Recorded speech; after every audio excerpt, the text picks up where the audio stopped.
London and its environs described. London, the metropolis of Great Britain, and one of the largest and richest cities upon earth, is of such antiquity that it is impossible to give any certain account of its origin. It probably existed in the time of the ancient Britons, before the art of writing was brought into England, and when there were no other monuments of ancient facts than what were found in the songs of the bards, which were preserved only by memory. It would be ridiculous, therefore, to lay any stress on the fabulous tales of Geoffrey of Monmouth, who pretends that it was founded by Brutus, the second nephew of the famous Nice, and called Trinovantum or New Troy, and that it was at length walled by King Lud, when it obtained the name of Caer Lud or Two Lud's Town, upon which suppositions some of our later historians have had the weakness to compute that it had its origin 1107 years before the birth of Christ, 600 years before the fall of the Assyrian Empire by the death of Belshazzar, and 350 before the building of Rome. But to leave these fabulous tales, Camden supposes that this city derived the name of London from the British words llhwn, a wood, and Dean as a town, by which etymology of the word, London signifies a town in a wood.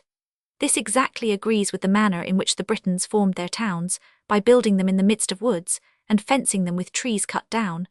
But lest this derivation should not please, the same learned writer gives another, from the British word lang, a ship, and Dean as a city, and then the word London will signify a city or harbour for ships. And indeed it has been supposed by many learned authors that before Caesar's time London was the ancient emporium or mart of the British trade with the Phoenicians, Greeks and Gauls. London had however no buildings either of brick or stone, till it was inhabited by the Romans, for the dwellings of the Britons were only huts formed of 3 twigs wattled together. However, Tacitus observes that in the year 26, Londonum was very famous for the multitude of its merchants, and the greatness of its traffic, but soon after Suetonius abandoned the city to the fury of Boadicea, because it was too large to be defended by his little army of 10,000 Romans, which is certainly a proof of its being even then of a considerable extent. That British princess, however, burnt this great city, and put all the inhabitants to the sword.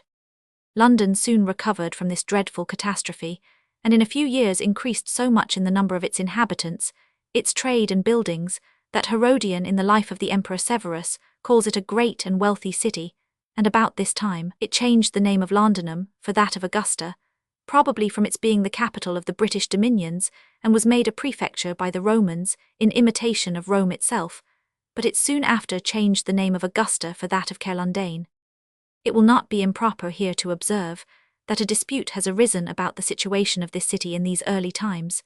The Rev. and learned Dr. Gale, Dean of York, and Mr. Salmon, having offered many arguments to prove that it was a Roman station erected in St. George's Fields to secure their conquests on that side the river before they reduced the Trinobantines, particularly from the great quantities of Roman antiquities found in St. George's Fields, from the name of Sinningston or Kennington, which Dr. Gale supposes was an ancient town and castle belonging to the kings of England, and therefore probably a Roman station, because the Saxons generally used to settle in such places, and from the authority of Ptolemy, who has placed London on the south side of the Thames. In answer to these arguments, it has been very justly observed by Mr. Maitland that the Romans were too wise to make use of so noisome and unhealthful a place for a station, as St. George's Fields then was, from their being overflowed by every spring tide, as they must have been before the river was confined by artificial banks, and before the building of London Bridge, where, upon an ordinary spring tide, the water rises upwards of 19 inches higher on the east side than on the west, that if the antiquities discovered are any proof, above 20 times the quantity of Roman antiquities have been found on the north side of Five the river. With respect to the argument produced from the name of Kennington, the learned Mr. Woodward observes that the kings of England were, from our oldest notices of things, entitled to all such lands as were gained from the sea, or from such rivers as ebbed and flowed, and that with respect to the authority of Ptolemy, he had not only misplaced several other towns in Britain, but in countries much nearer to him. The time when the city wall was first erected is very uncertain, some authors ascribing this work to Constantine the Great, and others to his mother Helena. But Mr. Maitland brings several arguments to prove that it was erected by Valentinian about the year 368, and that it entirely surrounded the city to secure it from being invaded by water as well as by land.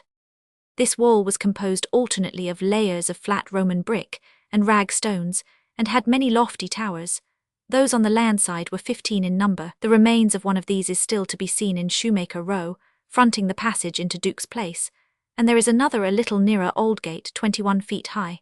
From the remains of the Roman work in the city wall, Mr. Maitland 6 supposes that at the time of its erection it was 22 feet in height, and that of the towers about 40 feet. See London Wall.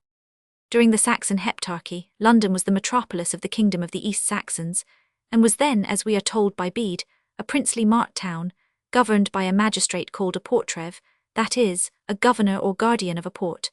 We find this city then first called London Byrrig, which they soon after changed into London Cester, London Y, Lunden, Londonberg or Londonburg. At length Augustine the monk, having introduced Christianity into England, in the year 400, he was made Archbishop of Canterbury, when he ordained Mellitus Bishop of the East Saxons, who had a church erected for him in this city by Ethelbert, King of Kent. Thus London first became the seat of a bishop, but this prelate was afterwards expelled, and paganism again for some time publicly established. The history of the Heptarchy is so very defective that no mention is made of this city from the year 616 to that of 764. After this last period we find that London frequently suffered by fires, and was twice plundered by the Danes. The last time they transported an army in 350 ships up the Thames, and landing near London, soon reduced and plundered it. When looking upon it as a convenient fortress, whence they might at pleasure invade the kingdom of Wessex, made it a place of arms, and left in it a considerable garrison. But the wise and brave Alfred recovered the city, drove out the invaders, and then not only repaired the wall and towers, but embellished the city with additional buildings. But we have no account of the nature of the buildings or the edifices erected, only that in the year 961 there were but few houses within the city walls, and those irregularly dispersed, most of them being without Ludgate, so that Canterbury, York, and other places contained more houses than London. The city having no bridge, the citizens crossed the Thames by means of ferries.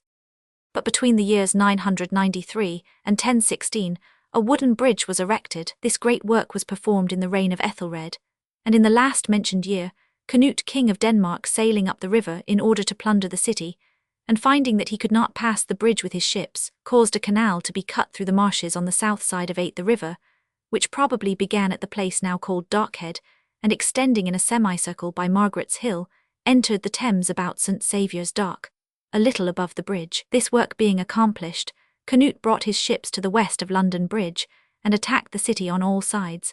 However, the citizens exerting themselves with extraordinary bravery, he was repulsed with considerable loss, and obliged to raise the siege. Yet he afterwards renewed it with greater vigour than before, but with no better success.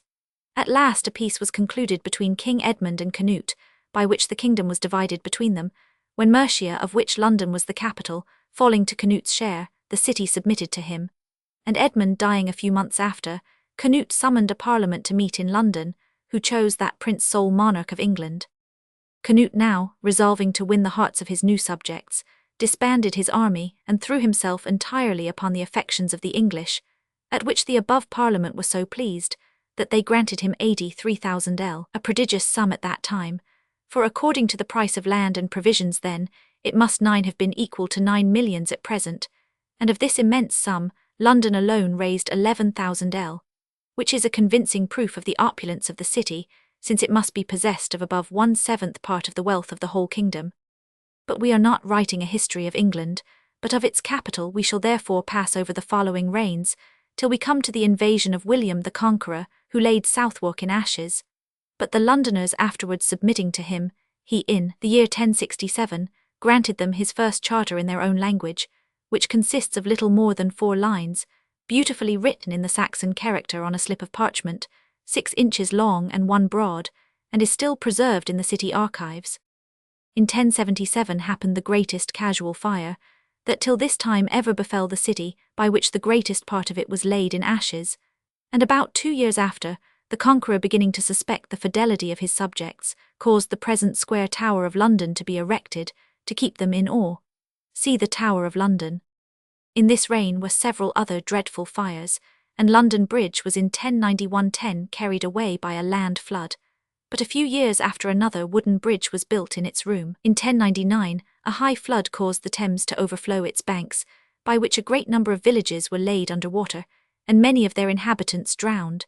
At this time part of the lands belonging to Godwin Earl of Kent were swallowed up by the sea and are now denominated Goodwin's Sands, and this being a reign of prodigies, there happened 15 years after such a defect of water in the River Thames, that numbers of people crossed not only above and below London Bridge, but even through some of the arches, without wetting their feet.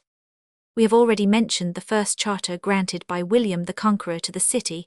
He afterwards granted them another, but London obtained one much more extensive from Henry I, by which the citizens not only had their ancient customs and immunities confirmed, but the county of Middlesex added to their jurisdiction, on paying the quit rent of 300l a year, with a power of appointing not only a sheriff but a justiciary from among themselves. This was granted to prevent that counties being any longer an asylum for bankrupts and fraudulent 11 persons, who having deserted London with the goods and effects of their creditors, lived there in open defiance of those they had injured. By this charter the citizens were allowed the privilege of not being compelled to plead without the walls of the city, and excused from paying scot, lot and dangelt, duties payable to the king by all his other subjects. The city was not to be amerced for the escape of a murderer, nor any citizen, when accused of a crime, be obliged to vindicate his innocence by a duel. They were exempted from paying toll in fairs or markets in any part of the kingdom, and if any was exacted, they might make reprisals in London, upon the inhabitants of the town where it was exacted, and 100. Before the grant of this charter, London seems to have been entirely subject to the arbitrary will of the king, but the liberties of the citizens being now guarded by so strong a fence, they endeavoured to secure their customs by converting them into written laws, and the several bodies professing the arts and mysteries of trade and manufacture, which had hitherto been kept up by prescription only, were now strengthened by being formed into established companies. The 12th king, however, reserved to himself the power of appointing the portrev, or chief officer of the city.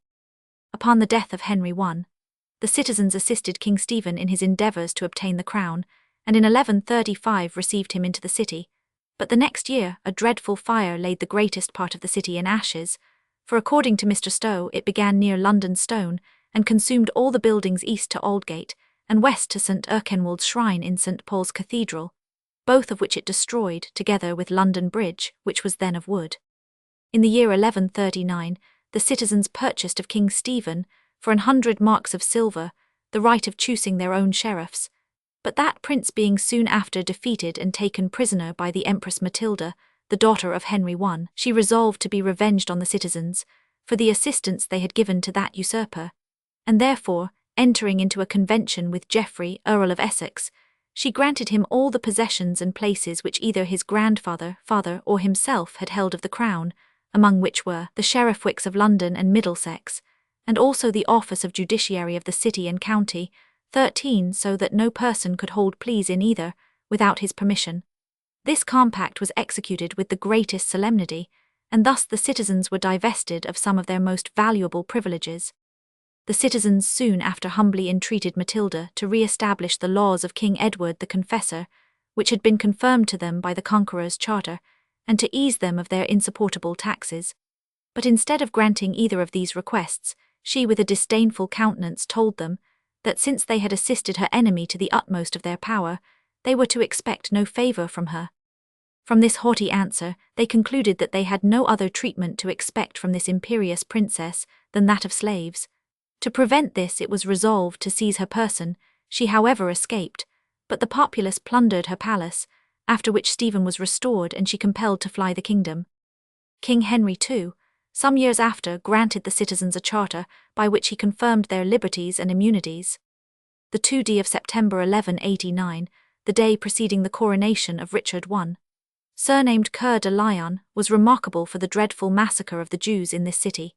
Intimation was given to that people not to appear at the ceremony, but many endeavouring to satisfy their curiosity by carrying presents to the king, attempted to get into the Abbey Church of St. Peter's, Westminster, but being repulsed by His Majesty's domestics, a rumour spread among the populace that the king had given orders for the entire destruction of that people, upon which the mob, barbarously falling upon these poor defenceless wretches, murdered all who fell in their way, and then hastening to the city with a more than diabolical fury massacred all they could find, and then plundered and burnt their houses.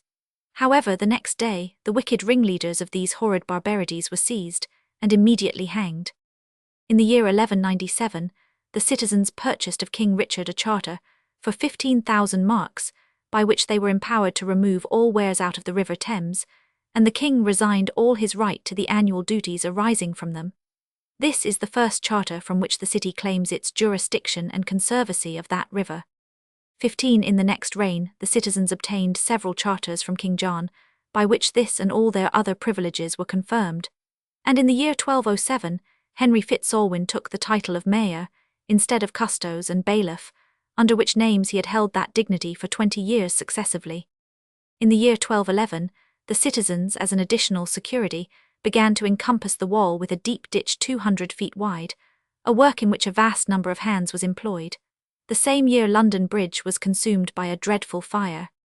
In the beginning of the reign of King Henry III, the city obtained from that prince 5 charters, on condition of paying him a 15th of their personal estates, by which all their former privileges were confirmed, and some others added, but these were only made to be broken, for this perfidious monarch frequently extorted money from the citizens, and upon the slightest pretences imprisoned the mayor and sheriffs.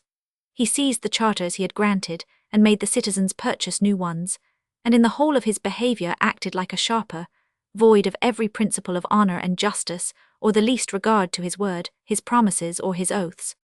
16. In this reign, the forest of Middlesex being disforested, the citizens obtained an opportunity of purchasing land, and building houses upon it, by which the suburbs of the city were greatly increased, and soon enlarged to a considerable extent without the walls, though all the ground within them was far from being converted into regular streets. It will not be unentertaining if we give a description of the city as it appeared about this time. The houses were mostly built of wood, and thatched with straw or reeds, which was the occasion of very frequent fires, and the city was supplied with water by men who brought it in carriages from the Thames, and from the brooks which ran through many of the principal streets. Thus the River of Wells, so called from many springs or wells uniting to supply its stream, arose in the northwest part of the city, and ran into Fleet Ditch at the bottom of Holborn Hill. This small river or brook supplied several water-mills, and at length from thence obtained the name of Turnmill Brook. The Albourne or Holborn, which arose where Middle Row now stands and flowed down the hill, also fell into Fleet Ditch, and a few houses on its banks 17 were called a village, and distinguished by the name of this rivulet, while the Fleet ran down Fleet Street, and also fell into Fleet Ditch. Walbrook entered the city through the wall between Bishopsgate and Moorgate, and after many turnings emptied itself into the Thames at Dowgate. The brook Langbourne rose near the east end of Fenchurch Street, where mixing with the soil it rendered it marshy, but ran from thence with a swift current to Sherborne Lane, and then dividing into several rills was lost in the Walbrook on Dowgate Hill. The springs from whence all these streams arose were pretty numerous, and several of them at their source formed deep ponds. Particularly there was a large pond in Smithfield, supplied by its own spring, and near Cripplegate a deep and dangerous pool, formed by Crowder's Well. At length the citizens being deprived of their usual supplies of water from the above brooks, by the encroachments of buildings, and other ways, water was brought from 6 springs in the town of Tyburn, by a leaden pipe of a 6-inch bore, which was made to supply leaden cisterns castellated with stone. The first 18 and largest of these conduits was erected in Westcheap, in the year 1285, and afterwards the number of these conduits were increased to about 20.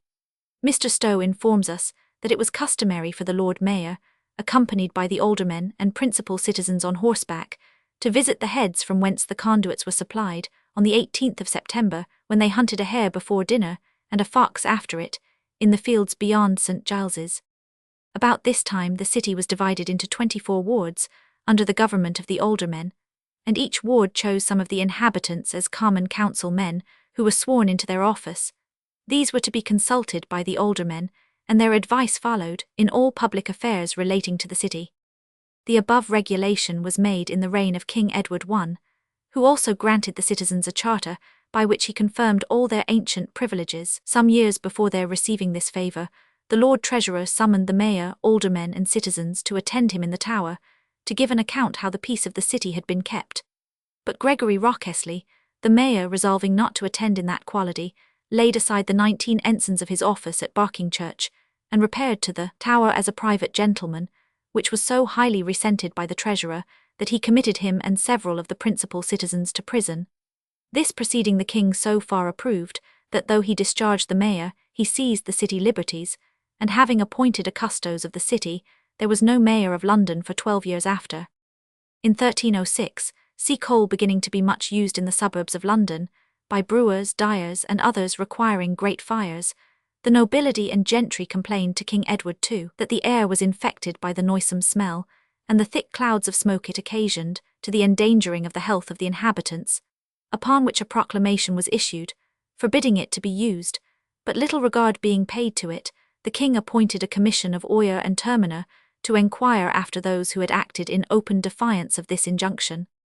In the beginning of the next reign, the city obtained a very great addition to its privileges, for in the year 1327, King Edward III granted the citizens 2 charters, the first of which contained not only a confirmation of the ancient and valuable 20 liberties and immunities of the citizens, but also the following additional privileges: that the mayor shall be constantly one of the judges of oyer and terminer for the trial of criminals confined in Newgate; the citizens to have the privilege of trying a thief or robber within the jurisdiction of the city, and the power of reclaiming a citizen apprehended elsewhere for felony, in order to try him within the city, with a right to all the goods and chattels of all felons, convicted within the jurisdiction of the city.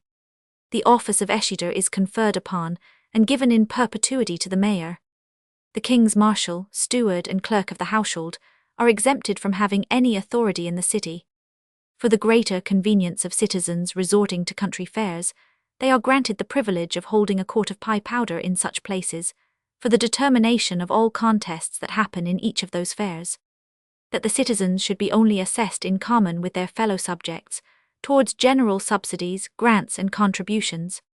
That no market be kept within 7 miles of the city of London, and that the city liberties shall not be seized for a personal offence, or iniquitous judgment of any of its magistrates. And 100.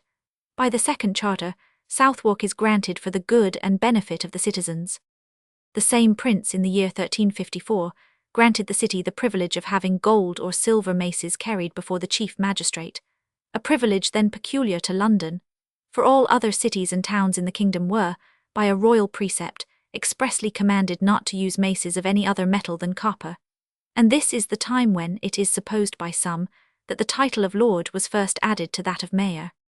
In the year 1348, the city was visited by a most terrible pestilence, which continued to rage till the churchyards were found not capacious enough to receive the bodies. This induced several persons to purchase ground to supply that defect, and in one of these burying grounds, bought by Sir Walter Manny, were interred the next year 50,000 persons, an amazing number, considering the small extent of this metropolis at that time. By this dreadful 22 pestilence, 100,000 persons are said to have died in this city. This is a very convincing proof that London was at that time extremely populous.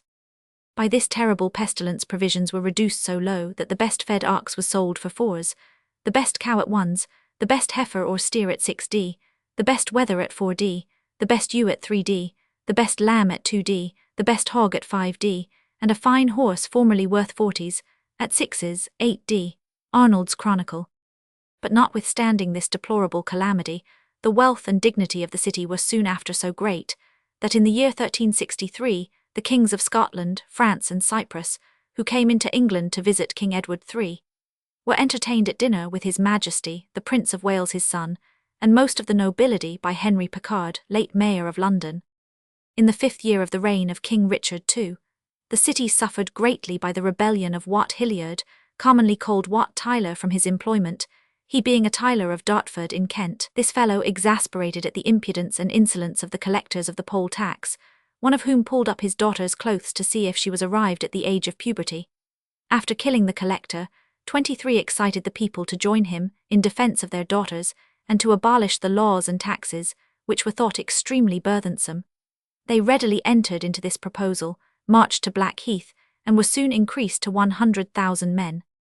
This prodigious mob entered Southwark on the 10th of June 1381, set at liberty the prisoners in the King's Bench and Marshalsea prisons, and levelled to the ground the houses of all lawyers and questmen, and while one party went to Lambeth, where they burnt the archiepiscopal palace with the rich furniture, books, and registers, another destroyed the common stews along the bankside, then kept by Flemish bawds, who farmed them of the city.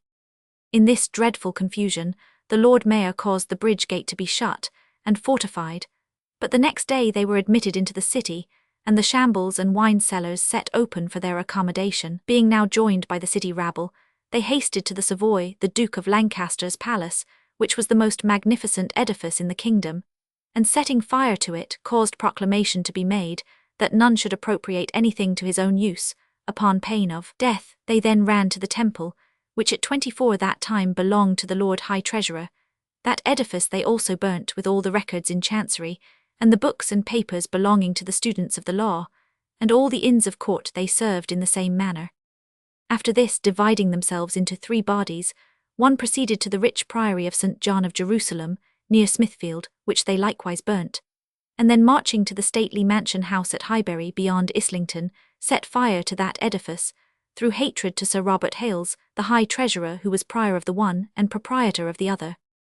The second division marched to the Tower, which they entered, notwithstanding its being guarded by 600 men-at-arms, and the same number of archers, and there seizing Simon Sudbury, Archbishop of Canterbury, and the above Sir Robert Hales, caused them both to be beheaded on Tower Hill. The third division, which were the Essex party, proceeded to Mile-End, where being met by the king, who agreed to all their demands, they the same day dispersed and returned home.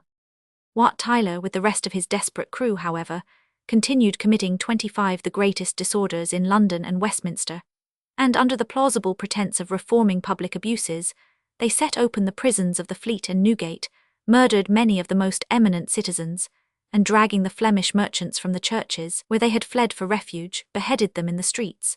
Nor did their monstrous cruelty stop here, for they proceeded murdering and burning in a most horrid manner in many parts of the city, and not only made proclamation for the beheading of all lawyers and persons concerned in the exchequer, but even of all who were able to write. At length King Richard, encouraged by his success at Mile-End, sent to let Wat Tyler know that he would have a conference with him in Smithfield, upon which that rebel marched slowly thither at the head of his forces. But no sooner saw the king than, setting spurs to his horse, he boldly rode up to his majesty, leaving all his companions behind. His behaviour and proposals were equally brutish and absurd, for he would be satisfied with nothing less than a commission to behead all lawyers, and the abolition of all the ancient laws of the kingdom. At which William Walworth, the Lord 26 Mayor, was ordered to arrest him, when that brave magistrate gave him such a blow on the head with his sword, that he fell wounded from his horse, and was soon dispatched.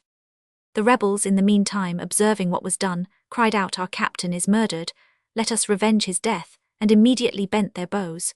When Richard, though but 15 years of age, with astonishing prudence and bravery rode up to them, crying, "My friends, will you kill your king? Be not troubled for the loss of your leader. I will be your captain, and grant what you desire." Upon which they changed their resolution, and marched under his conduct to St. George's Fields, where, finding 1,000 citizens completely armed, they were struck with such an amazing panic, that, throwing down their arms, they begged for mercy, which being granted, they immediately dispersed. Several writers ascribe to the action of this day the addition of the dagger to the arms of the city, in remembrance of the good service done by them, and particularly by the Lord Mayor.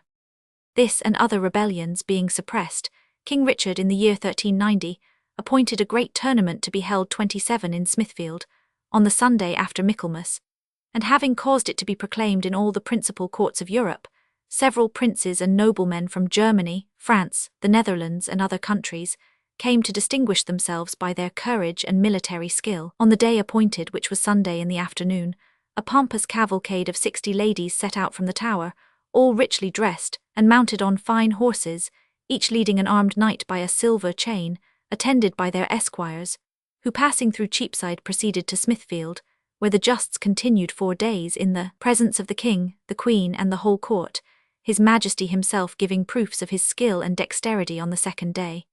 During the whole time open house was kept at the king's expense, at the Bishop of London's palace, for the entertainment of all persons of distinction, and every night the diversions concluded with a ball. 2 years after, the city refusing to lend the king a sum of money, and some of the citizens beating and abusing a Lombard merchant, for offering to advance the sum required, the king was so exasperated that he sent for the Lord Mayor, aldermen, sheriffs, and 4 of the principal commoners of the city, to attend him at Nottingham, which having done, the mayor was committed prisoner to Windsor Castle, and the rest to other prisons. A commission under the Great Seal was then granted to the Dukes of York and Gloucester, the king's uncles, to enquire into that and other offences, of which the above persons being found guilty, They were not only fined 3,000 marks, but the liberties of the city were seized. The mayor was degraded from his office, custos appointed in his room, the sheriffs were also degraded and others chosen, and by the king's precept, 17 persons were appointed aldermen during the royal pleasure. As a farther mortification to the city, the king not only withdrew with the nobility to York, but removed the courts of justice to that city. However, upon payment of the fine of 3,000 marks, all the city liberties were restored, except the privilege of choosing her own mayor, and the king, returning to London, was met at Sheen, or Richmond Heath, by 400 citizens on horseback, dressed in a rich uniform, with the recorder at their head, who made a speech in which he humbly begged pardon for their past offences, and earnestly 29 entreated his Majesty to honour the Chamber of London with his presence, to which he, consenting, they attended him to St. George's Church in Southwark, where he was received by a solemn procession of the clergy, and 500 boys in surplices, with the Bishop of London at their head. At London Bridge he was presented with a fine horse, adorned with trappings of gold brocade, and his queen with a fine pad and very noble furniture. Never was the city more richly embellished than on this occasion, for the citizens of all ranks strove to outvie each other, in honour of their reconciled sovereign. The streets were lined with the city companies in their formalities, and the conduits all the while ran with variety of wines. At the Standard in Cheapside, a boy dressed in white to represent an angel stood in a magnificent pageant, and upon the king's approach, presented him with wine in a gold cup, and placed on his head a crown of gold, adorned with a variety of pearls and precious stones, and likewise another on the head of the Queen, after which their Majesties were conducted to their palace at Westminster, by the Lord Mayor, aldermen and sheriffs, 30 who the next day made his Majesty a present of 2 silver basins gilt, with 1,000 nobles of gold in each, curious pictures of the Trinity, valued at 800 and several other valuable presents. But after all, they were obliged to pay him 10,000 before he would restore them the right of choosing their own magistrates. The king and his royal consort Isabella, a daughter of France, were some years after again conducted with extraordinary magnificence through the city. But in 1398, the citizens petitioning to have their taxes taken off, and against entering into a treaty with the French king about the delivering up of Calais, Richard was so exasperated against them that he obliged many of the richest of the citizens to sign and seal several blank papers sent them by the ministry, who afterwards filled them up at their pleasure with such sums as would effectually drain them. And this rendered him so odious to the citizens that when Henry, Duke of Lancaster, arrived from France, they received him with open gates, and expressed their joy by magnificent shows, solemn processions of the clergy and loud acclamations. And in short, after the late king was made prisoner, Henry was received in great pomp 31 by the Lord Mayor, aldermen, sheriffs, and all the several companies in their formalities. The reign of Henry IV was not distinguished by any remarkable disputes between that king and the citizens, but in the year 1407 a dreadful plague carried off 30,000 of the inhabitants, whereby corn became so cheap that wheat sold at 3s. the quarter. In the reign of Henry V, the citizens chiefly distinguished themselves by the splendid cavalcade, with which they conducted that brave prince through the city after the glorious battle of Agincourt. In this reign Moorgate was first built, and Sir Henry Barton, the Lord Mayor, first ordered lanthorns to be hung out, for illuminating the streets by night.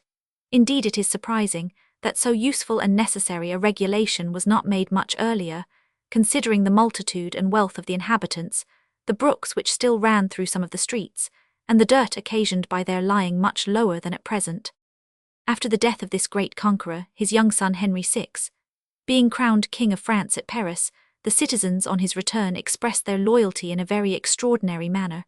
For the royal 32 infant was met on Blackheath by the Lord Mayor of London, dressed in crimson velvet, with a large furred hat, a girdle of gold about his waist, and a baldric of gold about his neck, waving down his back. He was followed by 3 horsemen, dressed in scarlet and silver, and attended by the aldermen in scarlet gowns and crimson hoods, while the citizens were clothed in white gowns, and scarlet hoods with the symbol belonging to each mystery, richly embroidered upon their sleeves.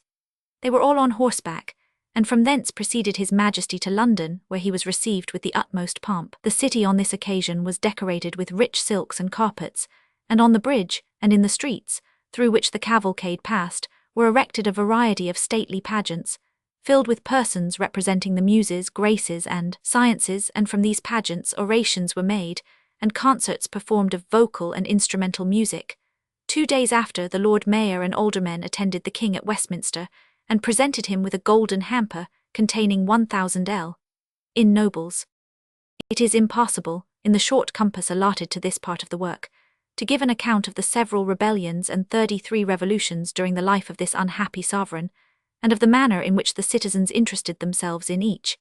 It is sufficient to add that notwithstanding these early professions of loyalty, the ill success and weakness of Henry made them almost constantly join his enemies, and was one principal cause of his ruin.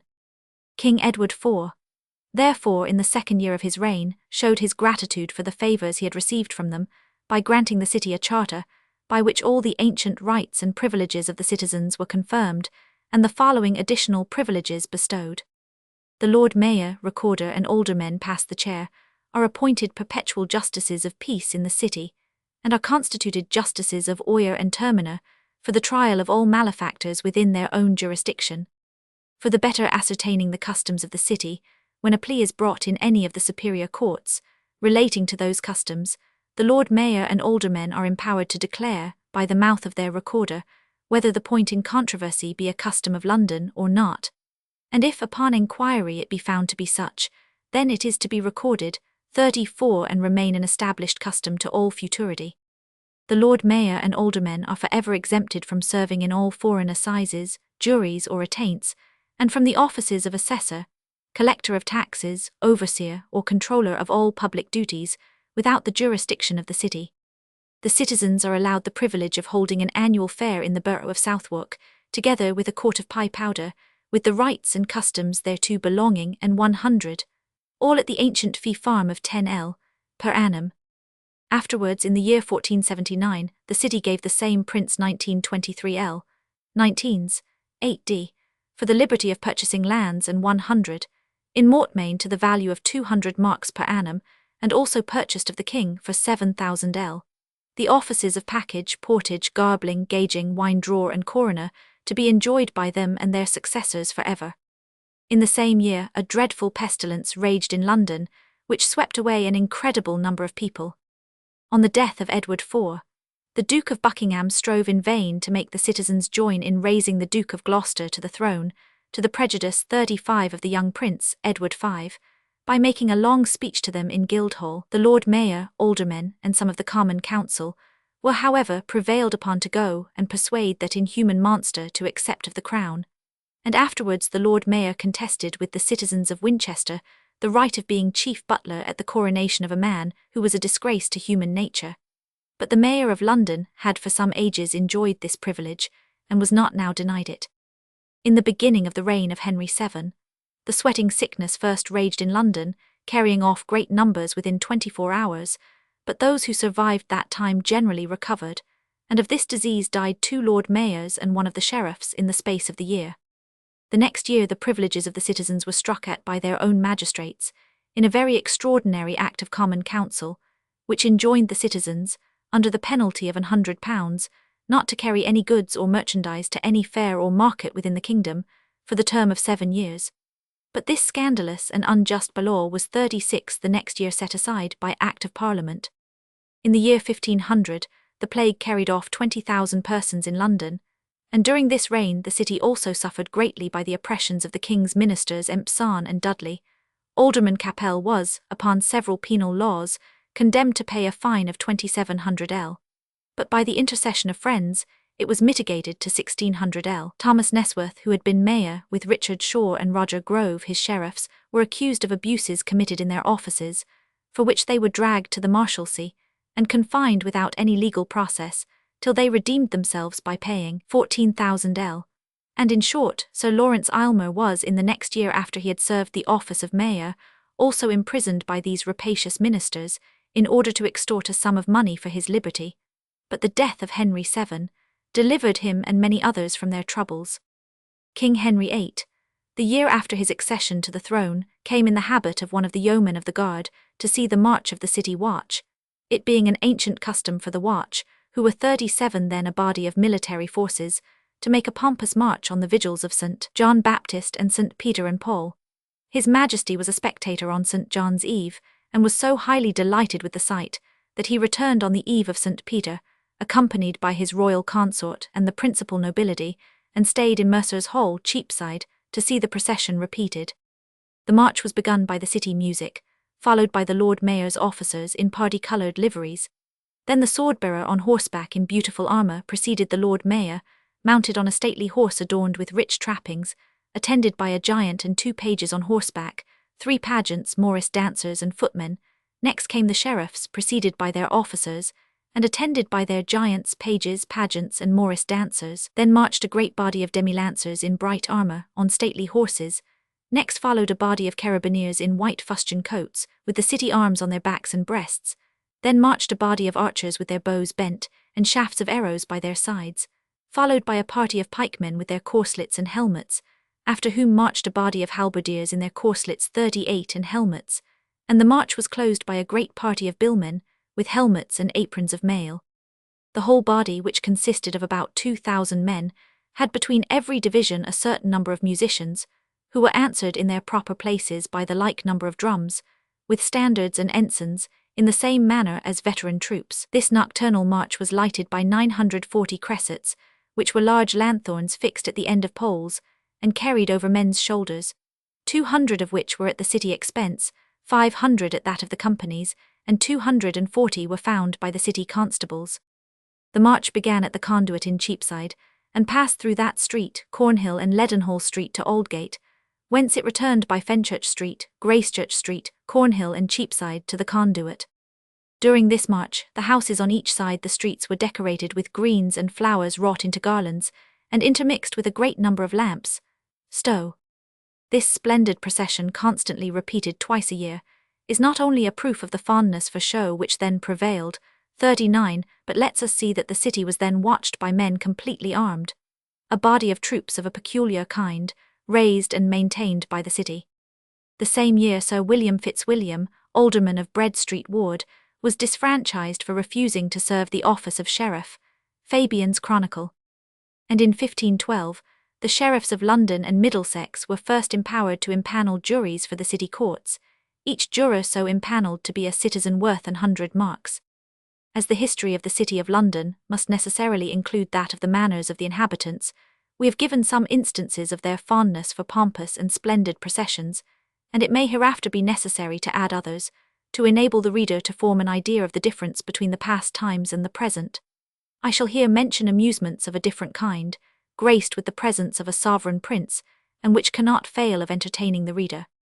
It was usual on the 1st of May, for all the citizens who were able to divert themselves in the woods and meadows with May games, diversions not confined to the lower class, but equally the entertainment 40 of persons of the highest rank, a remarkable instance of which is inserted in Hall's Chronicle, under the year 1515, when that author observes that King Henry VIII and Queen Catherine, accompanied by many lords and ladies, rode a maying from Greenwich to the high ground of Shooter's Hill, where as they passed along they saw a company of 200 tall yeomen, all clothed in green, with green hoods and bows and arrows. One, who was their chieftain, was called Robin Hood, and desired the king and all his company to stay and see his men shoot, to which the king agreeing, he whistled, and all the 200 discharged their arrows at once, which they repeated on his whistling again. Their arrows had something placed in the heads of them that made them whistle as they flew, and all together made a loud and very uncommon noise, at which the king and queen were greatly delighted. The gentleman who assumed the character of Robin Hood then desired the king and queen with their retinue to enter the green wood, where in arbours made with boughs intermixed with flowers, they were plentifully served with venison and wine, by Robin Hood and his men. About 2 years after an event happened, 41 which occasioned the epithet of evil to be added to this day of rejoicing. The citizens being extremely exasperated at the encouragement given to foreigners, a priest named Bell was persuaded to preach against them at the Spittal, and in a very inflaming sermon he incited the people to oppose all strangers. This occasioned frequent quarrels in the streets, for which some Englishmen were committed to prison. Suddenly a rumour arose that on May Day all the foreigners would be assassinated, and several strangers fled. This coming to the knowledge of the King's Council, Cardinal Wolsey sent for the Lord Mayor and several of the City Council, told them what he had heard, and exhorted them to preserve the peace. Upon this affair a Court of Common Council was assembled at Guildhall, on the evening before May Day, in which it was resolved to order every man to shut up his doors and keep his servants at home, and this advice being immediately communicated to the cardinal, met with his approbation. Upon this every alderman sent to inform his ward that no man should stir out of his house after 9 o'clock, but keep his doors shut and his servants within, till 9 in the morning. This order had not 42 been long given, when one of the aldermen, returning from his ward, observed 2 young men at play in Cheapside, and many others looking at them. He would have sent them to the compter, but they were soon rescued, and the cry raised of prentices, prentices, clubs, clubs. Instantly the people arose. By 11 o'clock they amounted to 600 or 700, and the crowd still increasing, they rescued from Newgate and the compter the prisoners committed for abusing the foreigners, while the mayor and sheriffs who were present made proclamation in the king's name. But instead of obeying it, they broke open the houses of many Frenchmen and other foreigners, and continued plundering them till 3 in the morning, when beginning to disperse, the mayor and his attendants took 300 of them, and committed them to the several prisons. While this riot lasted, the lieutenant of the Tower discharged several pieces of ordnance against the city, but without doing much mischief, and about 5 in the morning, several of the nobility marched thither with all the forces they could assemble. On the 4th of May, the Lord Mayor, the Duke of Norfolk, the Earl of Surrey, and others, sate upon the trial of the offenders 43 at Guildhall, the Duke of Norfolk entering the city with 1,300 men. That day several were indicted, and on the next 13 were sentenced to be hanged, drawn and quartered, for the execution of whom 10 gallowses were set up in several parts of the city, upon wheels, to be removed from street to street, and from door to door. On the 7th of May several others were found guilty, and received the same sentence as the former, and soon after were drawn upon hurdles to the standard in Cheapside. But when one was executed, and the rest about to be turned off, a respite came, and they were remanded back to prison.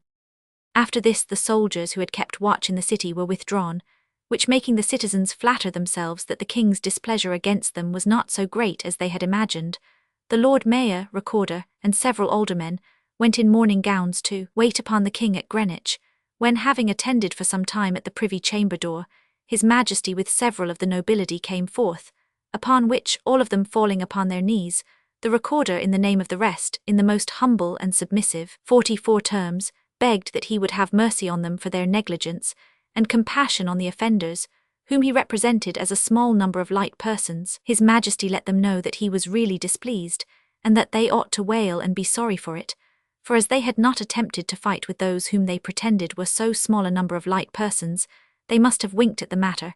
He therefore ordered them to repair to the Lord Chancellor, who would give them an answer, upon which they retired deeply mortified. Being informed that the king was to be at Westminster Hall on the 22d of May, they resolved to repair thither, which they did with the consent of Cardinal Wolsey, Lord High Chancellor. The king sat at the upper end of Westminster Hall, under a cloth of state, with the cardinal and several of the nobility, and the Lord Mayor, aldermen, Recorder, and several of the Common Council attended. The prisoners, who then amounted to about 400, were brought in their shirts bound together with cords, and with halters about their necks, and among these were 11 women. The cardinal, having sharply rebuked 45 the mayor, aldermen, and commonalty for their negligence, told the prisoners that, for their offences against the laws of the realm, and against his Majesty's crown and dignity, they had deserved death, upon which they all set up a piteous cry of mercy, gracious Lord, mercy, which so moved the king that at the earnest entreaty of the lords he pronounced them pardoned, upon which, giving a great shout, they threw up their halters towards the top of the hall, crying, God save the king. After this affair the May games were not so commonly used as before. By the following account the reader will see that our hospitable ancestors were not less fond of the pleasures of the table than of outward pomp. Mr. Stowe observes that in the year 1531, 11 gentlemen of the law being promoted to the dignity of the coif, they gave a splendid and elegant entertainment in the Bishop of Ely's palace in Holborn, for 5 days successively, at which were present the king, queen, foreign ministers, the Lord Mayor and aldermen, the judges, the master of the rolls, the masters in chancery, the serjeants at law, the principal merchants of London, with many knights and esquires, and a certain number 46 of citizens belonging to the chief companies of the city. This being one of the greatest entertainments recorded in history, an account of it cannot be unacceptable to the reader. But as there were 3 poulterers concerned in providing the poultry, and only one of their accounts which we are able to communicate, it will be very deficient. However, as this great entertainment was given but about 230 years ago, the subjoined account will show the vast disparity between the prices of provisions then and now, and consequently the great disproportion between the scarcity of money at that time and its plenty at present. 24 large oxen at 1l, 6s 8d each. The carcase of a large ox from the market 1l, 4s. 100 sheep at 2s, 10d each. 51 calves at 4s, 8d each. 34 hogs at 3s, 8d each. 91 pigs at 6d each. 14 dozen of swans, no price set down. Capons of grease 10 dozen each at 1s, 8d. Kentish capons 9 dozen and a half at 1s, each. 47 19 dozen of common capons at 6d each. 7 dozen and 9 heathcocks at 8d each. 14 dozen and 8 common cocks at 3d each. The best pullets, no number mentioned, at 212d each. Common ditto 2d each. 37 dozen of pigeons at 10d a dozen. 340 dozen of larks at 5d a dozen. In the year 1532, a general muster of the citizens was held at Mile End, when the names of all capable of bearing arms were taken down, from the age of 16 to that of 60, as were also an account of the weapons, armour, and other military accoutrements belonging to the city. Upon this occasion the principal citizens were dressed in white, with caps and feathers of the same colour. The Lord Mayor, aldermen, recorder, and sheriffs wore white armour and coats of black velvet, embroidered with the city arms. They had velvet caps on their heads, and rode on fine horses adorned with magnificent trappings, with gold chains about their necks and battle-axes 48 in their hands. Each of the aldermen and the recorder was attended with 4 halberdiers in white silk or buff coats, with gilt halberts, and the Lord Mayor by 16 men in white satin jackets, with gold chains, caps and feathers and long gilt halberts. He had also 4 footmen in white satin, and 2 pages in crimson velvet, with gold brocade waistcoats. These pages were mounted on fine horses, adorned with rich furniture, one of them carrying the Lord Mayor's helmet and the other his poleaxe, both richly gilt. Most of the citizens of distinction were on this occasion dressed in white silk, and wore gold chains with a variety of rich jewels. The citizens rendezvoused and were mustered early in the morning at Mile End, and before 9 in the forenoon began their march. When entering Aldgate, they proceeded through the city in admirable order to Westminster, where they passed in review before the king and most of the nobility, who were highly delighted at their splendid appearance. From thence they marched round St. James's Park, and down Holborn to Leadenhall, where they separated at 5 o'clock in the evening. So far our author. 49. But if we add to this splendid cavalcade, that every man wore his beard and hair, which were probably neatly curled and powdered, we must be sensible that the citizens in this procession had a strange mixture of gravity and foppery, and that, fond as we are of dress, we were greatly outdone in this particular by our ancestors. King Henry, however, loved show, and the citizens took great pains to please him, of which the following is another remarkable instance, which though very long we shall insert, in order to give our readers an idea of the taste of the citizens of that age in regard to elegance and grandeur. And we choose to select this instance, as the city appears to have been decorated with greater pomp than at any time before or since. The king having divorced Queen Catherine, and married Anne Boleyn or Boleyn, who was descended from Godfrey Boleyn, mayor of this city, and intending her coronation, sent to order the Lord Mayor, not only to make all the preparations necessary for conducting his royal consort from Greenwich by water to the Tower of London, but to adorn the city after the most magnificent manner for her passage through it to Westminster. 50. In obedience to the royal precept, Mr. Stowe observes that the Mayor and Common Council not only ordered the company of haberdashers, of which the Lord Mayor was a member, to prepare a magnificent state barge, but enjoined all the city corporations to provide themselves with barges, and to adorn them in the most superb manner, and especially to have them supplied with good bands of music. On the 29th of May, the time prefixed for this pompous procession by water, the Mayor, aldermen and commons assembled at St. Mary Hill, the Mayor and aldermen in scarlet with gold chains, and those who were knights, with the collars of SS. At 1 they went on board the city barge at Billingsgate, which was most magnificently decorated, and attended by 50 noble barges belonging to the several companies of the city, with each its own corporation on board. And for the better regulation of this procession, it was ordered that each barge should keep twice their lengths asunder. Thus regulated, the city barge was preceded by another mounted with ordnance, and the figures of dragons and other monsters, incessantly emitting fire 51 and smoke, with much noise. Then the city barge, attended on the right by the haberdasher's state barge, called the Bachelor's, which was covered with gold brocade, and adorned with sails of silk, with 2 rich standards of the king's and queen's arms at her head and stern, besides a variety of flags and streamers, containing the arms of that company and those of the merchant adventurers, besides which the shrouds and ratlins were hung with a number of small bells. On the left was a barge that contained a very beautiful mount, on which stood a white falcon crowned, perching upon a golden stump encircled with roses, being the queen's emblem, and round the mount sat several beautiful virgins, singing and playing upon instruments. The other barges followed in regular order till they came below Greenwich. On their return the procession began with that barge which was before the last, in which were the mayor's and sheriff's officers, and this was followed by those of the inferior companies, ascending to the Lord Mayor's, which immediately preceded that of the Queen, who was attended by the Bachelor's or state barge, with the magnificence of which her Majesty was much delighted. And being arrived at the Tower, 52 she returned the Lord Mayor and aldermen thanks for the pomp with which she had been conducted thither. 2 days after, the Lord Mayor, in a gown of crimson velvet, and a rich collar of SS, attended by the sheriffs and 2 domestics in red and white damask, went to receive the Queen at the Tower of London, whence the sheriffs returned to see that everything was in order. The streets were just before new gravelled from the Tower to Temple Bar, and railed in on each side.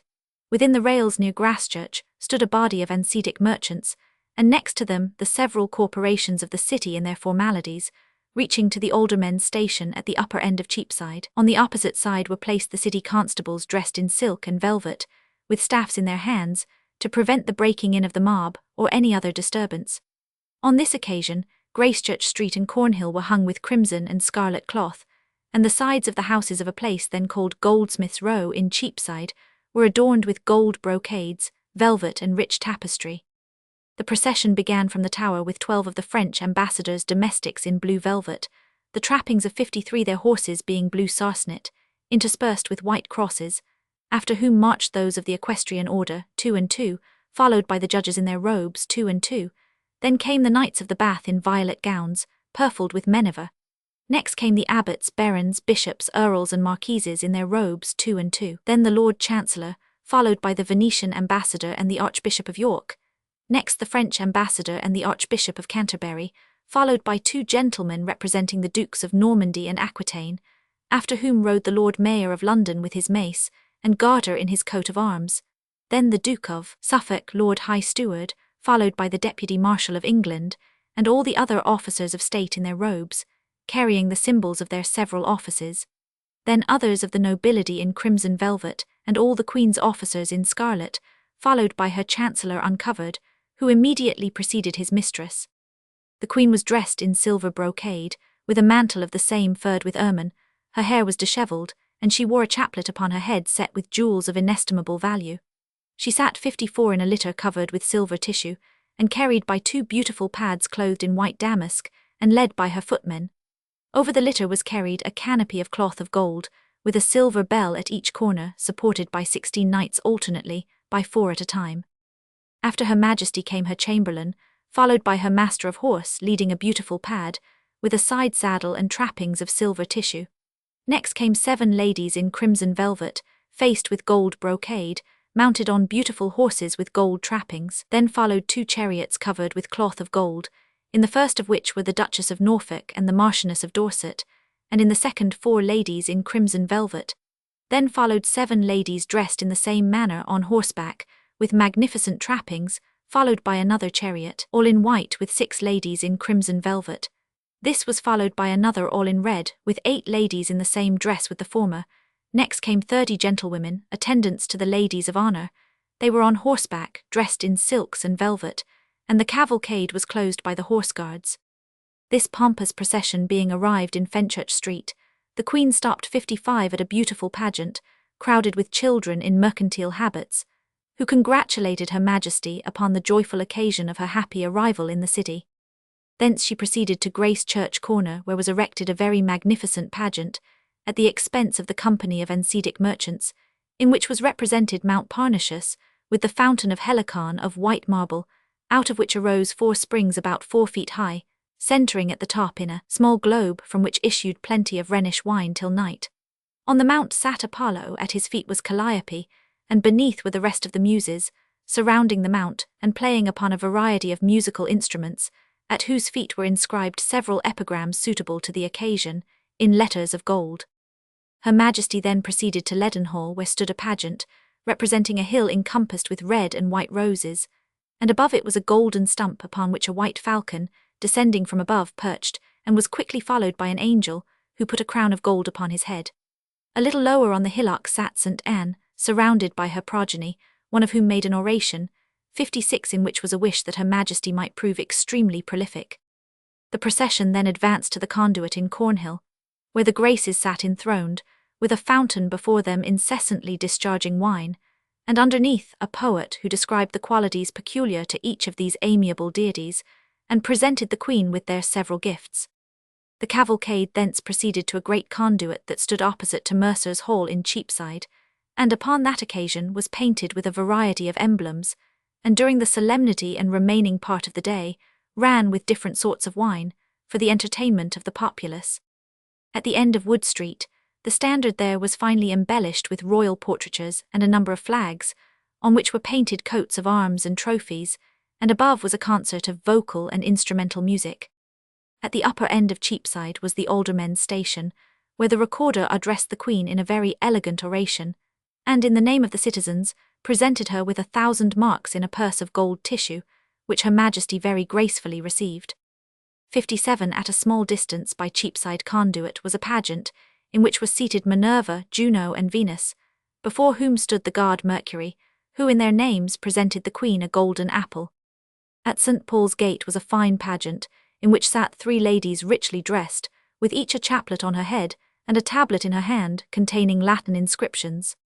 At the east end of St. Paul's Cathedral, the Queen was entertained by some of the scholars belonging to St. Paul's School, with verses in praise of the King and Her Majesty, with which she seemed highly delighted. Thence proceeding to Ludgate, which was finely decorated, Her Majesty was entertained with several songs adapted to the occasion, sung in concert by men and boys upon the leads over the gate. At the end of Shoe Lane in Fleet Street, a handsome tower with 4 turrets was erected upon the conduit, in each of which stood one of the cardinal virtues with their several symbols, who, addressing themselves to the Queen, promised they would never leave her, but be always her constant attendants. Within the tower was an excellent concert of music, and 58 the conduit all the while ran with various sorts of wine. At Temple Bar she was again entertained with songs, sung in concert by a choir of men and boys, and having from thence proceeded to Westminster, she returned the Lord Mayor thanks for his good offices, and those of the citizens that day. Stow's Annals. The day after, the Lord Mayor, aldermen, and sheriffs performed their several offices at the coronation, and in return for the great expense the city had been at upon the above occasion, the Lord Mayor, aldermen, and 40 of the principal citizens had the honour of being afterwards invited to the christening of the Princess Elizabeth. In the year 1551, King Edward VI gave the city a charter by which he not only confirmed all its former privileges, but granted the Lord Mayor, aldermen, and citizens several lands and tenements in Southwark with the manor thereof and its appurtenances, the assize of bread, wine, beer, and ale, a fair for 3 days, and the offices of coroner, escheator, and clerk of the market, which are for ever vested in the Lord Mayor and his successors. In the beginning of the year 1552, 59 the celebrated company of the Anseatic merchants, called here the Merchants of the Steelyard, were dissolved, they having engrossed almost the whole trade of the kingdom, for in the preceding year they exported 40,000 pieces of cloth, while all the English merchants together did not export 1,100. Upon the breaking out of the rebellion under Sir Thomas Wyatt, occasioned by the report of Queen Mary's intended marriage with Philip of Spain, the city was thrown into a violent commotion, and on his marching to Diptford, the Lord Mayor, aldermen, sheriffs, and citizens had not only recourse to arms, but it being term time, the judges sat, and the council pleaded in Westminster Hall in armour. In this general confusion, the Queen came to Guildhall, where she was attended by the Lord Mayor, aldermen, sheriffs, and several of the city companies in their formalities, to whom she made a long and flattering speech in which she professed that she loved them as a mother loves her child, and that she would not engage in this marriage if she thought it inconsistent with the happiness of her loving subjects, but that she desired to leave some fruit of her body to be their governor. 60 This had such an effect that they cut down the drawbridge and shut the gates against Wyatt as he arrived in Southwark. He therefore marched up the river, crossed the Thames at Kingston, and proceeded through Westminster to Ludgate. But not being admitted by his friends in the city as he expected, he generously surrendered himself to prevent bloodshed and was soon after beheaded on Tower Hill. The rest of this reign exhibited a dreadful scene of religious bigotry, by a most cruel persecution of the Protestants. For the principal instance she gave of her tender maternal love to the citizens was her causing many of them to be burnt in Smithfield, in order to put a stop to the Reformation begun by her father and continued by her brother. But Providence soon interposed. Her reign was short, and the fires which were then kindled for the holy martyrs who sealed their faith with their blood were the last effort, under the sanction of law, made by religious tyranny in this kingdom to overthrow the Reformation. Happy would it have been for the Protestants if this cruel spirit had never prevailed amongst them. If upon this change universal benevolence had taken place, and every Briton would have allowed his neighbour the same liberty of 61 inquiry, which he claimed for himself, but though both the national church and the dissenters from it have disclaimed the pretended infallibility they so justly censured in the Church of Rome, and have even constantly owned that they themselves are fallible, yet contrary to the mild, the humane spirit of the gospel, they have absurdly persecuted those who would not allow them to be infallible, and have presumed to differ from the unerring standard of their judgment. We are now come to the period when our streets were no longer to be crowded with monks and friars of various orders, and in very different and uncouth habits, walking with their heads shaven and bare, with long beards, and a rosary hanging at their girdles. When our nobility and gentry were to be no longer affronted in the streets by cardinals, attended by a great retinue of servants, by the lordly knights of religious orders, or the wealthy priors of convents, when our streets were no longer to be adorned with crosses and the images of the saints, the objects of much superstition, and when many of our largest, most conspicuous and stately buildings were no longer to consist of priories, friaries, nunneries, and guilds of religious fraternities. 62 Thus the appearance of the city, with respect to its buildings, ornaments, and inhabitants, received a considerable alteration from the abolition of popery in these kingdoms, and the reader will probably be pleased at seeing, at one view, a list of these religious houses, which will the better enable him to form an idea of the difference between London at that time and the present. The priories then were that of St. John of Jerusalem, near Clerkenwell; that of the Holy Trinity of Christ Church, or Creechurch, within Aldgate; that of St. Bartholomew the Great, between Newgate Street and West Smithfield; the Priory or Abbey of Bermondsey, Southwark; the Priory of the Knights Templars in Fleet Street, and the Old Temple of Holborn.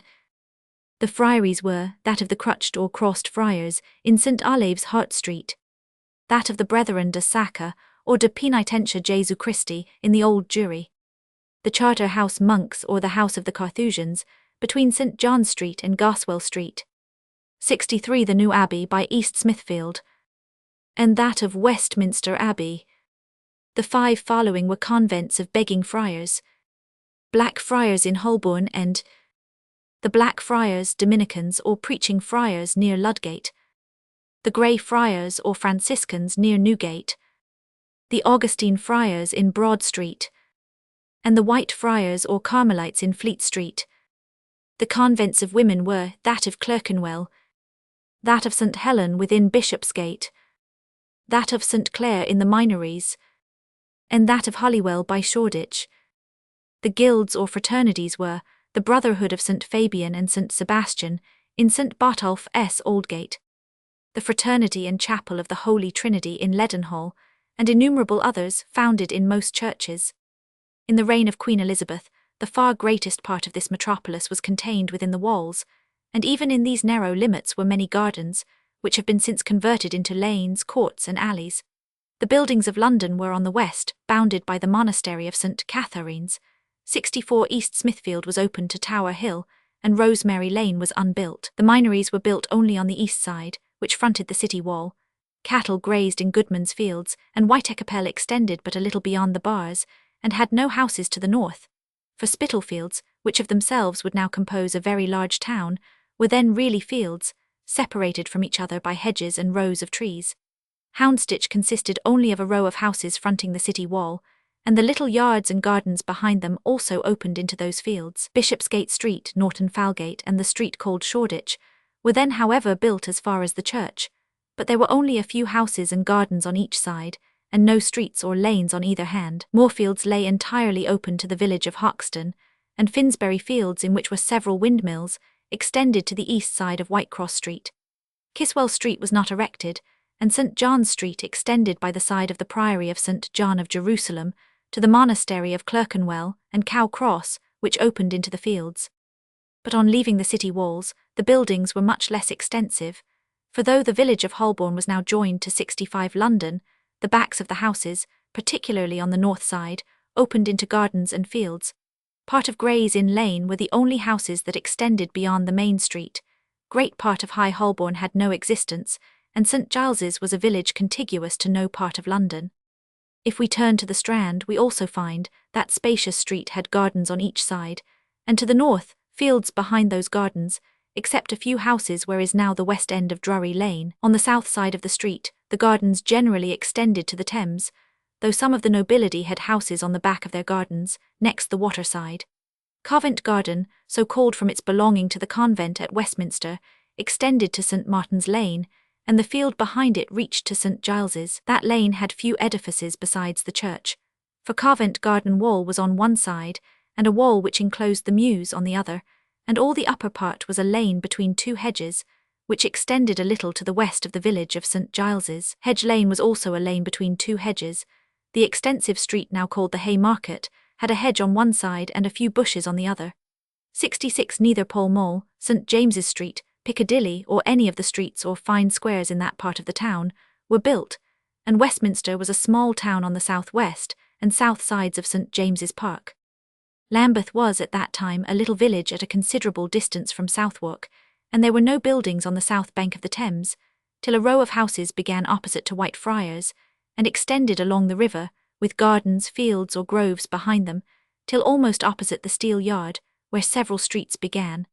The borough extended a considerable distance from the bridge to the south, and the buildings to the east as far as the Tower. This was the state of this great metropolis, so lately as in the reign of Queen Elizabeth, and how inconsiderable soever it must appear, when compared with its present dimensions, yet by order of that Queen, a proclamation was published, by which all persons were forbid to build upon new foundations, and this order was twice repeated in the following reign. On the 1st of January 1559, the litany as now used was first read in all the churches of London, and about this time the populace not only destroyed all the 67 statues and pictures of the saints in the churches, but most of their rich robes, altar cloths, books, and sepulchral banners.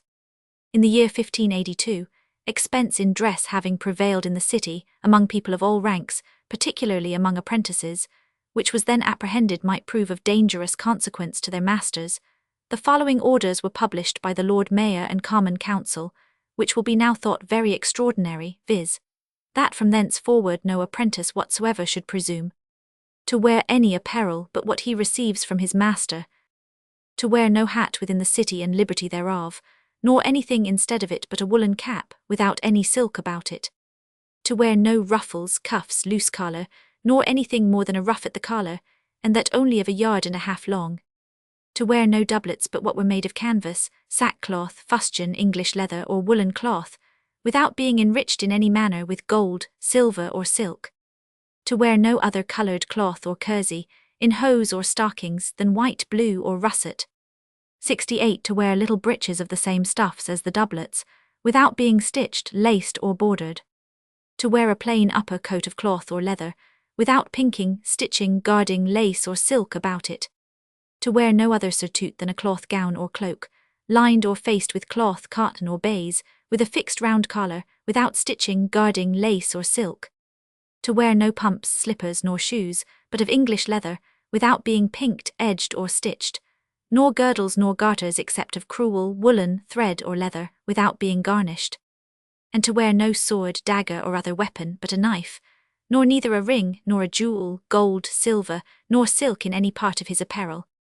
Rigorous as these laws were, and unsufferable as they would be now thought, yet any apprentice offending against any of the above particulars was, for the first offence, to be punished at the discretion of his master. For the second he was to be publicly whipped at the hall of his company, and for the third to serve 6 months longer than specified in his indentures, and every master conniving at his apprentices violating the above severe 69 decree was to forfeit 6s. 8d. to the poor of the parish in which he dwelt. The plague, which had broke out many times in the reign of Queen Elizabeth, appeared afresh in 1603, on the accession of King James I to the throne, and made such dreadful devastation that, within the space of a year, it swept away 30,578 persons. But it having at length happily ceased, the King, Queen, and Prince Henry made their public entry from the Tower on the 15th of March 1604, on which occasion the city was embellished with 7 magnificent triumphal arches, numerous pageants, and other pompous decorations. The streets were adorned with the richest silks and carpets, and lined with the stands of the several corporations, with their flags and bands of music. In the year 1608 King James I granted the city a charter, by which he not only confirmed all the ancient rights, liberties, and immunities of the citizens, but added to the bounds and jurisdiction of the city the precincts of Duke's Place, St. Bartholomew's the Great and Less, Black and White Friars, and Cold Harbour. That king also granted the city 2 other charters. In 1613, the water of the New River, 70 brought from where by the great Sir Hugh Middleton, was let into the lower reservoir at Islington, with great ceremony. The next year Smithfield was first paved, and in 1615 the sides of the streets of this city being paved with pebble stones, which had hitherto rendered walking very troublesome, the inhabitants of the principal streets first began to pave their doors with broad free stone and flags. In the year 1625, when King Charles I ascended the throne, a most dreadful pestilence raged in London. The fatal effects of this distemper had been frequently felt, but it now carried off within the space of a year in the city and suburbs 35,417 persons, besides those who died of other distempers, which in the whole amounted to 54,265, said to be 1/3 of the inhabitants. It is remarkable that in the year 1629, the goldsmiths' shops in the South Row of Cheapside reached from the Old Change to Buckler's Berry, exclusive of only 4 shops of other trades in all that space. But these 4 shops gave King Charles I and his Privy Council such offence that they sent an order to the Lord Mayor and aldermen, commanding them to turn out the tenants, and to oblige all the goldsmiths 71 in the city to settle in Cheapside and Lombard Street. This arbitrary order, however, not being complied with, several others were sent, both by the Council and the Court of Star Chamber, in which they were commanded to commit the tenants to prison, if they refused to give security to quit their houses by a certain day. And the Court of Star Chamber even threatened the alderman of the ward, that if he or his deputy did not immediately cause every such shop to be shut up, he or his deputy should be sent to prison, by warrant from the board. In 1633, King Charles I, being returned from his progress into Scotland, the gentlemen of the 4 Inns of Court entertained their majesties with a pompous masque, which excelled everything of the kind that had been seen in England, the expense amounting to 21,000 L, the greatest sum probably ever expended in this kingdom in mere show, except at a coronation. We shall therefore give it our readers, as a specimen of the taste of the times, the following account being the more curious, as these kinds of entertainments are now entirely laid aside. The maskers, musicians, and all who were actors, met on Candlemas Day in the afternoon, at Ely House in Holborn, 72, where the committee for the management of it sat all day, and in the evening they set forward in the following order, down Chancery Lane to Whitehall.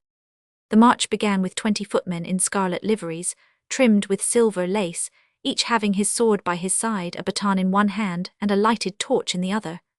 These were the marshal's men, who cleared the streets and were about the marshal, waiting his commands. After them, and sometimes in the midst of them, came Mr. Darrell the marshal, a very handsome gentleman of Lincoln's Inn, mounted upon one of the king's best horses and richest saddles. He was magnificently dressed, and besides his marshal's men, had 2 laqueys who carried torches, and a page in livery carrying his cloak. He was followed by 100 of the handsomest young gentlemen of the Inns of Court, 25 chosen out of each house, all of them mounted on the best horses, and with the best furniture that the king's stables, and those of all the noblemen in town could afford. These 100 gentlemen were so richly dressed, that scarce anything but gold and silver lace could be seen, and every one of them had 2 laqueys in his own livery, carrying 73 torches by his horse's side, and a page carrying his cloak. These gentlemen had about a dozen of the best trumpeters in their own livery, sounding before them. After this noble troop came the antimaskers, preceded by the sound of keys and tongs playing in concert. The first anti-masque consisted of beggars and cripples, mounted on the poorest, leanest jades that could be got out of the dust carts or elsewhere. A change, which from the nobleness of the music, the fineness of the horses, and the magnificent appearance of the gentlemen afforded a very odd and surprising contrast, the habits and everything belonging to these cripples and beggars being ingeniously fitted by the direction of the commissioners, among whom were Mr. Attorney Noy, Sir John Finch, Sir Edward Herbert, and Mr. Selden. After the beggars' anti-masque came men on horseback, playing upon pipes, whistles, and instruments, imitating the notes of all sorts of birds, and playing in excellent concert. These were followed by an anti-masque of birds, consisting of an owl in an ivy bush, with many different sorts of birds in a cluster gazing upon her. These were little boys put in covers in the shape of those birds, nicely fitted, sitting on small 74 horses, with footmen going before them with torches in their hands, and others to look after them to prevent their falling.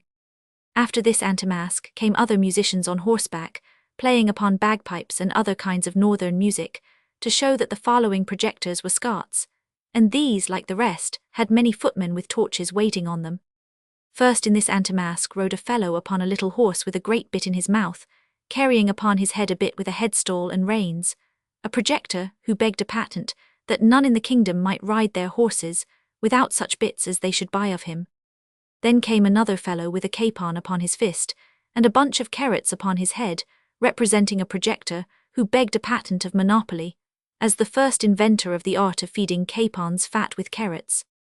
Several other projectors were personated in this anti-masque, which pleased the spectators the more, because an information was thus covertly given to the king of the unfitness and ridiculousness of these projects against the law. The Attorney Noy, who had most knowledge of them, had a great hand in this anti-masque of the projectors. 75 after this and the rest of the anti-masques came 6 of the chief musicians on horseback upon footcloths, and in the habits of heathen priests, footmen carrying torches by their sides. These were followed by a large open chariot, drawn by 6 fine horses with large plumes of feathers on their heads and cruppers. In this chariot were about a dozen persons, in the habits of guards and goddesses, many footmen walking on all sides with torches. This chariot was followed by 6 more of the musicians on horseback, dressed and attended with torches like the former, proceeding before another large open chariot, drawn by 6 fine horses with feathers, liveries, and torches like the other. Within it were 12 musicians as variously dressed as the others, to represent like them pagan deities. These chariots were made for this occasion, and preceding the grand maskers' chariots, played upon excellent loud music all the way. After this chariot came 6 more musicians, dressed and attended like the former, followed by the first chariot of the grand maskers, which was not so large as those that went before, but was curiously carved and painted. It was in the form of a Roman triumphal chariot, and richly painted with crimson and silver 76 all over, not excepting the wheels. It was drawn by 4 horses all in abreast, covered to the heels with crimson and silver tissue, and with huge plumes of red and white feathers on their heads and cruppers. The coachman's cap and feather, his long coat, his cushion, and his very whip, were of the same stuff and colour. In this chariot sat the 4 grand maskers of Gray's Inn, who were handsome young gentlemen. Their habits, doublets, trunk hose, and caps were of the richest tissue, covered as thick with silver spangles as they could be placed, large white silk stockings up to their trunk hose, and very fine sprigs in their caps. On each side of the chariot were 4 footmen, in liveries of the colour of the chariot, carrying huge flambeaux, which with the torches gave the greatest lustre to the paintings, spangles, and habits. After this chariot came 6 more musicians, in habits like the former, followed by the second chariot, which differed only from the other in its being painted silver and blue. The chariot and horses were covered with tissue of blue and silver, as the former was with silver and crimson. In this second triumphal chariot were 4 grand maskers of the middle 77 temple, in the same habits as the other maskers, and had the like attendants, torches and flambeaux as the former. After these followed the 3rd and 4th triumphal chariots, with 6 musicians between each, both they and their horses dressed as before. The triumphal chariots were all of the same make, and alike carved and painted, only differing in the colours. In the 3rd of these chariots rode the grand maskers of the inner temple, and in the 4th those of Lincoln's Inn, each taking the place assigned them by lot. In this order they proceeded to Whitehall, where the king and queen from a window of the banqueting house beheld this procession, and were so highly delighted with it, that the king sent to desire the marshal to take a turn round the tilt yard, that he and his consort might have a second view of this pompous procession, which being accordingly performed, they entered the palace, and were conducted to several apartments prepared for their entertainment, where the ladies of honour, and even the queen herself, danced with the principal maskers. With this fine cavalcade her majesty was so delighted, that she desired to have it repeated, which being intimated to the 78 Lord Mayor, he invited the king and queen with the above maskers to an entertainment in Merchant Taylor's Hall, and on this occasion they came in procession into the city, in exactly the same order and with equal splendour and applause as at Whitehall. Whitlock's Memoirs. During this unhappy reign great disputes arose between the king and the city, in relation to ship money, loans, and 100. The city was deprived not only of the new plantation of Ulster in Ireland, which had been granted to the Lord Mayor and citizens by King James I, but fined 50,000 L. Several of the aldermen were imprisoned, for neglecting to send to court an account of such persons as were able to lend his majesty money, and the Lord Mayor and sheriffs prosecuted in the Start Chamber. The 5 members whom the king himself went with a guard to seize in the Parliament House, took refuge in the city, and were conducted back by water to the House of Commons, by a great number of citizens, while the trained bands, as a farther guard, marched by land to Westminster. But even in the midst of these disputes, while the king was actually opposing the liberties of the 79 citizens, he granted them several charters, by which he confirmed all their former privileges, and added some new ones. At length the Lord Mayor, contrary to an order of Parliament, endeavouring by proclamation to raise troops for his majesty, he was committed to the Tower, and several articles of impeachment being brought against him, he was, by the sentence of the House of Peers, degraded from the mayoralty, and rendered incapable of bearing any office, or receiving any farther honour. There being some time after but little prospect of an agreement between the king and Parliament, and the greatest part of the city being averse to all thoughts of an accommodation, the Common Council passed an act for fortifying the city with outworks, agreed that all the ways leading to the city should be shut up, except those entering at Charing Cross, St. Giles's in the Fields, St. John's Street, Shoreditch and Whitechapel, and that the exterior ends of those streets should be fortified with breastworks and turnpikes, musket-proof, that the several courts of guards and rails at the extreme parts of the liberty of the city should be fortified with turnpikes, musket-proof, that all the sheds and buildings contiguous to the 80 outside of London wall should be taken down, and that the city wall with its bulwarks should be not only repaired and mounted with artillery, but that several new works should be added to it, at the places most exposed. This Act of Common Council being soon after confirmed by an order of Parliament, the following forts were raised: 1. A bulwark and a half at the north end of Gravel Lane, 2. A hornwork near the windmill in Whitechapel Road, 3. A redoubt with 2 flanks near Brick Lane, 4. A redoubt with 4 flanks in Hackney Road, Shoreditch, 5. A redoubt with 4 flanks in Kingsland Road, 6. A battery and breastwork at Mountmill, 7. A battery and breastwork at the end of St. John's Street, 8. A small redoubt near Islington Pound, 9. A large fort with 4 half-bulwarks near New River Head, 10. A battery and breastwork on the hill east of the place afterwards called Black Mary's Hole, 11. 2 batteries and a breastwork at Southampton, now Bedford House, 12. A redoubt with 2 flanks near St. Giles's Pound, 13. A small fort at the east end of Tyburn Road, 14. A large fort with 4 half-bulwarks across the road where Wardour Street is now built, 15. A 81 small bulwark at the place now called Oliver's Mount, 16. A large fort with 4 bulwarks at Hyde Park Corner, 17. A small redoubt and battery on Constitution Hill, 18. A court of guard at Chelsea Turnpike, 19. A battery and breastwork in Tothill Fields, 20. A quadrant fort with 4 half-bulwarks at Vauxhall, 21. A fort with 4 half-bulwarks at the Dog and Duck in St. George's Fields, 22. A large fort with 4 bulwarks near the end of Blackman Street, 23. A redoubt with 4 flanks near the Lark Hospital. These forts were all joined by a line of communication, formed by a rampart of earth, which on all sides surrounded the cities of London and Westminster, and the borough of Southwark. This was done at the expense of the city, and the whole was immediately executed with the greatest alacrity. After this the city entered heartily into the measures of the Parliament, though the Lord Mayor, Aldermen and Common Council frequently solicited that body to settle the peace of the kingdom. But soon after the king's death, an order being sent to the Lord Mayor and Sheriff to proclaim the abolition of monarchy, he refused to comply, upon which he was AD 2 brought to the bar of the House of Commons, committed prisoner to the Tower for 2 months, and another mayor chosen in his room. At the inauguration of Cromwell in 1657, as Lord Protector, the Lord Mayor carried the city sword before him, accompanied by the Earl of Warwick, who carried the sword of state, and during the ceremony stood on the right side of Cromwell's chair, while the Lord Mayor stood on the left. But after the death of Cromwell, the Common Council opposing the Committee of Safety, declaring for a free Parliament, and refusing to pay or advance money to the Parliament, General Monk was ordered to march with his army into the city, and the streets became planted with soldiers. When several of the aldermen and Common Council were taken into custody, the whole body disqualified, and a new Common Council ordered to be chosen, after which the city gates were broke and cut to pieces, the portcullises taken down and destroyed, and the posts and chains taken down. After this, the city heartily and zealously joined with General Monk in bringing about the restoration. The Lord Mayor and aldermen, on the 29th of May 1660, went out to meet Charles II.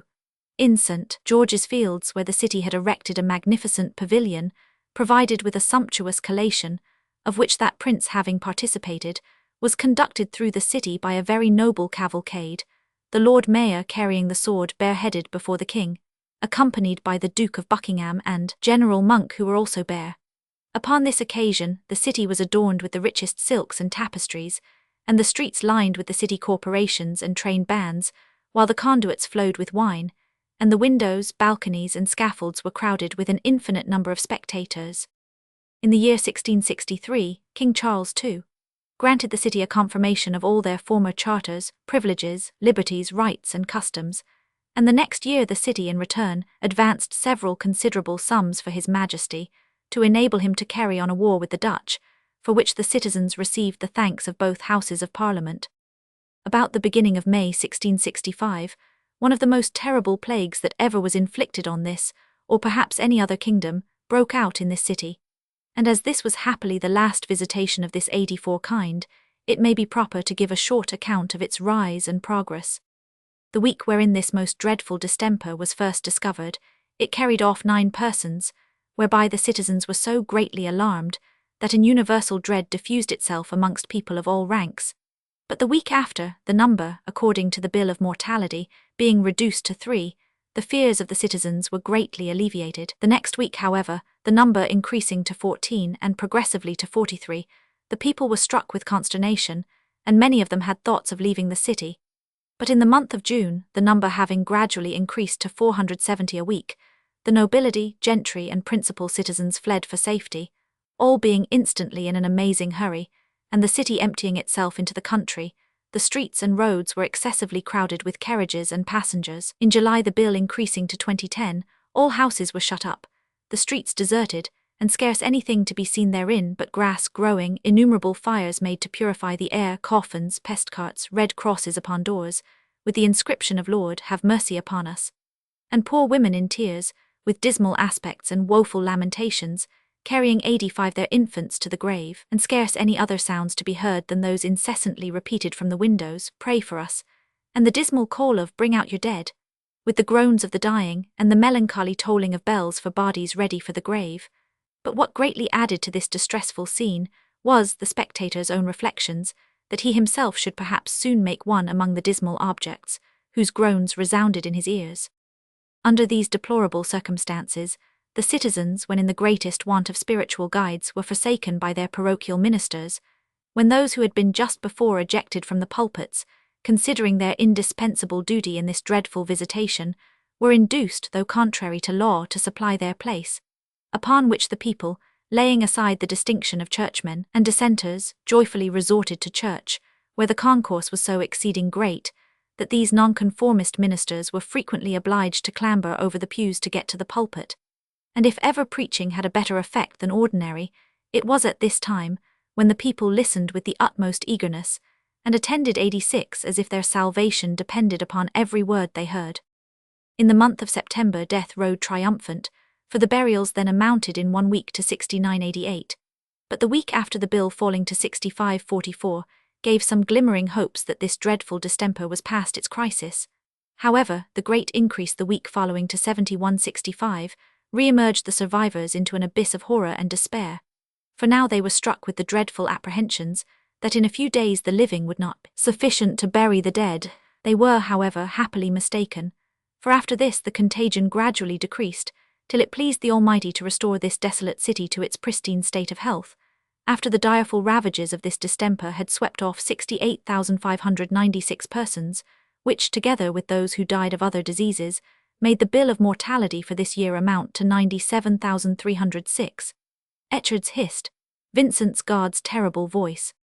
As to the natural causes of this pestilence, physicians differ greatly. However, Dr. Baynard observes that during the havoc made by it, there was a general calmness and serenity of weather, without the least wind or rain. That through the 87 great scarcity of nitre in the air, the fires in the streets were with great difficulty made to burn, and by its extreme rarefaction, which was doubtless increased by these fires, the birds panted for breath, and those of the larger sort were observed to fly more heavily than usual.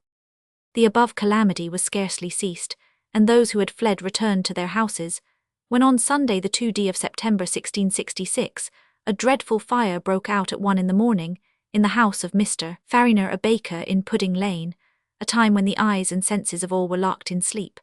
The house was a wooden building pitched on the outside, as were all the rest in the lane, which was exceeding narrow, and by the jutting over of the several stories, the buildings on each side almost met at the top. And in this manner were built most of the houses in this metropolis. The house in which the fire began, containing much brush and faggot wood, the fire soon got ahead and furiously seized on the neighbouring houses on all sides, running 4 ways at once. It presently set New Fish Street all in a flame, while another branch raging down Pudding Lane laid hold on Thames Street, the repository of all combustibles, as hemp, flax, rosin, oil, butter, pitch, tar, 88 brimstone, cordage, hops, sugar, brandy, wood and coals, where dividing itself, it ran both eastward and westward with inexpressible fury, into the adjacent lanes, consuming all before it, and its 2 main branches meeting at London Bridge, soon reduced all the buildings upon it to ashes, together with the water engines under it, by which means the people were deprived of the assistance of that element, for the new river water was not then laid into those parts. The pulling down houses every way at some distance was first proposed, and this was the only method that could have been of any service in stopping the progress of the flames, for had there been water, the fire was too fierce to be mastered by engines, or to suffer any body to work near it. But this was objected to, and while the affair was debated, the flames spread still farther. Unhappily they were increased by a violent easterly wind, and that day and the following night spread up Gracechurch Street, and downwards from Cannon Street to the water side, as far as the 3 Cranes. The people in all parts were distracted at seeing the progress of the fire, and by the care of carrying off their goods. However, 89 many attempts were now made to prevent it spreading, by pulling down houses, and making great intervals, but not having time to remove the materials, the fire seized upon the timber, boards, laths and rubbish, and extended itself over these spaces to the neighbouring houses, raging in a bright flame all Monday and Tuesday, without any endeavours to stop it proving effectual, though His Majesty, the Duke of York, and great numbers of the nobility and gentry came with the guards, who were employed in endeavouring to extinguish it. The wind, however, slackened a little on Tuesday night, when the fire, meeting at the Temple with brick buildings, it by little and little lost its force on that side, so that on Wednesday morning a stop was put to it on the west, at the Temple Church, and also at Holborn Bridge and Pye Corner. On the north it stopped at Aldersgate, Cripplegate, near the north end of Basinghall Street, and in Coleman Street. On the east at the south corner of Bishopsgate Street and Leadenhall Street, at the church in Fenchurch Street, and at the Tower Dock, after its having consumed all the buildings within these limits, quite down to the water side. On Thursday the flames were extinguished. 90, but that evening the fire burst out again at the Temple, by the falling of some sparks upon a pile of wooden buildings, but upon blowing up the houses around it with gunpowder, it was extinguished the next morning. By this dreadful conflagration were consumed 400 streets and lanes, 13,200 houses, the Cathedral Church of St. Paul, 86 parish churches, 6 chapels, the Royal Exchange, Blackwell Hall and the Custom House, several hospitals and libraries, 52 of the Company's halls, and a vast number of other stately edifices, together with 3 of the city gates, 4 stone bridges and 4 prisons, the loss of which, with that of the merchandise and household furniture, amounted, according to the best calculation, to £10,730,500. But it is amazing that in this terrible devastation, only 6 persons lost their lives by the fire. As by the dreadful ravages of the plague the preceding year, the city was depopulated, and the houses deprived of their inhabitants, so by this conflagration the surviving citizens were deprived of their habitations, and many thousands of them compelled to retire to the fields, with such of their effects as they were able to 91 save, where they continued destitute of the conveniencies and almost all the necessary accommodations of life, lying in the open air, till tents and slight wooden huts could be erected to secure them from the inclemencies of the weather.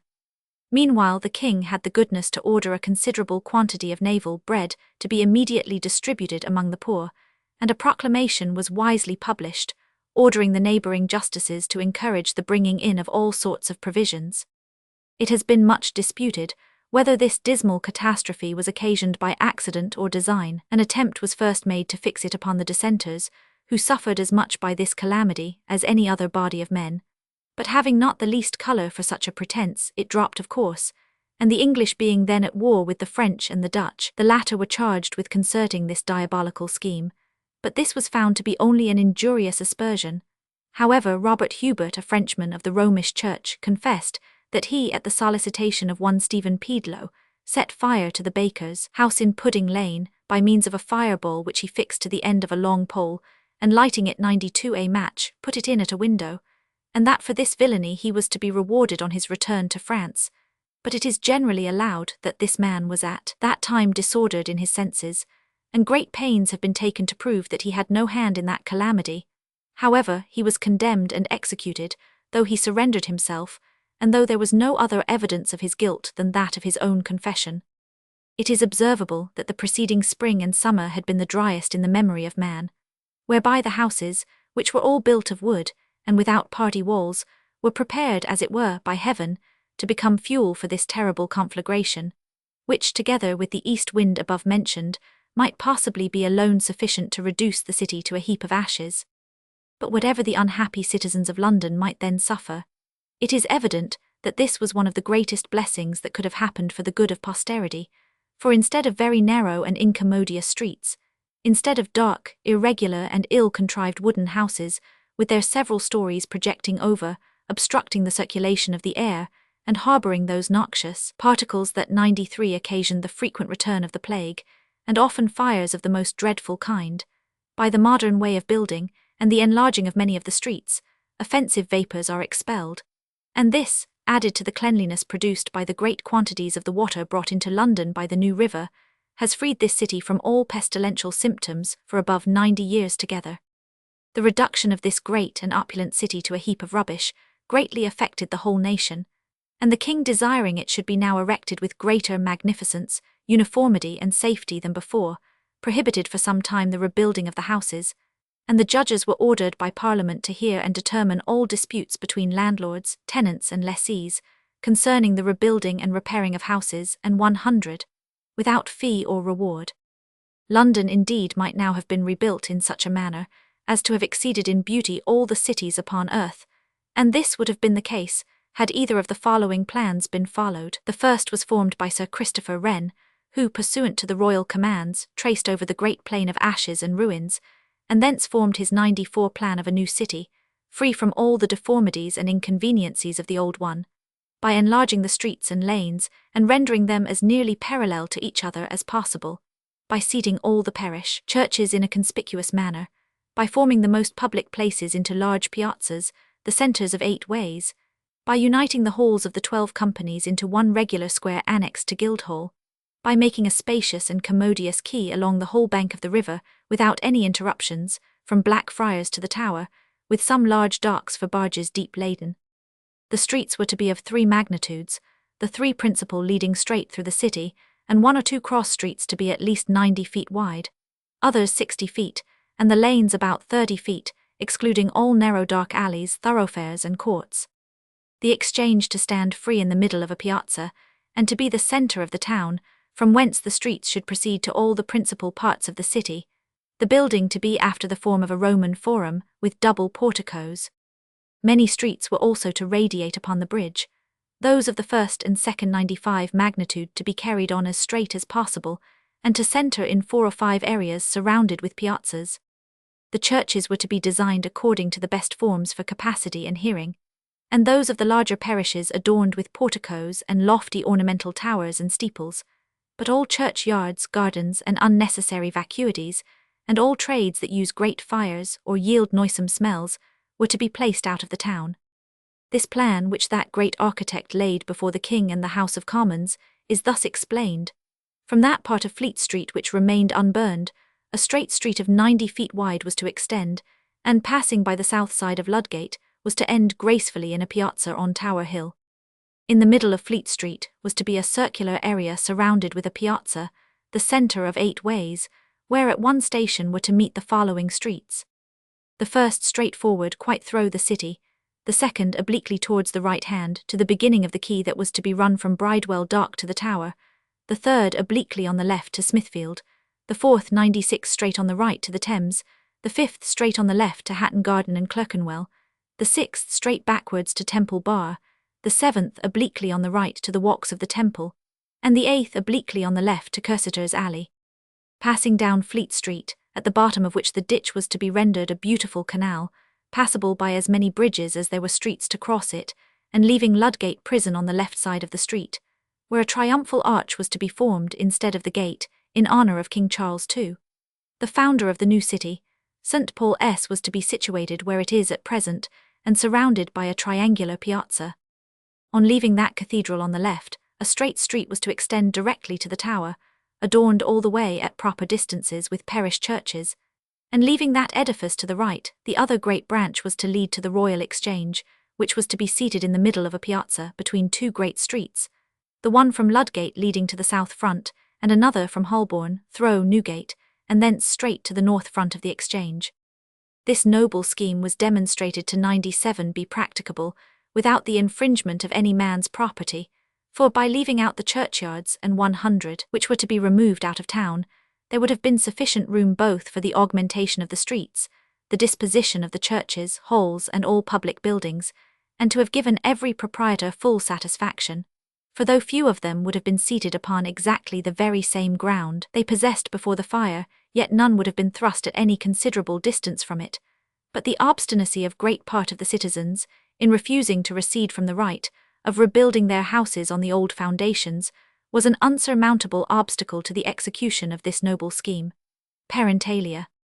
Soon after this, Sir John Evelyn produced another plan, in which he proposed that some of the deepest valleys should be filled up, or at least made with less sudden declivities, that a new and spacious quay should run from the Tower to the Temple, and extend itself as far as the low water mark, by which means the channel of the river would be kept constantly full, the irregularity and deformity of the stairs, and the dirt and nastiness left at every ebb would also be prevented. 98. To create variety in the streets, he also proposed that there should be breaks and enlargements, by spacious openings at proper distances, surrounded with piazzas and uniformly built with beautiful fronts, and that some of these openings should be square, some circular, and others oval. He would have none of the principal streets less than 100 feet in breadth, nor any of the narrowest less than 30. He would have 3 or 4 large streets between the Thames and London Wall, reckoning that of Cheapside for the chief, which might extend from Temple Bar to the upper part of Tower Hill, or to Crutched Friars, bearing the Cathedral of St. Paul's upon a noble eminence. Among these he would have the parochial churches, which he thought might be reduced to half the number, as some of the parishes were then no less than 200 times larger than others, and these he would have so interspersed as to adorn the profile of the city at all its avenues. Most of them he would have in the centre of spacious areas, adorned with piazzas, and 100, so as to be seen from several streets, and others at the abutments and extremities of them. About the church piazzas, the stationers and booksellers were to have their 99 shops, and the ministers their houses, as about that of St. Paul S was to be the episcopal palace, the dean and prebend's houses, St. Paul's school, a public library, the prerogative and first fruits office, all which were to be built at an ample distance from the cathedral, and with more stately fronts in honour of that august pile.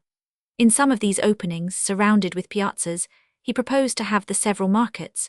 In others the coaches might wait, and in some might be public fountains constantly playing.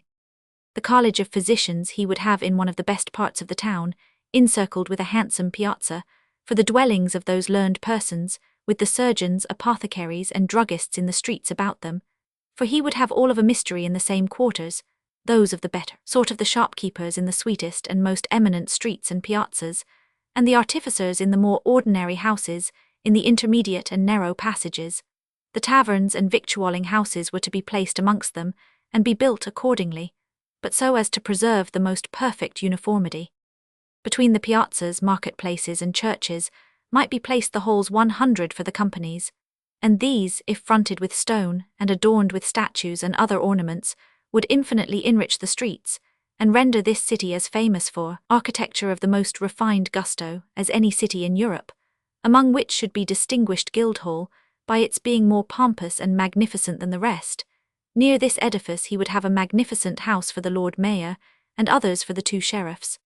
The Royal Exchange he thought might front the Thames about the Steelyard, in an area surrounded on 3 sides with piazzas, with vaults for warehouses underneath, and for such merchandise as could not be well preserved underground, might be erected buildings fronting the Thames on the other side of the river, with wharfs before and yards behind for the placing of cranes, the laying of timber, coals, and 100, and other gross commodities, while the quay over against it should be built for the owners, and the dwellings of the principal merchants.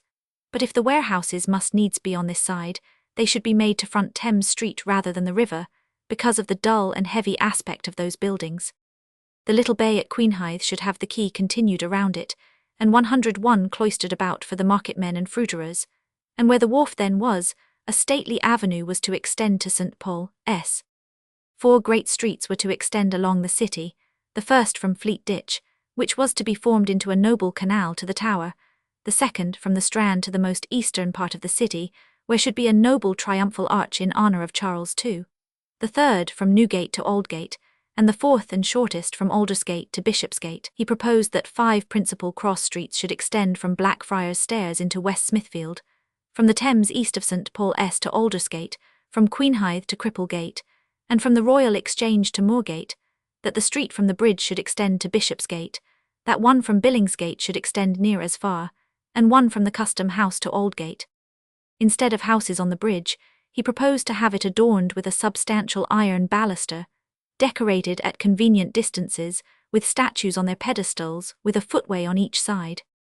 The hospitals, workhouses to employ the poor, and the prisons, being built 102 and re-endowed at the public expense, were to be disposed of in convenient quarters of the city. The hospitals would become one of the principal streets, but the prisons, and court for the trial of criminals, might still be built near the entrances of the city. The gates were to be in the form of triumphal arches, adorned with statues, relievos, and apposite inscriptions, not obstructed by sheds or mean houses joined to them. This gentleman also proposed that along the wall betwixt Cripplegate and Aldgate should be the churchyards of the several parishes, while the houses opposite to them formed a large street for the common inns, and served as a station for carriers, and 100, these being on the north part of the city, and nearest the confines of the fields and roads, would least encumber the town, and there would be a far more commodious and free access to them, by reason of their immediate approaches through the traverse streets, than if they were scattered up and down without distinction. But this scheme, which was designed as an improvement of Sir Christopher's, also fell to nothing, and by the obstinacy of the citizens, the opportunity was lost of 103 rendering this city the admiration of the world, and thereby of drawing the nobility of all Europe to visit it, and lay out great sums here. However, it was ordered by Act of Parliament that many of the streets and lanes should be widened, and the city was empowered to make a new street from Cheapside to Guildhall, which obtained the name of King Street, and another from Threadneedle Street to Lothbury, called Prince's Street. And the markets, which till then were held in Newgate Street and Cheapside, were ordered to be removed behind the houses into commodious marketplaces to be prepared for that purpose. It was also enacted that all the houses should be built with stone or brick, with party walls, and the whole finished within 3 years, that the ground in several places should be raised, and that a column of brass or stone should be erected on or near the place where the above dreadful fire began, whence arose that noble column called the monument. But had it been raised near the place where the fire ceased and in the centre of the fine circular area proposed by Sir Christopher Wren, in Fleet Street, where 8 streets would radiate upon it, and where it would be seen to terminate the view, 104 even from Aldgate and Westminster, it would have enjoyed a situation vastly more worthy of its beauty, and have appeared to infinitely greater advantage than in the corner where it is now placed. See the article Monument.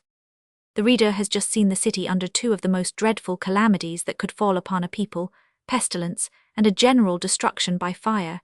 He will now see the citizens suffering calamities of a very different kind, and deprived of all their boasted privileges. This affair it is necessary to trace from its origin. In the beginning of May 1679, a conspiracy of the Papists was discovered, for destroying the city again by fire, occasioned by the burning of one Bird's house in Fetter Lane. For Elizabeth Oxley, the servant being suspected was committed to prison, where she not only confessed the fact, but declared that she was prevailed upon to fire it by one Stubbs, a Papist, upon the promise of 5l. Stubbs, being secured, confessed that he had been excited to this by Father Gifford, his confessor, who told him that instead of its being a sin, it would be a great service to the Church to burn and destroy all the houses of heretics, and that he had several conferences with Gifford and 105 Irishmen upon that affair, that an insurrection was to be made in London, and a powerful army expected from France. 5 Jesuits were executed for this plot, the Papists banished from the city and 10 miles round, and afterwards the Lord Stafford was beheaded for the same crime. In revenge, the Romish party trumped up what was called the Meal Tub plot, to bring an odium upon the Presbyterians and the heads of the country party. But Dangerfield, the chief actor in this farce, being committed to prison, applied himself to the Lord Mayor, and in an ample confession laid open the whole scene of iniquity, discovering the persons who set him to work.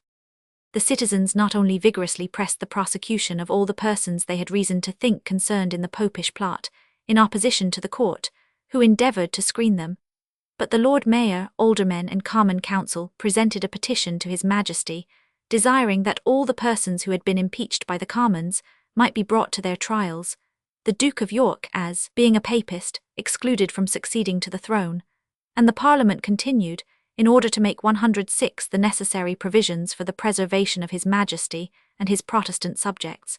But this petition not only hastened the dissolution of the Parliament, but was so highly resented by the King, that it principally occasioned the loss of all the rights and privileges belonging to the citizens. The Parliament being soon after dissolved, and writs issued for a new election, the citizens chose their former members, and gave them directions in writing to continue their search into the Popish plot, to promote the Bill of Exclusion, and to grant no supplies of money till they had effectually secured them against popery and arbitrary power, which example was followed by most of the electors of the kingdom. The court now threw the city into confusion by interfering in the election of sheriffs. Those the city had chosen and one of the aldermen were committed to the Tower, while other sheriffs were elected by the Lord Mayor without the consent of the Commons, and soon after a quo warranto was brought against the city, contrary to justice, the charters of the city and the rights of the citizens. The plea and rejoinder brought by the citizens were as full and as nervous as the arguments 107 brought to support the information were weak and trifling. However, the ministry having at all events determined to remove the sacred fence, and destroy the dear-bought privileges of the citizens, removed the judges who did not approve these proceedings, and chose others who would be more obedient in their room. And on the 12th of June 1683, the sentence was pronounced that the city had given just ground for the forfeiture of their charter. After this the King granted the office of Lord Mayor to be held during pleasure, appointed the sheriffs, the recorder, and 16 of his favourite aldermen, degraded 8 of those that were in the country interest, and appointed 8 others in their room. The death of King Charles II was far from putting a stop to the arbitrary measures of the court, for James II immediately singled out as a sacrifice to popery Mr. Cornish, an alderman of this city, who, when sheriff, had exerted himself in an uncommon manner in the detection and prosecution of those concerned in the Popish plot. This gentleman was apprehended, and committed to Newgate without the use of pen, ink, or paper, till Saturday noon, when he received notice, 108, that he was to be tried for high treason on the Monday following. In the interim, his children humbly petitioned the King for time, that their father might prepare for his defence, but they petitioned in vain, though the most material evidence in his favour was then 140 miles from London. He was indicted the next Monday, for conspiring to raise a rebellion, to destroy the King, and subvert the constitution in the late reign. The only material evidences were 2 persons of an infamous and profligate character, one of them an outlaw who was pardoned and his testimony made legal for his appearing against Cornish, and though what he deposed did not affect the prisoner, he was condemned, and on the 23d of the same month, hanged, drawn, and quartered before his own door at the end of King Street, Cheapside. During this short but iniquitous reign, in which the boldest attempts were made for extirpating the Protestant religion, and the religious and civil liberties of the people, the citizens and the whole nation cast their eyes on the Prince of Orange as their deliverer. That prince's resolution to grant them his assistance was no sooner known at Whitehall than the deluded, weak, and pusillanimous king, prompted 109 by fear, sent for the Lord Mayor and aldermen, and with a meanness of spirit equal to that of enslaving his people, promised to restore their charter. Accordingly, on the 6th of October 1688, the infamous and cruel Lord Chancellor Jeffreys brought back the charter to the city. Upon this, a new Lord Mayor was chosen, the aldermen restored to their respective wards, and the liverymen of the several companies at the time when judgment was given against the city upon the quo warranto were also restored. It may be proper to observe, before we conclude this reign, that about the beginning of December 1683 was a severe frost which continued till the 5th of February. The Thames being froze, a great number of streets with shops were erected upon it. In the year 1687, a dreadful persecution raging in France against the distressed Protestants, 13,500 of them came over and settled in this city, and the parts contiguous, particularly in Spitalfields, by which they greatly enriched the city and kingdom, by introducing among us new arts and manufactures. As the citizens had contributed very much to the Revolution, King William 110 and Queen Mary were conducted by a noble cavalcade to Guildhall, where their majesties and a numerous train of the nobility were entertained at dinner, and soon after the Parliament reversed the proceedings of the former reigns on the quo warranto, declaring them to be illegal and arbitrary, and confirmed all the rights and privileges of the city. After the Peace of Ryswick, King William III, at the desire of the Lord Mayor and citizens, made his public entry into the city with great magnificence, the Lord Mayor carrying the city sword before his Majesty. In the reign of Queen Anne, Her Majesty came several times in great state to St. Paul's to return thanks for the glorious victories of the great Duke of Marlborough, and after the victory of Blenheim, His Grace, with the Prince of Hesse and many of the nobility, dined with the Lord Mayor and aldermen at Goldsmiths' Hall. On Friday, the 26th of November 1703, happened the most dreadful storm of wind that perhaps was ever known in any age or nation, for beginning about 11 at night, and increasing till about 7 in the morning, it committed the most terrible and amazing devastations, 111 by blowing down houses, trees, brick walls, and stacks of chimneys, by which many of the citizens were buried in ruins, a considerable number of whom were killed, others terribly wounded, while others again were amazingly preserved unhurt among the rubbish, as an instance of which it may be proper to mention the following circumstance. 2 boys lying in a garret in the poultry, a huge stack of chimneys fell in, which making its way through that and all the other stories to the cellar, it was followed by the bed with the boys asleep in it, who first awaked in that gloomy place of confusion, without having suffered the least hurt. Incredible as this story is, it is nevertheless well attested. By the impetuosity of this storm, many spires and turrets were destroyed. Upon the churches and other public buildings, the lead was rolled up like scrolls and blown to a considerable distance. At the approach of day, the houses appeared like so many skeletons, and being mostly stripped, the damage done to the roofs was so great that the price of tiles rose from 1l. to 6l. 1,000. It is not easy to conceive the surprise that appeared in all countenances in the morning, for the streets were covered 112 with bricks, broken tiles, signs, and pest houses. Almost all thoughts of trade were laid aside, and the principal concern was the immediate repair of their houses, in order to preserve themselves from the inclemency of the weather in that rigorous season. The damage at sea, however, far exceeded that by land, for in that dreadful night 12 men of war were lost, with above 1,800 men on board, besides the prodigious loss of merchant ships, computed at 10 times the value. At that time the roads near our coast were filled with ships, especially the Downs, where most of them were swallowed up by the waves, and even in the Thames only 4 from London Bridge to Limehouse rode it out, for the rest being driven to Limehouse, lay there beating against each other by the irresistible fury of the tempest, by which they suffered inconceivable damage. Maitland. The French having unmercifully destroyed the Palatinate by burning the cities and towns, near 12,000 Palatines arrived at London, where they met with the most charitable assistance. Above 3,000 of them were sent to Ireland, and the rest to our plantations, where they have made very great improvements. 113 in the latter end of this reign, great disturbances were occasioned by 2 sermons preached by Dr. Sacheverell. in which he represented the church to be in danger from the dissenters. For these inflaming discourses he was impeached by the commons, and tried by the lords, at which the mob were so exasperated that they pulled down several meeting houses, and occasioned great disturbances. Soon after the death of Queen Anne, King George I made his public entry into London, the Lord Mayor carrying the city sword before him, from St. Margaret's Hill to St. James's Palace. In 1715 happened a total eclipse, and the same year a severe frost began in November and continued with short intermissions till the middle of February, by which the Thames was frozen over and a great number of booths erected upon it.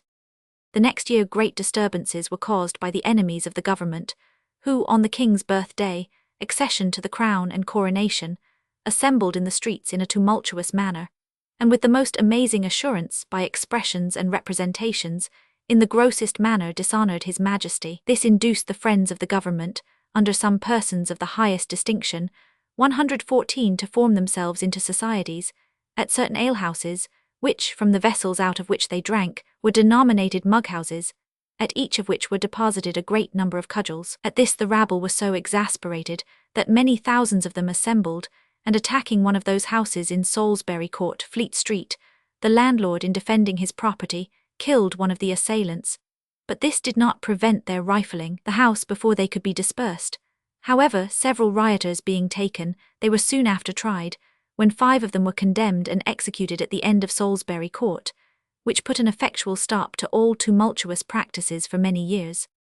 It is observable that in 1716, by a long dry season, the River Thames was reduced so low, that by a violent storm of wind at west-southwest, it was blown so dry during the recess of the tide, that many thousands of people passed it on foot, both above and below bridge, and walked through most of the arches. The year 1720 will be ever famous in this city, for the destructive South Sea scheme, by which many thousands of the wealthy citizens and others were impoverished, 115 while others acquired immense riches. See South Sea Company. The year 1733 was rendered memorable by the effectual opposition made by the citizens against a scheme for a general excise. In 1734, 2 spacious arches, 10 feet high and 6 wide, were erected as a common sewer over the Fleet Ditch, from Holborn to the end of Fleet Street, and a neat market house being since erected in the same place, by the name of Fleet Market, was opened in the year 1737, and the next year the buildings and sheds of Stocks Market at the end of the Poultry were cleared away, in order to lay the foundation of a mansion house for the Lord Mayor, which was afterwards erected. See Mansion House. The present reign is indeed rendered remarkable by the multitude of magnificent buildings, fine streets and spacious squares that have been added, and still are adding to this metropolis. A taste for elegance in architecture, and a desire to improve and adorn the city, have produced one of the finest bridges in the world at Westminster, have caused London Bridge to be stripped of its ruinous buildings that encumbered the passage, and will soon render it as commodious 116 and beautiful as possible. Another elegant bridge is erecting at Blackfriars, in so grand a taste as to do honour to the city. We are become sensible of the absurdity of building magnificent structures in holes and narrow passages, where they cannot be seen to advantage, and now resolve to make what is beautiful in itself an ornament to the city. But this is not all. Charity and humanity now triumph over bigotry and superstition, and the rage of party is on all sides ready to expire. Churchmen and dissenters mingle in the same company without animosity, and friendships are contracted between those of different sentiments, both with respect to religion and government, while party zeal is almost confined to the ignorant and the vulgar. During this reign the wealthy have shewn their humanity and pity for the distresses of their fellow creatures, by erecting a great number of infirmaries and hospitals, for the relief of those afflicted with any of the diseases to which human nature is subject, while others are appropriated to the cure of particular distempers.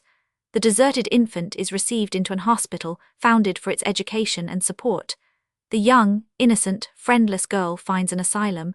Even the repenting 117 prostitute has an opportunity of returning to virtue. The poor married woman is relieved and supported in the time of her greatest difficulty, distress and danger. She who is under the same distress with the additional pangs of guilt has a receptacle in which she also may be delivered, and supported during her lying in, without the least expense. Those under the smallpox, who were formerly sent to pest houses, and treated as if they had the plague, are now happily accommodated in places prepared for their relief. And there is even an hospital for inoculating the young who never had this formidable disease, in order to prevent the fatal effects which commonly attend its being caught in a riper age. In short, the last charitable foundation I shall mention, as an honor to the present age and nation, is the Marine Society, a society formed for increasing our mariners, by clearing our streets of poor vagabond boys and men destitute of the means of procuring an honest support. Thus those are made to contribute to the glory and safety of the nation, who would otherwise be brought up to plunder and rapine, who would live in misery and vice, and probably end their days with ignominy. See an account of each of these societies under 118, their several articles: asylum, lying in hospital, marine society, and 100. The arms of the city of London are argent, a cross gules with a sword the same.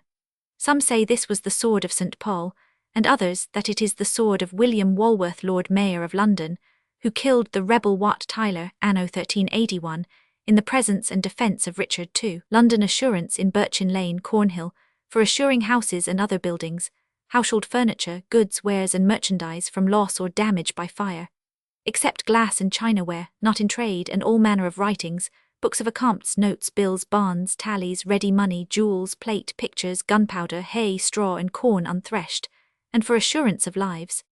This society was incorporated by letters patent granted by King George I, for assuring ships and merchandise at sea, and for lending money upon bottomry, in consideration of which grant the corporation were to advance His Majesty 300,000 L without interest for the term of 30 years, towards the raising of which, and paying the just demands that might be made upon their respective policies, the company were empowered to raise a sum, 119 not exceeding 1,500,000 L, to be called the stock of the corporation. By a second charter, granted to this corporation in the year 1721, they were empowered not only to insure ships, but houses, goods, and even lives. This society is under the direction of a governor, sub-governor and deputy governor, and 24 directors.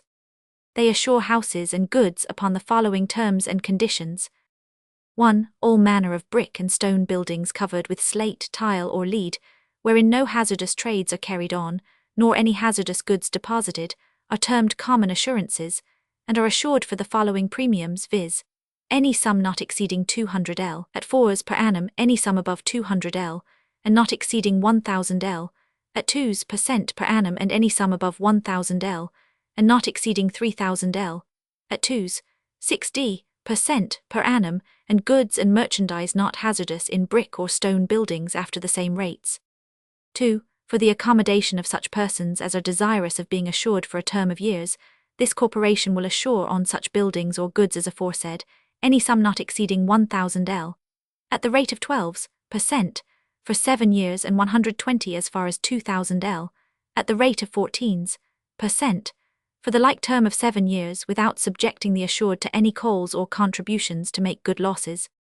3. Assurances on buildings and goods are deemed distinct and separate adventures, so that the premium on goods is not advanced by reason of any assurance on the building wherein the goods are kept, nor the premium on the building by reason of any assurance on the goods. 4. Timber or plaister buildings covered with slate, tile, or lead, wherein no hazardous trades are carried on, nor any hazardous goods deposited, and goods or merchandise not hazardous in such buildings are termed hazardous assurances, and assured as follows: any sum not exceeding 200 L, at 6s per annum, any sum above 200 L, and not exceeding 1,000 L, at 3% per annum, any sum above 1,000 L, and not exceeding 2,000 L, at 4% per annum, and any sum above 2,000 L, and not exceeding 3,000 L, at 5% per annum.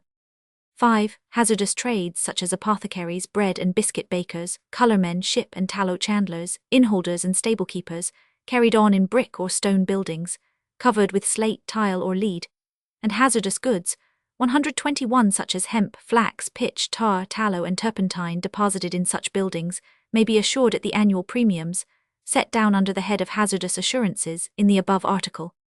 6. Any of the above hazardous trades carried on, or hazardous goods deposited in timber or plaister buildings, earthen, glass and chinaware in trade, and thatched buildings or goods therein, are termed double hazardous assurances, and may be assured upon the following conditions: any sum not exceeding 200 L, At tens, per annum any sum above 200 L, and not exceeding 1000 L, at fives per annum and any sum above 1000 L, and not exceeding 2000 L, at sevens, 60% per annum. 7 deal yards, also chimists, distillers, sugar bakers, maltsters, or any other assurances more than ordinarily hazardous, by reason of the trade, nature of the goods, narrowness of the place, or other dangerous circumstances, may be made by special agreement. 8. 2 dwelling houses or any one dwelling house, and the outhouses thereunto belonging, or any one dwelling house and goods therein, may be included in the sum of 200 L. But when several buildings or buildings and goods are assured 122 in the same policy, the sum assured on each is to be particularly mentioned. 9. To prevent frauds, if any buildings or goods assured with this corporation are or shall be assured with any other corporation or society, the policy granted by this corporation is to be null and void, unless such other assurance is allowed by endorsement on the policy. 10. No policy is to be of any force till the premium for 1 year is paid, and for all subsequent annual premiums, the assured are to take receipts, stamped with the seal of the corporation, no other being allowed of. 11. No policy is to be extended, or construed to extend to the assurance of any hazardous buildings or goods, unless they are expressly mentioned in the policy, and the proper premium for such assurances be paid for the same. 12. No loss or damage by fire happening by any invasion, foreign enemy, or any military or usurped power whatsoever, is to be made good. 13. All persons assured by this corporation are upon any loss or damage by fire, forthwith to give notice thereof by letter or otherwise to the directors or secretary at their house in London, and within 15 days after such fire, deliver 123 in as particular an account of their loss or damage as the nature of the case will admit of, and make proof of the same by the oath or affirmation of themselves, their domestics or servants, or by their books of accounts or other proper vouchers, as shall be required, and also to procure a certificate under the hands of the minister and churchwardens, together with some other reputable inhabitants of the parish, not concerned in such loss, importing that they are well acquainted with the character and circumstances of the sufferer or sufferers, and do know or verily believe that he, she, or they have really, and by misfortune, sustained by such fire the loss and damage therein mentioned, and in case any difference shall arise between the corporation and the assured, touching any loss or damage, such difference shall be submitted to the judgment and determination of arbitrators indifferently chosen, whose award in writing shall be conclusive and binding to all parties. And when any loss or damage is settled and adjusted, the sufferer or sufferers are to receive immediate satisfaction for the same. 14. In adjusting losses on houses, no wainscot, sculpture, or carved work is to be valued at more than 3s per yard. 124 N. B. There is no average clause in the policies of this corporation, but the assured in case of loss receive the full damage sustained, deducing only 3%, according to the terms of the policy.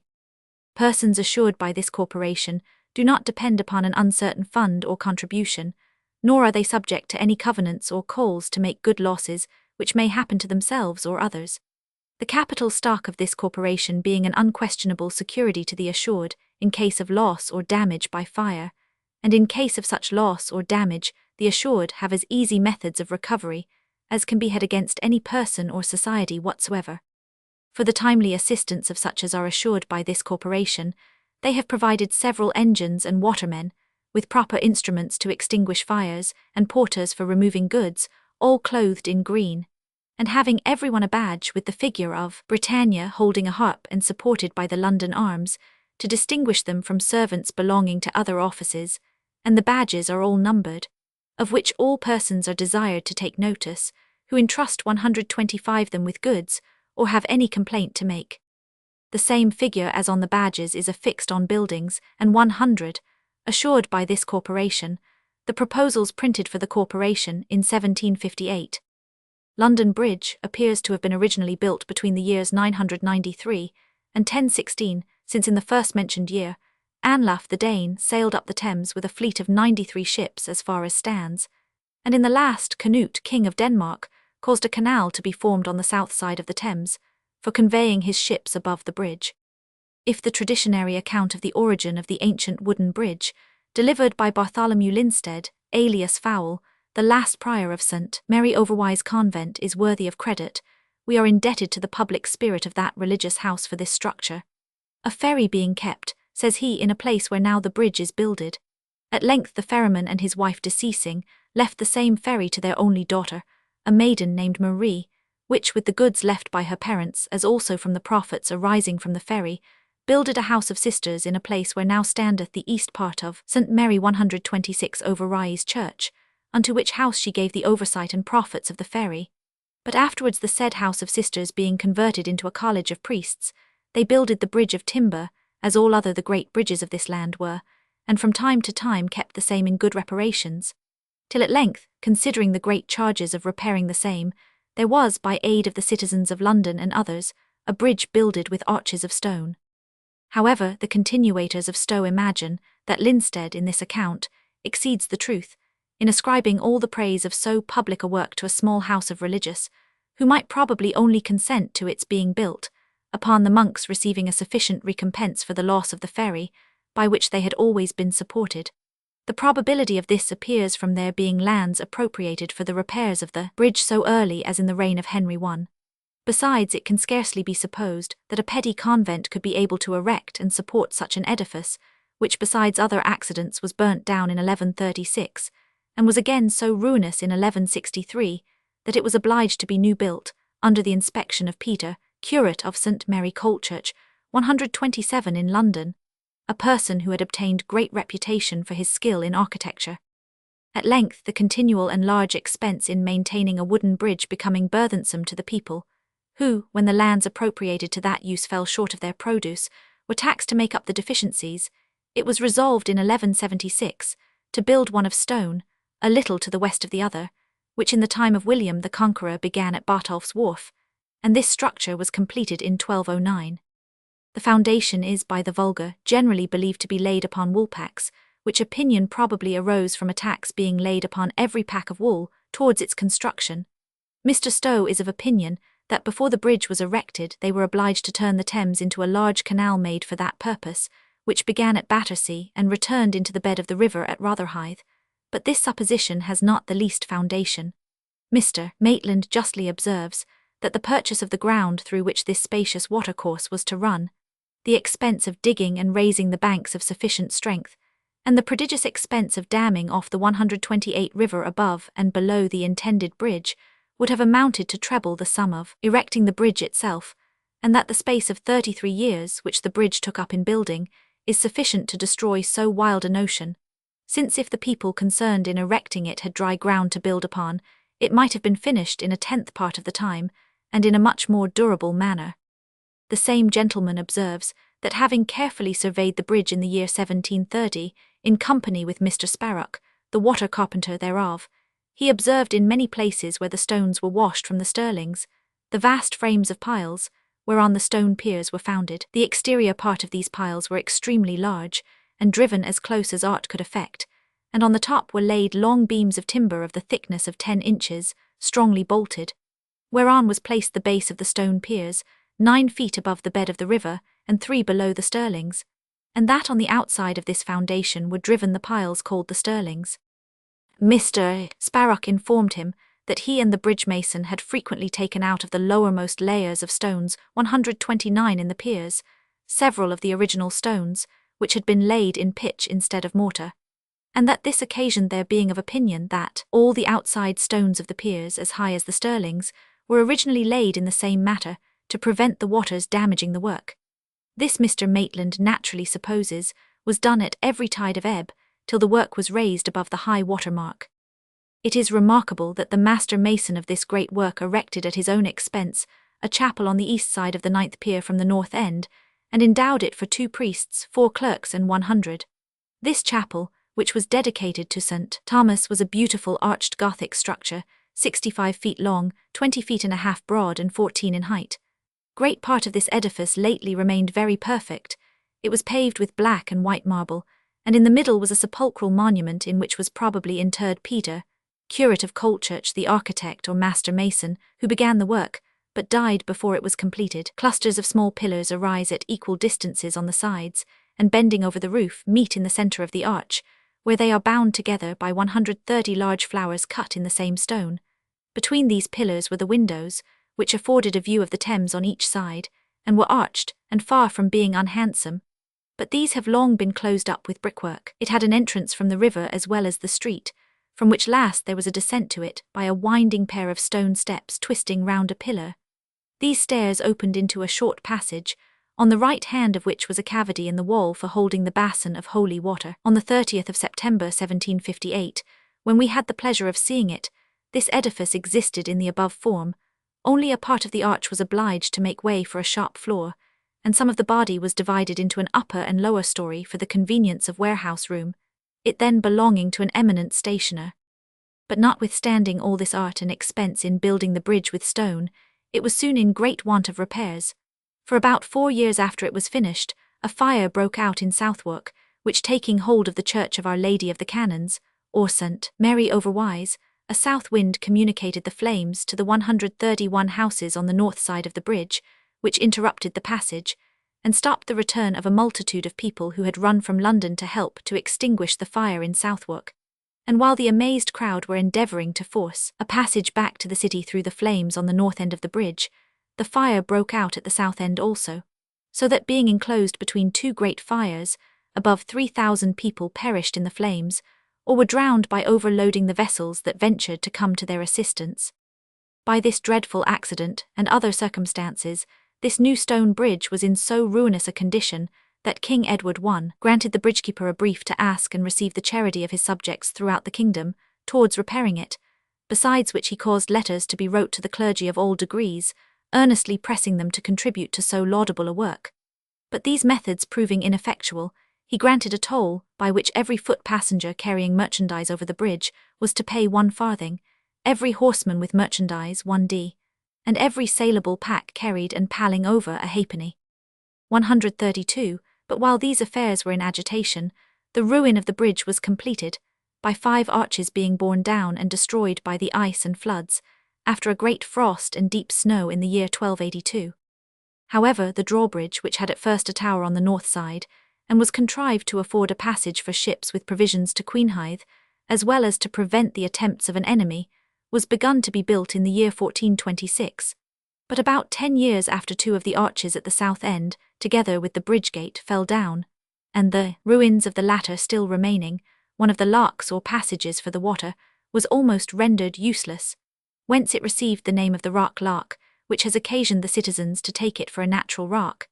And indeed, though these ruins have lain in the water for above 3 centuries, they are still as impenetrable as a solid rock. From that time the buildings on the bridge increased slowly, for in 1471, when Thomas Faulconbridge the Bastard besieged the bridge, there were no more than 13 houses besides the gate, and a few other buildings erected upon it. However, in Stowe's time, both sides 133 were built up, and it had the appearance of a regular street, there being only left 3 openings, with stone walls and iron rails over them, to afford a prospect east and west of the Thames. These were over 3 of the widest arches, usually called the navigable locks. Thus we see that the bridge in Stowe's time nearly resembled what it was before the houses were lately pulled down, and the continuator of Mr. Stowe observes that it continued in the same state till the year 1632, when on the 13th of February, the buildings on the north end of the bridge to the vacancy on both sides, containing 42 houses, were burnt down by a maid servant's carelessness, in setting a tub of hot sea-coal ashes under a pair of stairs, at a needle-maker's near St. Magnus's Church.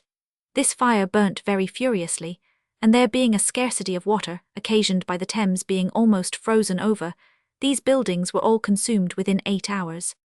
In this condition the bridge continued for several years, the confusions in the state interrupting the government of the city, and putting a stop to all farther improvements. However, some of the houses next the city were rebuilt of timber in the years 1645 and 1646. These edifices were 134 3 stories high. They had flat roofs adorned with balustrades, and had cellars contrived within and between the piers. The bridge had not indeed entirely recovered from its ruinous condition in 1666, when it again suffered in the general conflagration of the city, most of the buildings being totally consumed, except a few at the south end, erected in the reign of King John. And the very stonework of the bridge was so injured and weakened by this melancholy event, that it cost the bridge house 1,500 to make good the damage of the piers and arches. The stonework was, however, no sooner secured than a sufficient number of tenants offered, who agreed with the bridge house for building leases of 61 years, paying to the city the annual rent of 10 shillings per foot running, and to build in such a form and manner as was prescribed. This was carried into execution with such dispatch that within 5 years the north end was completely finished, with houses 4 stories high and a street 20 feet broad between side and side, after which all the old buildings at the south end were rebuilt in the same manner.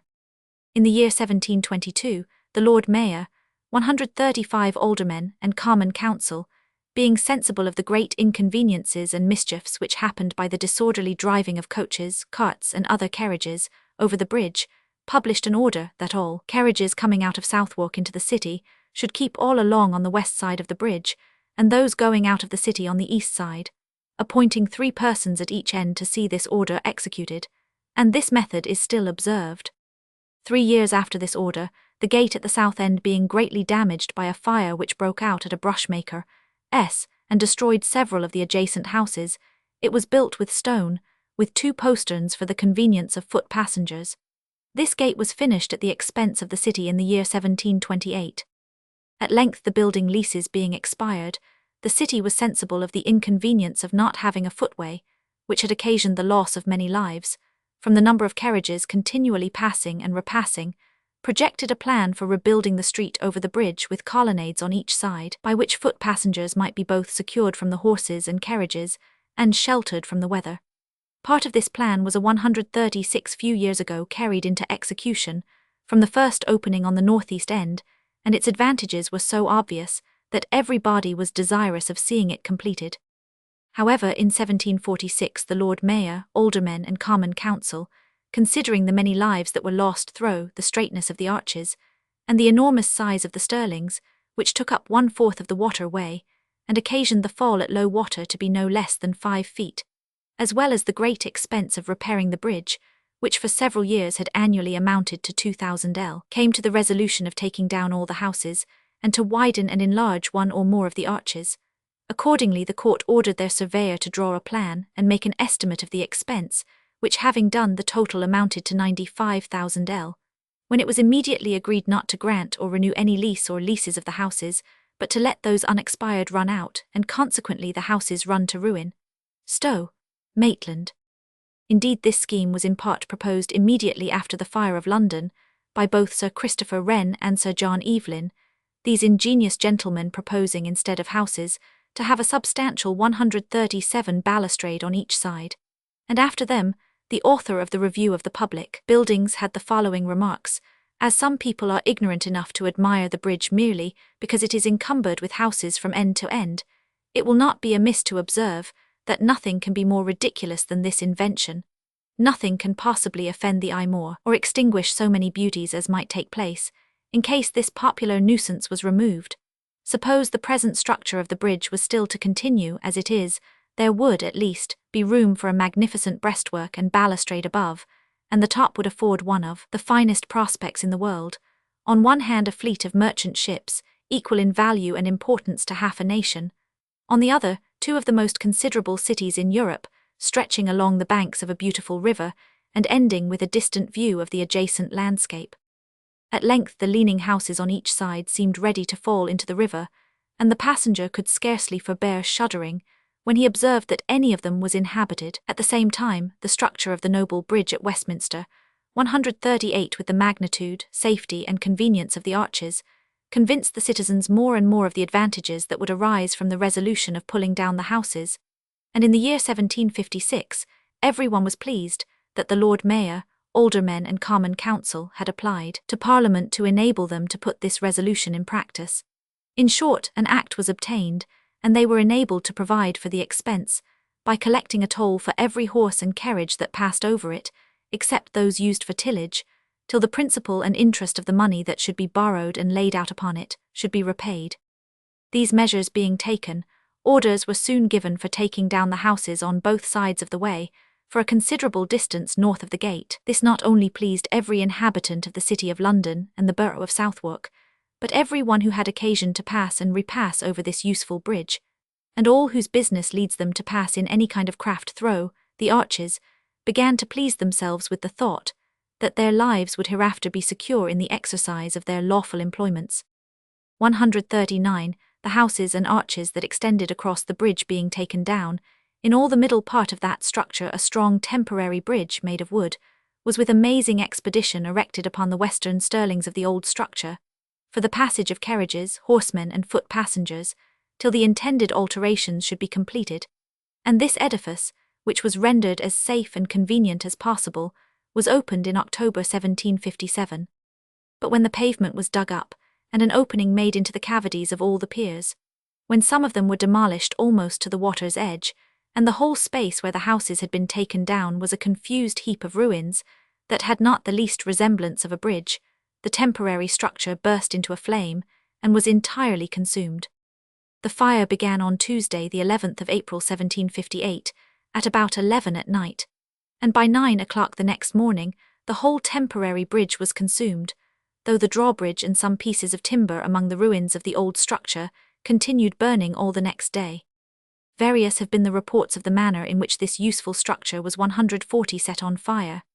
Some have said that about 10 in the evening they saw several persons who appeared in liquor, coming over the bridge with a torch, and endeavouring to get it from him who held it, while he strove in play to defend himself by burning them, at last threw it over the boarded fence of the bridge, when the light disappeared, till the timber below burst into a flame. On the other hand, the watchmen on the custom-house quay on the east side, and at the steelyard on the west with many others, are said to have observed about 11 some lights under the bridge which appeared in several places like candles in lanthorns, and that soon after, the bridge from one end to the other burst into flames, but those who first saw the progress of the fire observe that it began in one spot, and extended itself both ways progressively.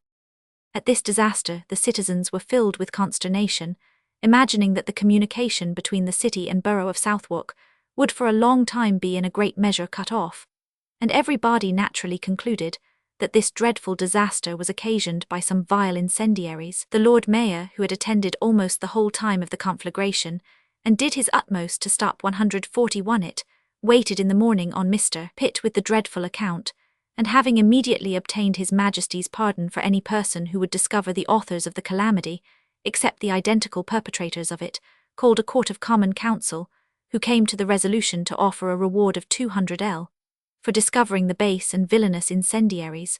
But though a considerable time is elapsed, no discovery has yet been made.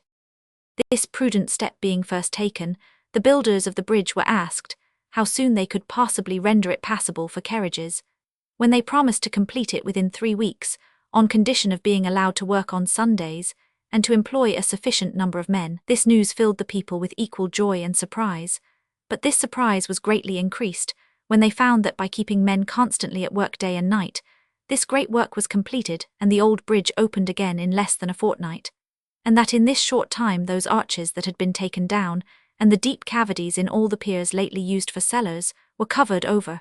The piers which had been demolished had stages formed of large beams 142 of timber raised to support the upper works, and the whole track of ruins was covered with rows of strong beams placed close together. These were gravelled over to a considerable depth, and a strong wooden fence on each side, raised about 6 feet high, with places formed for foot passengers to stand in at proper distances, to secure themselves from being hurt by the carriages. This great work was no sooner finished with such amazing expedition than preparations were made for a new temporary bridge, which was soon after begun, and in a short time was opened. The great loss the city had suffered by the burning of the temporary bridge induced the Lord Mayor, aldermen, and Common Council to apply to Parliament for relief, when that body, rendering the repairing and the beautifying of London Bridge a national concern, an Act was passed the same year for granting the city 15,000 towards the carrying on of that work, upon which 2 toll booths that had been erected for receiving the toll granted by a former Act were immediately taken down, and all horses and carriages suffered to go toll-free. To prevent posterity being deceived by the pompous eulogiums bestowed on this 143 bridge, which has been styled the wonder of the world, the bridge of the world, and the bridge of wonders, the following faithful description of it, we apprehend, will not be improper, and indeed this is the more necessary, as no accurate description of this bridge has ever yet been published, The Thames in this part is 915 feet broad, and that is the length of the bridge, which was 43 feet 7 inches in height. The street, which before the houses fell to decay, consisted of handsome lofty edifices, pretty regularly built. It was 20 feet broad, and the houses on each side generally 12 feet deep. Across the middle of the street ran several lofty arches extending from side to side, the bottom part of each arch terminating at the first story, and the upper part reaching near the top of the buildings, the work over the arches extending in a straight line from side to side. These arches were designed to prevent the houses giving way. They were therefore formed of strong timbers bolted into the timbers of the houses on each side, and being covered with laths and plaister, appeared as if built with stone, and in some of them a closet or little room was formed in the cavities next the houses, 144 with a window to the north and another to the south. It has been already observed that this street had 3 openings on each side, adorned with iron rails, to afford the passengers a view of the river, and placed over 3 of the widest arches, called navigable locks, because vessels of considerable burthen have been used to pass through them. That arch next the gate has obtained the name of the Rock Lock, from the cause already mentioned. That under the drawbridge was called the Drawbridge Lock, and the third near the chapel, which could not easily be distinguished from the rest of the houses, was called St. Mary's Lock, and there was a fourth between St. Magnus's Church at the foot of the bridge, and the first vacancy northward called the King's Lock, from its being customary for the king to go through it in his passage through the bridge. Thus the street on the bridge had nothing to distinguish it from a common handsome narrow street, but the high arches towards the middle, and the 3 openings on each side, which afforded an agreeable view of the river, but on the outside the view from the water and from the quays was as disagreeable as possible. 145-19 unequilateral arches, with sterlings increased to a monstrous size by frequent repairs, supported the street above. These arches were of very different sizes, and several that were low and narrow were placed between others that were broad and lofty. The back part of the houses next the Thames had neither uniformity nor any degree of beauty. The line was broken by a great number of closets projecting from the buildings, and by mean necessary houses hanging over the sterlings. This deformity was increased by the houses extending a considerable distance over the sides of the bridge, and by some of them projecting farther over it than others, by which means the tops of almost all the arches, except those that were nearest, were concealed from the view of the passengers on the quays, and gave the bridge the appearance of a multitude of rude piers, with only an arch or 2 at the end, and the rest consisting of beams extending from the tops of flat piers, without any other arches, quite across the river. But most of these deformities will be soon removed. Instead of a narrow street of 20 feet wide, there will be a passage of 31 feet broad for carriages, with a handsome raised pavement of stone 146 on each side, 7 feet broad, for the use of foot passengers, and instead of houses projecting over the river, the sides will be secured and adorned by an elegant balustrade. Like Westminster Bridge, it will be handsomely enlightened with lamps from sun-setting to sun-rising, and guarded in the night by a number of watchmen, the expenses of both which are to be defrayed out of the Bridge House estate. London Bridge Waterworks. In the reign of Queen Elizabeth were erected in the arches at the south end of this bridge mills for grinding corn, in order that the city might supply the poor with meal at a reasonable rate in a time of scarcity, or when the price was unjustly raised by avaricious badgers and mealmen. Afterwards, in the year 1582, Peter Morris, a Dutchman, contrived a water engine to supply the citizens with Thames water. This was about 50 years ago improved by Mr. Soracold, and since that time by that great master of hydraulics, Mr. Hadley, who rendered it far superior to the so much famed water engine at Marly in France, which is so ill contrived in its cranks that it is said to cost 25,000 sterling per annum to keep it in repair. This machine was at first made to force 147 the water no higher than Gracechurch Street. The first engineer obtained from the city a lease for 500 years, at the annual rent of tens, for the use of the Thames, and 1 arch with a place for fixing his mill upon. The citizens soon experienced the benefit of this invention, and granted him a like lease 2 years after for another arch, by which means he grew very wealthy, and it continued in his family under various improvements till the year 1701, when the property was sold to one Richard Soames, a citizen and goldsmith. Morris, having first at the purchaser's request obtained another lease of the 4th arch, for the further improvement of the said works, after selling the whole property thereof for 36,000 Mr. Soames, to prevent all disputes with the citizens, then applied to the city for a confirmation of his bargain with Mr. Morris, and obtained a fresh lease from them for the term unexpired of that gentleman's lease at the yearly rent of 20s, and 300l. fine, after which he divided the whole property into 300 shares at 500l. each share, and made it a company.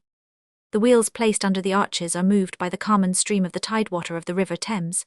The axletree of the water wheel is 19 feet 148 long, and 3 feet diameter, in which are 4 sets of arms, 8 in each place, whereon are fixed 4 rings on sets of felloes, 20 feet in diameter, and 26 floats, 14 inches long, and 18 inches deep.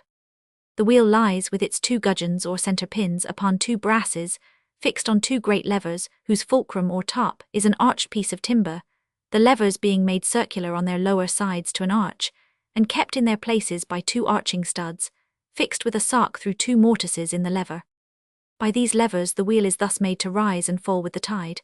The levers are 16 feet long, that is, from the fulcrum to the gudgeon of the water wheel 6 feet, and thence to the arch 10 feet. To the bottom of this arch is fixed a strong triple chain, made like a watch chain, but the links are arched to a circle of 1 foot diameter, having notches or teeth to take hold of the leaves of a pinion of cast iron, 10 inches diameter with 8 teeth in it, moving on an axis. The other loose end of this chain has a large weight hanging at it, to help to counterpoise the wheel, and to preserve the chain from sliding on the pinion. On the same axis is fixed a cog wheel, 6 feet in diameter, 149 with 48 cogs. To this is applied a trundle or pinion of 6 rounds or teeth, and upon the same axis is fixed another cogwheel of 51 cogs, into which a trundle of 6 rounds works, on whose axis is a winch or windlass, by which one man with the 2 windlasses raises or lets down the wheel, as there is occasion. By means of this machine, the strength of an ordinary man will raise about 50 tons weight, but besides these levers and wheels there is a cogwheel 8 feet diameter, fixed near the end of the great axis, and working into a trundle of 4 feet and a half diameter and 20 rounds, whose axis or spindle is of cast iron, 4 inches diameter and lying in brass at each end. A quadruple crank of cast iron, 6 inches square, each of the necks being turned 1 foot from the centre, which is fixed in brass at each end, in 2 headstocks fastened down by caps. The end of one of these cranks is placed close abutting to the end of the axletree last mentioned, and fixed thereunto by an iron wedge drove through a slit in them both for that purpose. The 4 necks of the crank have each an iron spear or rod fixed at their upper ends to the respective lever, within 3 feet of the end, which levers are 24 feet long, moving 150 on centres in a frame, at the end of which are jointed 4 rods, with their forcing plugs working into 4 iron cylinders, cast 4 feet 3/4 long, 7 inches bore above and 9 below where the valves lie, fastened by screwed flanches over the 4 holes of a hollow trunk of cast iron, having 4 valves in it, just at the joining on at the bottom of the barrels or cylinders, and at one end a sucking pipe or grate, going into the water, which supplies all the 4 cylinders alternately. From the lower part of these cylinders come out necks, turning upwards archwise, whose upper parts are cast with flanches to screw up to a trunk, which necks have bores of 7 inches diameter and holes in the trunk above, communicating with each of them, at which joining are placed 4 valves. This trunk is cast with 4 bosses or protuberances standing out against the valves, to give room for their opening and shutting, and on the upper side are 4 holes stopped with plugs, which take out on occasion to cleanse the valves. One end of the trunk is stopped by a plug, and iron pipes are joined by flanches to the other end, through which the water is forced up to any height or place required. Besides these 4 forcers, there are 151 more placed at the other ends of the levers, which work in the same manner with rods and cylinders as above, and the same works are repeated at the other end of the water wheel, viz.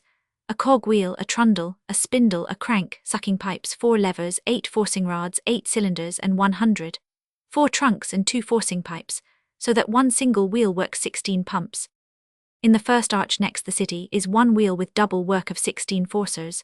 In the third arch, where the first wheel has double work at the one end and single at the other, there are 12 forcers. The second wheel placed in the middle has 8 forcers, and the third wheel 16 forcers, in all 52 forcers. One turn of the 4 wheels makes 114 strokes, and when the river is at best, the wheels go 6 times round in a minute, and but 4.5 at middle water, so that the number of strokes in a minute are 684, and as the stroke is 2.5 feet in a 7-inch bore, which raises 3 ale gallons, they raise 52 gallons in a minute, that is, 123,120 gallons, or 1954 hogsheads in an hour, which is at the rate of 46,896 hogsheads per day, to the height of 120 feet, including the 152 waste, which may be settled at a fifth part of the whole. Disagulier's mathematics. London Bridge Yard, Tooley Street. London Court, 1 London Street, 2 Rosemary Lane. London House on the west side of Aldersgate Street was anciently called Dorchester House, and afterwards Petter's House, from its having been possessed by the Marquis of Dorchester, and afterwards by the Lord Petter. But after the Restoration being purchased for the residence of the Bishop of London, it obtained the name of London House. It is a large commodious brick building, with a neat chapel belonging to it, but being deserted by the prelates of this see, is now let out into several tenements and warehouses. London House Yard, 1 Aldersgate Street, 2 St Paul's Churchyard. London Infirmary on the south side of Whitechapel is one of the many foundations that distinguish our country and the present age. It is supported by charitable and voluntary contributions for the relief of all sick and diseased persons, and in particular manufacturers, seamen in the merchant service, and their wives and children.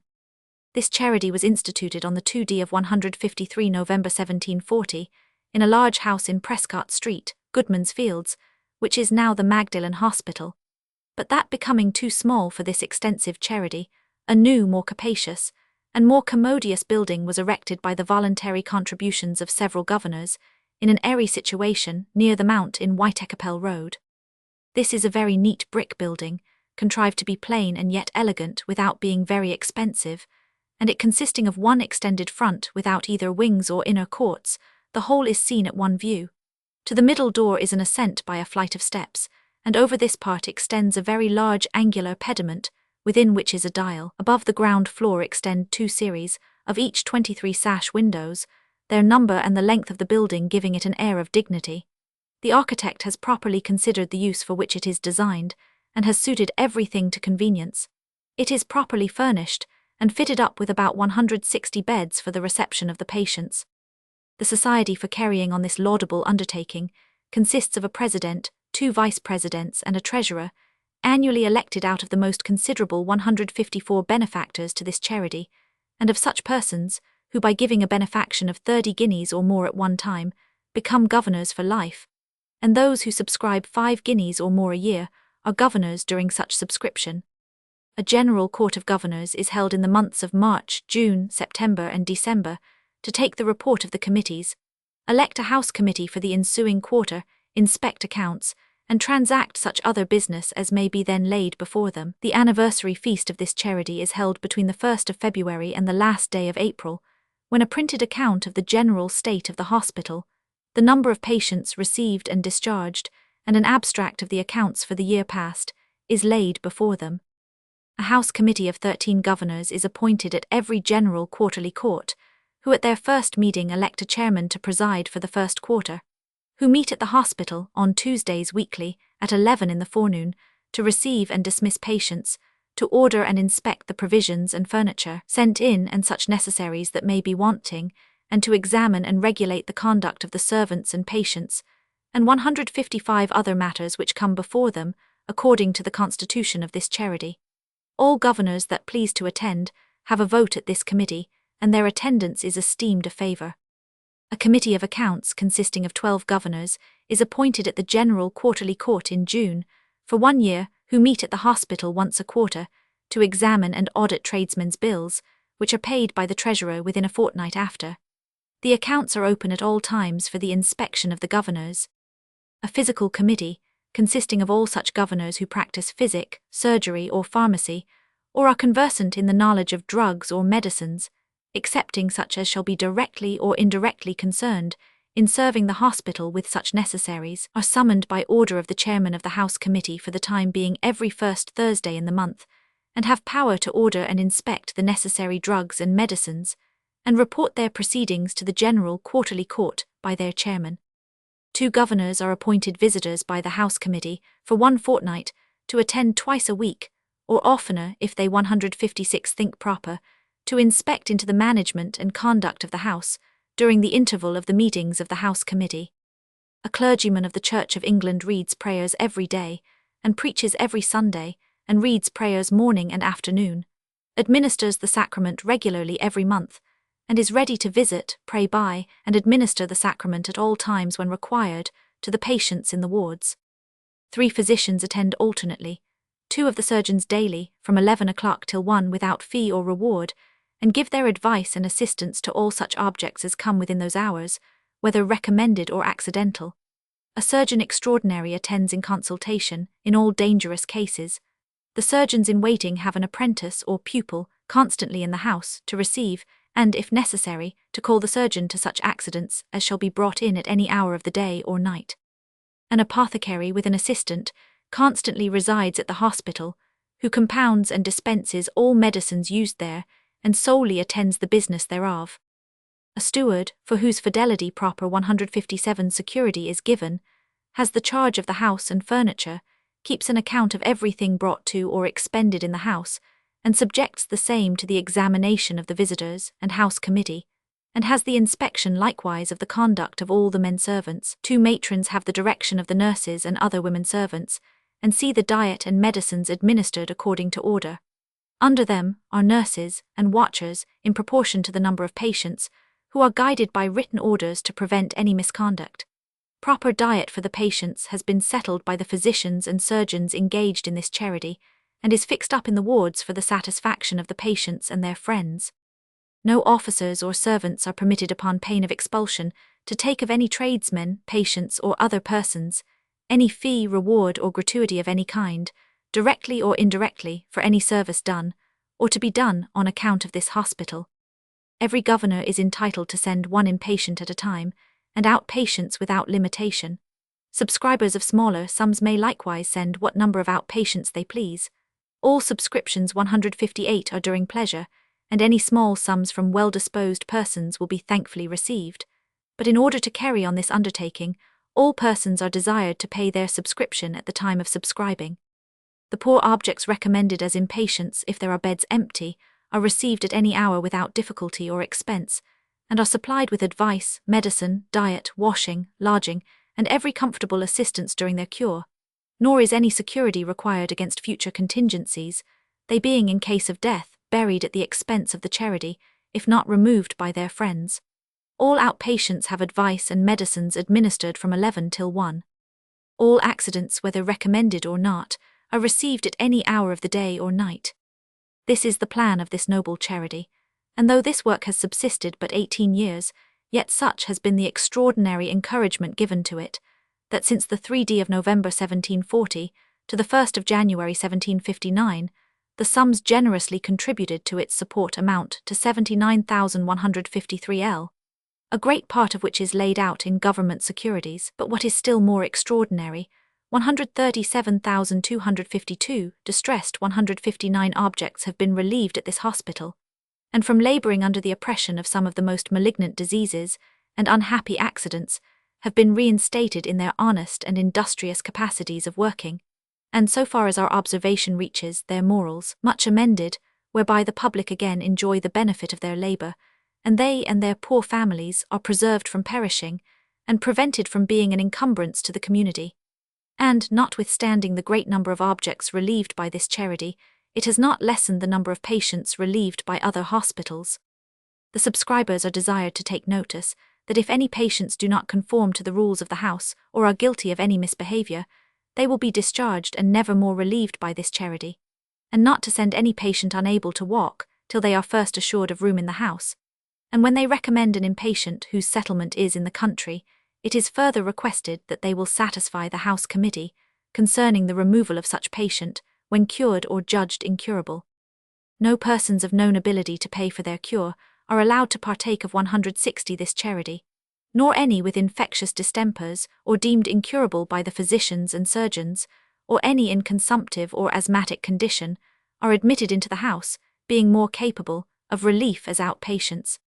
The patients, being admitted without any expense, are required to be constant in their attendance on the physicians or surgeons at the hospital before 11 o'clock, and at 9 o'clock to return thanks at the chapel and at the weekly committee next after their cure, and those only who attend their cure and return thanks will receive a certificate thereof, which will entitle them to future relief.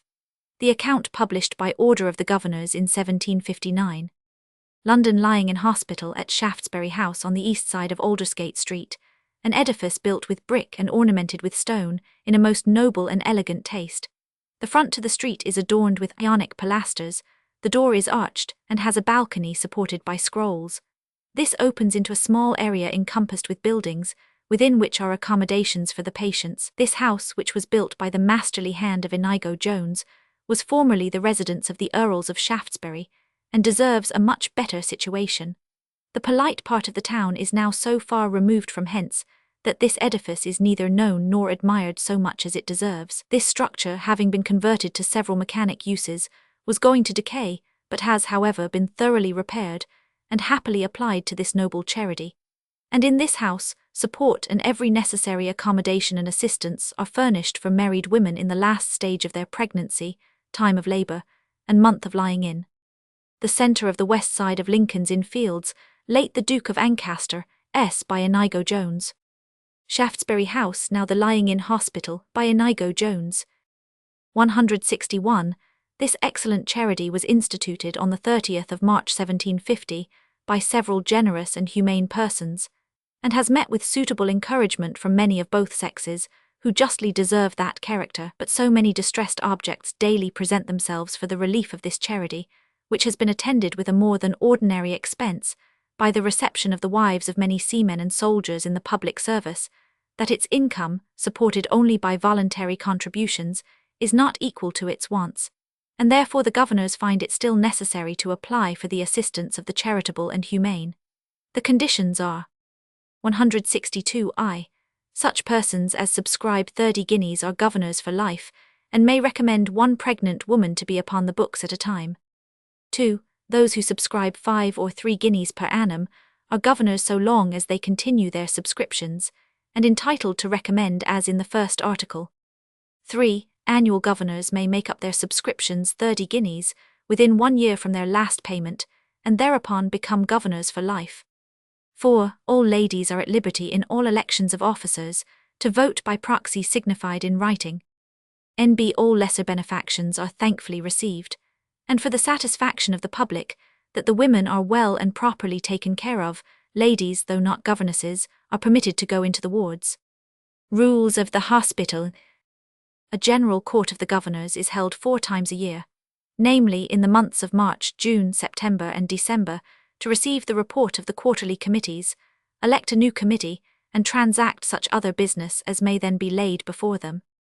A House Committee is appointed at 163 every general quarterly court, consisting of 13 governors, 3 of whom are a quorum. This committee meets every Tuesday morning at 11 o'clock in the forenoon, at the hospital, to receive and discharge women, inspect the diet and provisions, order any furniture and conveniences that may from time to time be wanted, and to examine into and regulate the conduct of all the servants and patients of the house.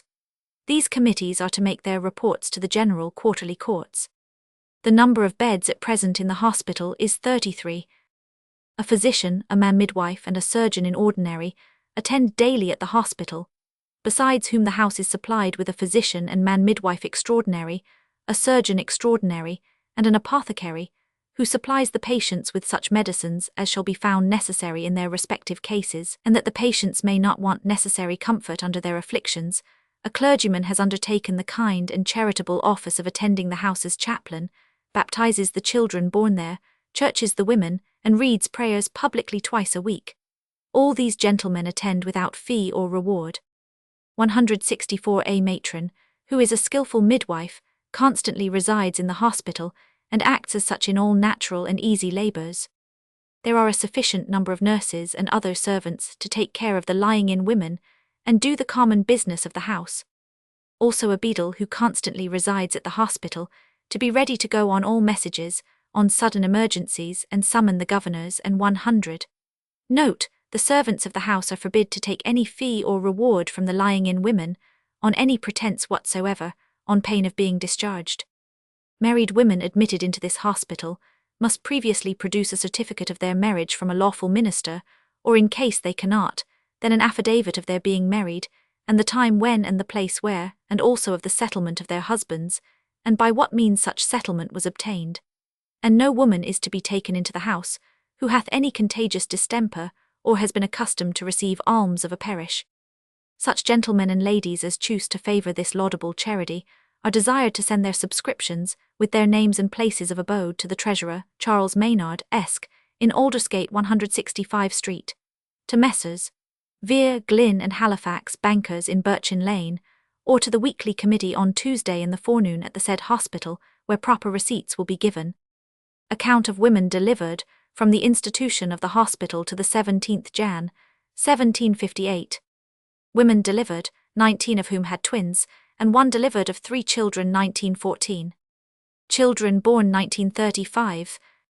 Males 961. Females 974. Monies received from the institution of the hospital to the 13th Jan. 1758 7010 1334. Monies expended from the institution of the hospital to 29th Sept 1757 57 74 36. £1,000 Old South Sea annuities, which cost 1064 12 6. Cash in treasurer's hands 171 1734. 7010 1334. The account published by order of the governors. 166c. An account of the other hospitals of the same kind, under the articles lying in hospital in Brownlow Street, and lying in hospital for unmarried as well as married women in Duke Street. London Prentice Yard in the Minories. London Stone, a very great piece of antiquity that has been carefully preserved from age to age, and is mentioned by the same name so early as in the time of Ethelstan, king of the West Saxons. This stone, which stands close under the south wall of St. Swithin's Church, was formerly a little nearer the channel facing the same place, and being fixed very deep in the ground was so strongly fastened by bars of iron as to be in no danger from the carriages. It seems very surprising that so great a piece of antiquity has been constantly preserved with such care, and yet so little has been said of it, that the original cause of its erection and the use for which it was intended are entirely unknown. A very ingenious author observes that as London appears to have been a Roman city, it will be no improbable conjecture that this stone was the centre from whence they extended its dimensions, and might serve as the standard at which they began to compute their miles. Of this 167 opinion was also Mr. Maitland and the great Sir Christopher Wren, who grounded his conjecture upon proofs which are not every day to be obtained, for by rebuilding many of the churches after the fire of London, he had an opportunity of discovering and tracing the ancient boundaries of London, with a greater nicety than is ever to be expected again. On clearing the foundations of St. Mary le Bow in Cheapside, he found, upon opening the ground, the walls with the windows and pavement of a Roman temple entirely buried under the level of the present street. This temple stood about 40 feet backwards, but having occasion to bring the steeple of the new church to range with the High Street, he again began to dig through the made ground, till having proceeded 18 feet deep, to his surprise he discovered a Roman causeway of rough stone 4 feet thick, close and well rammed, with Roman brick and rubbish at the bottom all firmly cemented. He was therefore of opinion that this was the northern boundary of the Roman colony, and that the breadth from north to south was from this causeway, now Cheapside, to the Thames, the extent east and west from Tower Hill to Ludgate. The principal or Praetorian Way, 168, he supposed to be Watling Street, whence London Stone appears to have been nearly in the centre of the ancient city before it was destroyed by Boadicea, and when it was not encompassed with walls. Curiosities of London and Westminster, Parentalia. London Street 1, a spacious, handsome and well-built street on the south side of Fenchurch Street, 2 Mill Street, Rotherhithe, 3 Rose Lane, Ratcliffe. London Wall, the wall which formerly surrounded the city of London, as a defence against the attacks of an enemy. It was strengthened with lofty towers, and had originally only 4 gates, though the making of new roads has increased the number to 7, which are now standing, viz. Aldgate, Bishopsgate, Moorgate, Cripplegate, Aldersgate, Newgate and Ludgate. See each of these described in their proper places. This wall, which is by some supposed to have been built by Constantine the Great, and by others by his mother Helena, was probably not erected till the time of Valentinian I.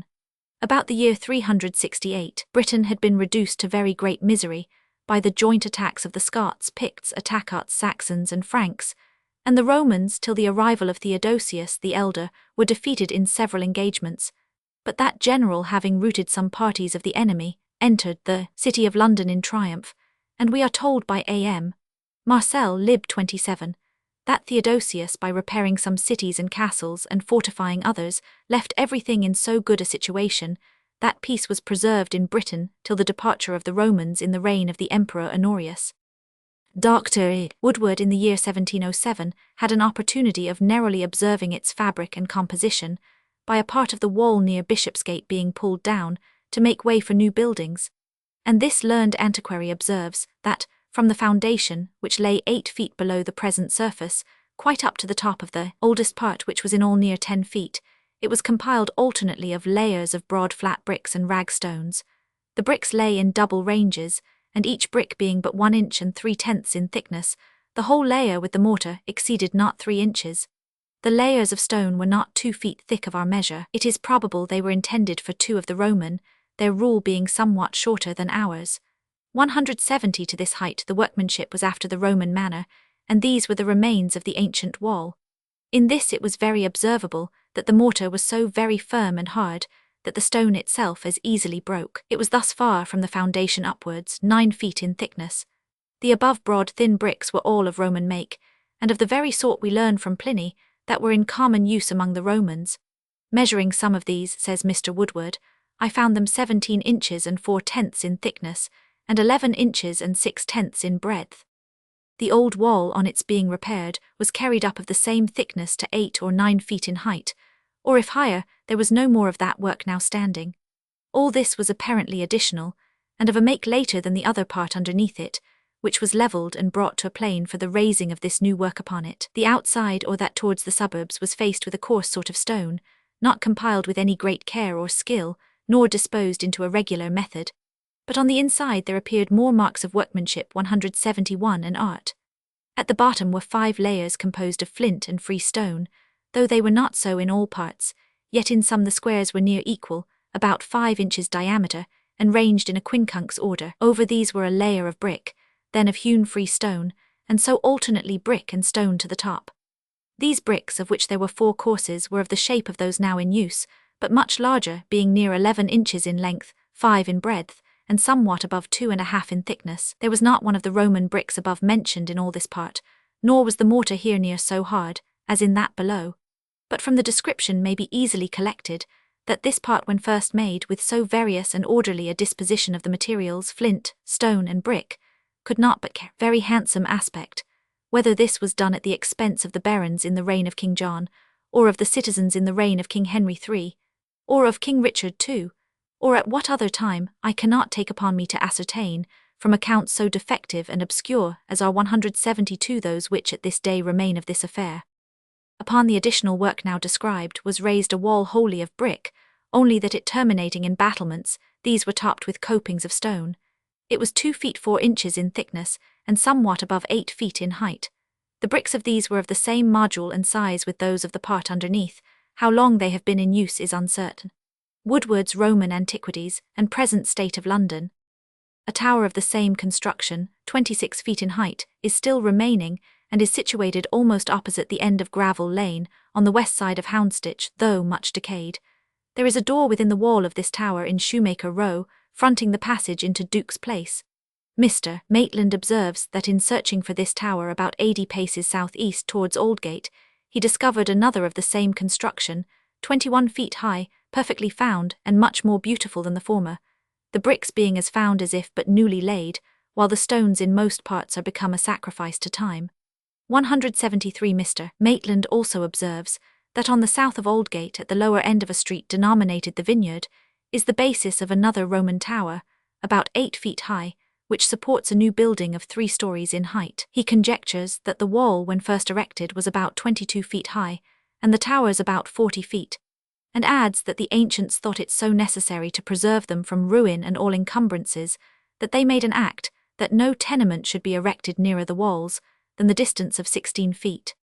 The remains of the walls are at present much more extensive than is generally imagined.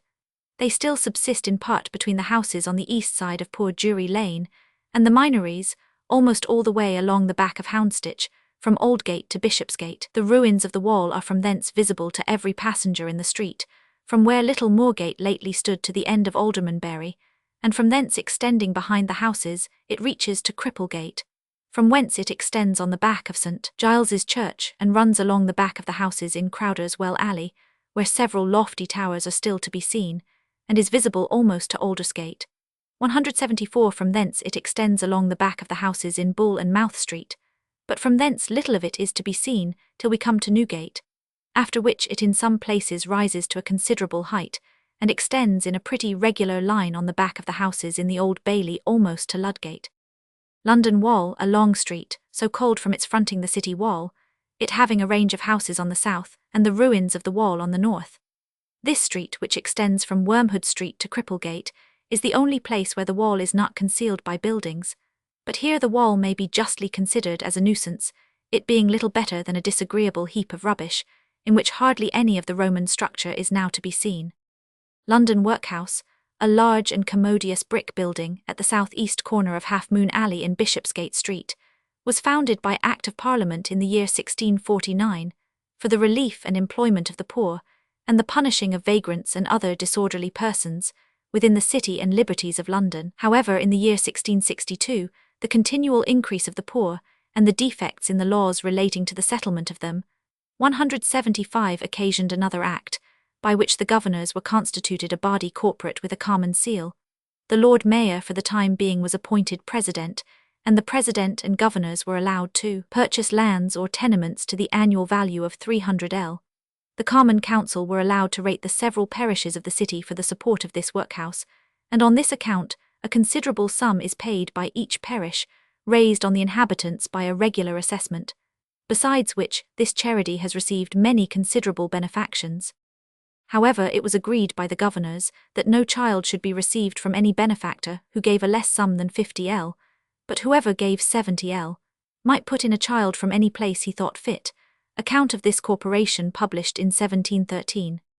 The several parishes, besides their assessments, formerly paid ones a week for parish children, but in 1751 the governors came to a resolution that no more children paid for by the parishes to which they belong should be taken into the house, and since that time it has been resolved that only such children should be taken in as were committed by the 176 magistrates of the city, found begging in the streets, pilfering on the quays, or lying about in glass houses and uninhabited places, the receptacles of the wretched and the wicked. These once poor abandoned children are educated according to the usage of the Church of England, and meet at 6 in the morning and evening in a large room, which serves them both for a chapel and dining room where they hear prayers. They are taught the catechism, have a minister who attends upon them, and on Sundays they all go to church at Great St. Helen's. A part of the day is appropriated to their learning to read, write, and to their obtaining some knowledge of arithmetic.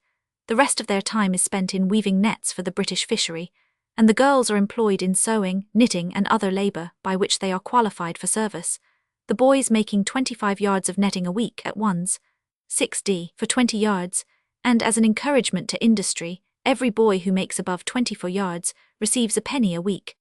There are here seldom less than 400 children thus employed, all of whom are dressed in russet cloth and wear a round badge upon their breasts, representing a poor 177 boy and a sheep, with the motto, God's providence is our inheritance. These children thus saved from the miseries of vice and beggary, from becoming pickpockets and housebreakers, and from ending their days at the gallows, after being thus instructed and inured to labour, are put out apprentice, the boys to the sea service or to trades, and the girls to service in honest families. It will be no unpleasing amusement if we here give the speech of John Trusty, one of these poor boys, to Her Majesty Queen Anne, upon her coming to dine at Guildhall, on Thursday the 29th of October 1702, the Lord Mayor's Day. Nor can we better conclude what we have said of these children. May it please your most excellent Majesty to pardon this great presumption in us poor children, who throw ourselves at your royal feet, among the rest of your glad subjects, that here in crowds appear to behold your sacred majesty. We, madam, have no fathers, no mothers, no friends, or, which is next to none, those who, through their extreme poverty, cannot help us. God's providence is our inheritance, pointing to the motto on his breast. All the support 178 we have is from the unexhausted charities of your loyal citizens of London, and others your good subjects, and the pious care of our governors, who are now teaching our little hands to work, and our fingers to spin. These threads, madam, holding out some yarn which he held in his hand, are some of the early fruits of our industry. We are all daily employed on the staple manufacture of England, learning betimes to be useful to the world. And there seemed nothing wanting to complete our happiness, but the opportunity which this day affords us, of being the objects of your tender pity and compassion. One gracious smile from your majesty on this new foundation will make us live, and live to call you blessed. And may God Almighty long preserve your majesty, for the good of these your kingdoms, and your royal consort the prince. So pray we your little children, and let all your people say Amen. In another part of the house, called the keeper's side, are kept beggars, vagrants, dissolute and abandoned sturdy fellows, who have no honest means of support, and the lewd women who are taken up in the 179 streets, where they spread debauchery and contagion among unwary youth. All these are kept to hard labour, and employed in beating of hemp and washing of linen. Many of these have been brought to a sense of their crimes, while others have voluntarily transported themselves to the plantations. All these are not only supported, but in case of sickness, broken limbs, sores or wounds have advice, physic and surgery gratis. Some years ago the governors built a very large, strong and useful building, with 3 long rooms or galleries one over another, which are filled with boys and girls at work, who have a proper number of men and women to instruct them. They have here also a large and convenient brewhouse for brewing their own drink, and over that a malt house. In short, everything here is managed with the greatest prudence and economy. Maitland. London Workhouse Yard, by the London Workhouse in Bishopsgate Street. Long Acre, so called from its being built on a long narrow piece of ground, anciently called the 7 Acres. It begins at Drury Lane, by the end of Great Queen Street, and reaches to St. Martin's Lane. 180 Long Alley 1, Blackfriars, 2 Cable Street, 3 Moor Fields, 4 in the Strand. Longbow String Makers, a company by prescription and not by charter, but which still subsists though bows and arrows have been so long out of use. It has, however, a coat of arms and is governed by 2 wardens and 19 assistants, but this fraternity have neither hall nor livery. Maitland. Long Cellar Court 1, Lower East Smithfield, 2 St. Catherine S. Long Court near Whitechapel. Long Ditch Tothill Street, Westminster. This street took its name from a watercourse there so called, Maitland. Long Lane 1, Aldersgate Street, 2 Barnaby Street, 3 Shoreditch. Long Walk 1, Christ's Hospital, 2 Cross Keys Court, Whitecross Street, Cripplegate, 3 King John's Court, Barnaby Street. Long's Alley, Roper Lane and Crucifix Lane, Barnaby Street. Long's Court 1, Jamaica Street, Rotherhithe, 2 near Leicester Fields. Long's Yard 1, East Smithfield 2 in the Green Walk. Looker's Court, King Street, Oxford Street. Loom Alley, Old Bethlem's. 181 Lord Mayor, see Lord Mayor. Lord Mayor's Court, see Lord Mayor's Court. Lord Mayor and Aldermen's Court, also see under the article Mayor. House of Lords, an edifice situated near Westminster Hall, by the Painted Chamber and Court of Requests. The print represents the stairs up which His Majesty enters, and adjoining is the Office of Ordnance. Formerly the Parliaments of England were held in Westminster Hall, but King Richard II, having occasion to call one in the year 1397, when that building was in a very ruinous condition, erected an house on purpose in the middle of the palace court, at a small distance from the gate of the old hall. This was a plain and mean structure, open to the common people, that all might hear what passed, while the king's person, and those assembled there for the service of the nation, were secured by a guard of archers maintained at the public expense. 2 years after, Westminster Hall being rebuilt, and sufficiently accommodated for the meeting of this great assembly, they met there again, till at length a taste for regularity and magnificence increasing with our improvements in arts, this noble room was 182 taken for the great assembly of the National Senate. This room is spacious, lofty, and everything within it is disposed with great regularity. It is hung with tapestry, representing the defeat of the Spanish Armada, which is shewn in various designs, as the first appearance of the Spanish fleet, the several forms in which it lay at different times on our coasts, and before the comparatively handful of English which pursued it, the place and disposition of the fleets when engaged, and, in fine, its departure. These are the great subjects. The whole is excellently performed, and as the materials in that original state are perishable, the late Mr. Pine has perpetuated them in very fine engravings. English architecture. These designs are certainly well adapted to the place, as they perpetually present to view the importance of our navy, on which our principal strength depends. At the upper end of the room is the throne, upon which the king is seated on solemn occasions in his robes, with the crown on his head, and adorned with all the ensigns of majesty. On the right hand of the throne is a seat for the Prince of Wales, and on the 183 left, for the next person of the royal family. Behind the throne are places for the young peers who have no votes in the House. At a small distance below the throne on the king's right hand are the seats of the 2 archbishops, and a little below them the bench of bishops. On the opposite side of the House sit those peers who rank above barons, the president of the King's Council, and the Lord Privy Seal if they are barons, here sit above all dukes, marquises, and earls. And the Marshal, Lord Steward, and Lord Chamberlain sit above all others of the same degree of nobility with themselves. Just before the throne are the woolpacks across the room, on which are seated the dignitaries of the law. The Lord High Chancellor, or Keeper of the Great Seal, sits on that nearest the throne with his great seal and mace by him. He is Speaker of the House of Lords. On the other 2 woolpacks which are placed parallel to this, sit the Lord Chief Justice, the Master of the Rolls, and the other judges. These have no vote in the House, but they are advised with in points of law, on all occasions wherein a knowledge of the laws is necessary. The reason 184 why all these sages are placed on woolpacks may probably be to remind them of the great importance of wool and sheep to this nation. The Clerk of the Crown, who is concerned in all writs of Parliament, and the Clerk of the Parliament, who records everything done there, sit on a form behind a table. Without the bar sits the king's first gentleman usher, called the Black Rod, from a black wand he carries in his hand. Under him is a yeoman usher, who waits at the inside of the door, a crier without, and a serjeant at mace, who always attends the Lord Chancellor. When the king is present with the crown on his head, the lords sit uncovered, and the judges stand till his majesty gives them leave to sit. In the king's absence the lords at their entrance do reverence to the throne, as is done by all who enter the presence chamber. The judges then may sit, but may not be covered, till the Lord Chancellor or Keeper signifies to them that the lords give them leave to be so. The king's council and masters in chancery also sit, but may on no account be covered. Upon the days when the king goes in 185 state to the House, either at the opening or breaking up of the sessions, the park guns are discharged, and his majesty arriving at the House of Lords, enters a room adjoining to it, called the Prince's Chamber, where he puts on his robes and crown, and from thence is conducted into the House by the Lord Chamberlain, where all the lords are, dressed in their scarlet robes, and being seated on the throne, sends for the Commons by the gentleman usher of the Black Rod.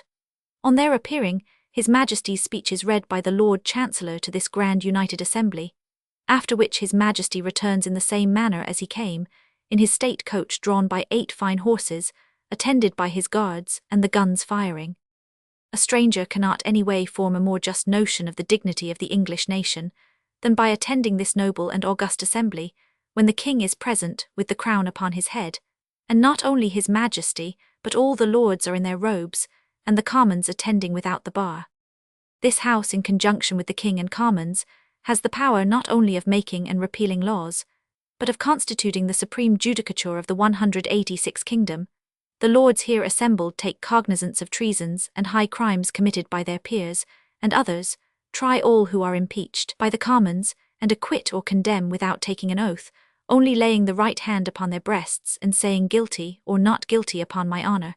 They receive appeals from all other courts, and even sometimes reverse the decrees of chancery, and from this highest tribunal lies no appeal.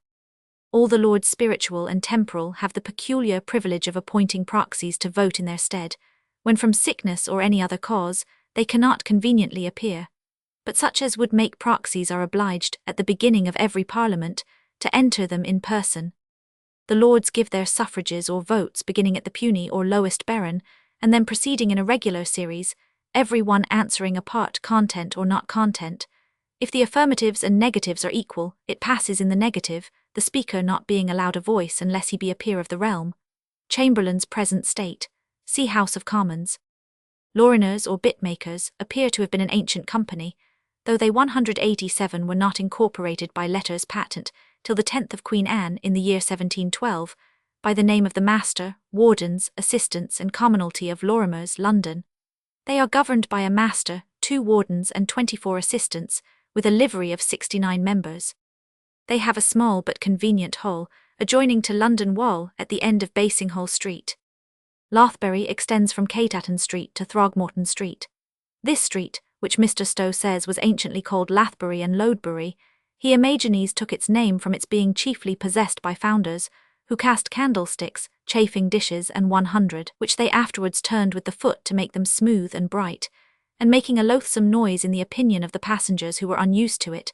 The street was thence called Lothbury, but it more probably took its name from these things being turned by the lath, as they evidently were, even from his description, and that Lathbury was afterwards corrupted to Lothbury. Love Court, 1 George Alley, Shoe Lane, 2 Gravel Lane, 3 Love Lane, Mutton Lane, 4 Old Horseledown, 5 Petticoat Lane, 6 St. Olave Street, 188 Love Lane, 1 Bankside, Southwark, 2 Broad Sanctuary, 3 Old Gravel Lane, 4 Rotherhithe Wall, 5 Thames Street, 6 Willow Street, Bankside, 7 Wood Street, Cheapside. Lovell's Court, Paternoster Row, so called from the family of the Lovells, who had a large house in Ivy Lane called Lovell's Inn, which formerly belonged to the Earls of Britain. Stowe. Lovell's Rents, Gravel Lane. Lovell's Yard, Whitecross Street, Old Street. Lovergun Alley, Green Bank, Wapping. Love's Yard, Old Horseledown Lane.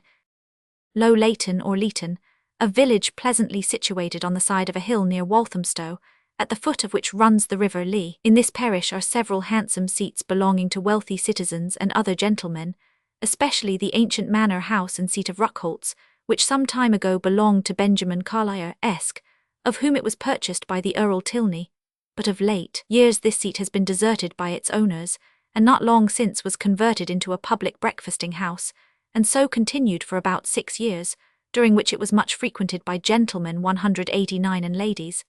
But it is now pulled down, and the materials sold.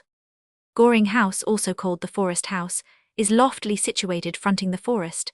It once belonged to the Abbot of Waltham, and afterwards came to the Gorings Earls of Norwich, after which it was in the possession of Sir Gilbert Heathcote. Whole descendants sold it to Mr. Bosanquet of London, merchant. The beautiful seat of the late Sir Fisher Tench, Bart., is a more modern structure, adorned with large and delightful gardens, with plantations, walks, groves, mounts, and canals, stocked with fish and fowl. But Sir Fisher's successors have lately sold it to Mr. John Staniland of London, haberdasher. The manor house of Leighton has a fine prospect over the marsh and river towards Hackney. This, together with a paddock, was sold by Mr. David Gansel, lord of the manor, to the late Sir John Strange, who improved this seat with additional buildings and handsome gardens. But his son John Strange Esq has lately parted with his interest in it to Mr. Bladen. This parish is washed on one side by the River Lee or Lay, from which the village obtains its name, and rises in a gentle ascent for about 2 miles, from the river 190 to Waltham Forest, on which side lies one ward of the parish called Leighton Stone, in a pleasant and healthful situation, insomuch that the number of the inhabitants being greatly increased, a chapel of ease has been lately built for their convenience. The parish church is a small building consisting of a chancel and 2 aisles. It is dedicated to the Virgin Mary, and the patronage of the vicarage is vested in Mr. Gansel. Lower Court, Little Minories. Lower Gun Alley, Green Bank, Wapping. Lower Shadwell, near Shadwell Dock. Lower Street, 1 East Smithfield, 2 Islington, 3 Shadwell. Lower Turning Lane, Shadwell. Lower Well Alley, Green Bank, Wapping. Lower Wet Dock, near Dipped Ford. Lower's Yard, Long Walk, King John's Court. Lowman's Pond, a narrow street or lane in Southwark, so called from its being built on a spot which was before a pond. In this street is the house of Clark Esq, the front of which faces the garden. It is remarkable that this front, which has a mixture of Gothic and modern architecture, is completely covered with 191 flints and shells, as are also the garden walls, which are crowned with little turrets of grotto work. The garden is laid out with great order, and everything has a neat, whimsical, and grotesque appearance. Lowman Street, Gravel Lane. Lucas's Alley, Quaker Street, Spitalfields. Lucas's Street, Rotherhithe. Lucas's Yard, Cock Alley, Wapping. Ludgate is situated 797 feet south of Newgate, and according to Geoffrey of Monmouth, took its name from King Lud. But as that historian has justly forfeited all credit among the learned, his assertion has no weight, for it is certain that the ancient Britons had no walled towns. The name of this gate is therefore with much greater propriety derived from its situation near the rivulet Flood, Flood, Velote, Fleote or Fleet, which ran into Fleet Ditch. The present gate was erected in the year 1586, with the statue of Queen Elizabeth on the west front, and those of the pretended King Lud, and his two sons Androgeus and Theomantius or Temanticus on the east. Stripes edit, of Stowe. Ludgate Prison. This gate was in the year 1373, constituted a prison for poor 192 debtors who were free of the city, and was afterwards greatly enlarged by Sir Stephen Forster. This gentleman had been a poor prisoner, and was begging at the gate, when a rich widow going by asked him what sum would procure his discharge, to which he replied £20. This sum, which at that time was a very considerable one, she generously disbursed, and taking him into her service, he, by his indefatigable application to business, and his obliging behaviour, gained the affections of his mistress and married her, after which he had such extraordinary success in trade, that he became Lord Mayor of London, and was honoured with knighthood. Sir Stephen, in the midst of his great prosperity, thought of the place of his confinement, and having acquainted his lady with a design he had formed of enlarging the prison, she also resolved to contribute to its execution. They caused several of their houses near the gate to be pulled down, and in their stead erected a strong, square stone building, containing the following rooms, viz. the porch, the paper house, the watch hall, the upper and lower lumberies, the cellar, the long ward, and the chapel, in which last there is the following inscription. 193. This chapel was erected and ordained for the divine worship and service of God, by the Right Honourable Sir Stephen Forster, Knight, sometime Lord Mayor of this honourable city, and by Dame Agnes his wife, for the use and godly exercise of the prisoners in this prison of Ludgate, anno 1454. These worthy founders not only settled a salary for a chaplain of this prison, which our author supposes is in the hands of the Lord Mayor and Court of Aldermen, or some others by their appointment, but ordered that all the rooms in these additional buildings should be forever free to all unfortunate citizens, and that they, on providing their own bedding, should pay nothing at their discharge for lodging or chamber rent. But the avaricious keepers have long ago broke through this appointment, and contrary to the express orders of the donor, take rent for the rooms he built for the sole use of the poor. As the domestic government of this prison is very singular and remarkable, we shall give a compendious account of it, from a work published some time ago, by one who had been long a prisoner there. For the government of the prison and the punishment of crimes and misdemeanours 194 committed therein, the master-keeper and prisoners choose from among themselves a reader of divine service, an upper steward called the master of the box, an under-steward, 7 assistants who by turns officiate daily, a running assistant, 2 churchwardens, a scavenger, a chamberlain, a running post, and the criers or beggars at the grates, who are generally 6 in number. The reader is chosen by the master-keeper, stewards and assistants, and not at a general election as the other officers are. Besides reading prayers, he was formerly obliged to ring the bell twice a day for prayers, and also for the space of a quarter of an hour before 9 at night, as a warning for all strangers to depart the prison. But on account of the dignity of his office, he is now exempted from these servile employments, and others in his stead are appointed to perform them. The reader's salary is 2s. per month, a penny of every prisoner at his entrance if his garnish amount to 16 pence, and a dish of meat out of the Lord Mayor's basket. The upper steward or master of the box is by all the prisoners held in equal esteem with the keeper of the prison. To him is committed the keeping of all the 195 several orders of the house, with the accounts of cash received upon legacies, the distribution of all the provisions sent in by the Lord Mayor, and others, and the cash received by garnish and begging at the grates, which he weekly lays out in bread, candles, and other necessaries. He also keeps a list of all the prisoners, as well those that are upon the charity as those that are not, to each of whom, by the aid of the assistant for the day, he distributes their several proportions of bread and other provisions. He receives the gifts of the fishmongers, poulterers, and other market people, sent in by the clerk of the market, by the running post, for which he gives a receipt, and afterwards, in the presence of the assistant for the day, exposes all to sale to the charity men, by way of market, and the money arising thereby is deposited in the common stock. This officer, with the under-steward, assistants, and churchwardens, are elected monthly by the suffrages of the prisoners, but all the other officers, except the chamberlain, are appointed by the master-keeper, stewards, and assistants. These frequent elections are designed to prevent frauds and abuses in the respective officers, but when they are known to be men of probity, they are generally re-elected, 196, and often continue in their posts many months. The under-steward is an assistant to the upper steward, in whose absence or indisposition He performs the several functions of his office. The assistants, who are 7 in number, are chosen monthly with the stewards, and one of them officiates daily. His business is to attend in the hall, to enter all charities, and keep an account of the money taken out of the boxes, which are opened at 5 o'clock in the afternoon, and at 9 at night. This money he pays to the upper steward, at the passing of whose accounts the stewards are auditors. Every person nominated for the office of an assistant, on refusing to serve, forfeits 1 shilling to the use of the public, or instead thereof is put in fetters for 3 days. The officiating assistant is invested with the power of a magistrate, and can commit a prisoner to the stocks or shackles for the abuse of any person. He is to see the cellar cleared every night by 10 o'clock of all the prisoners, for which he receives 6d. Out of the charity money 2d, of which is for his own use 2d, for the upper steward, and 2d, for the running assistant.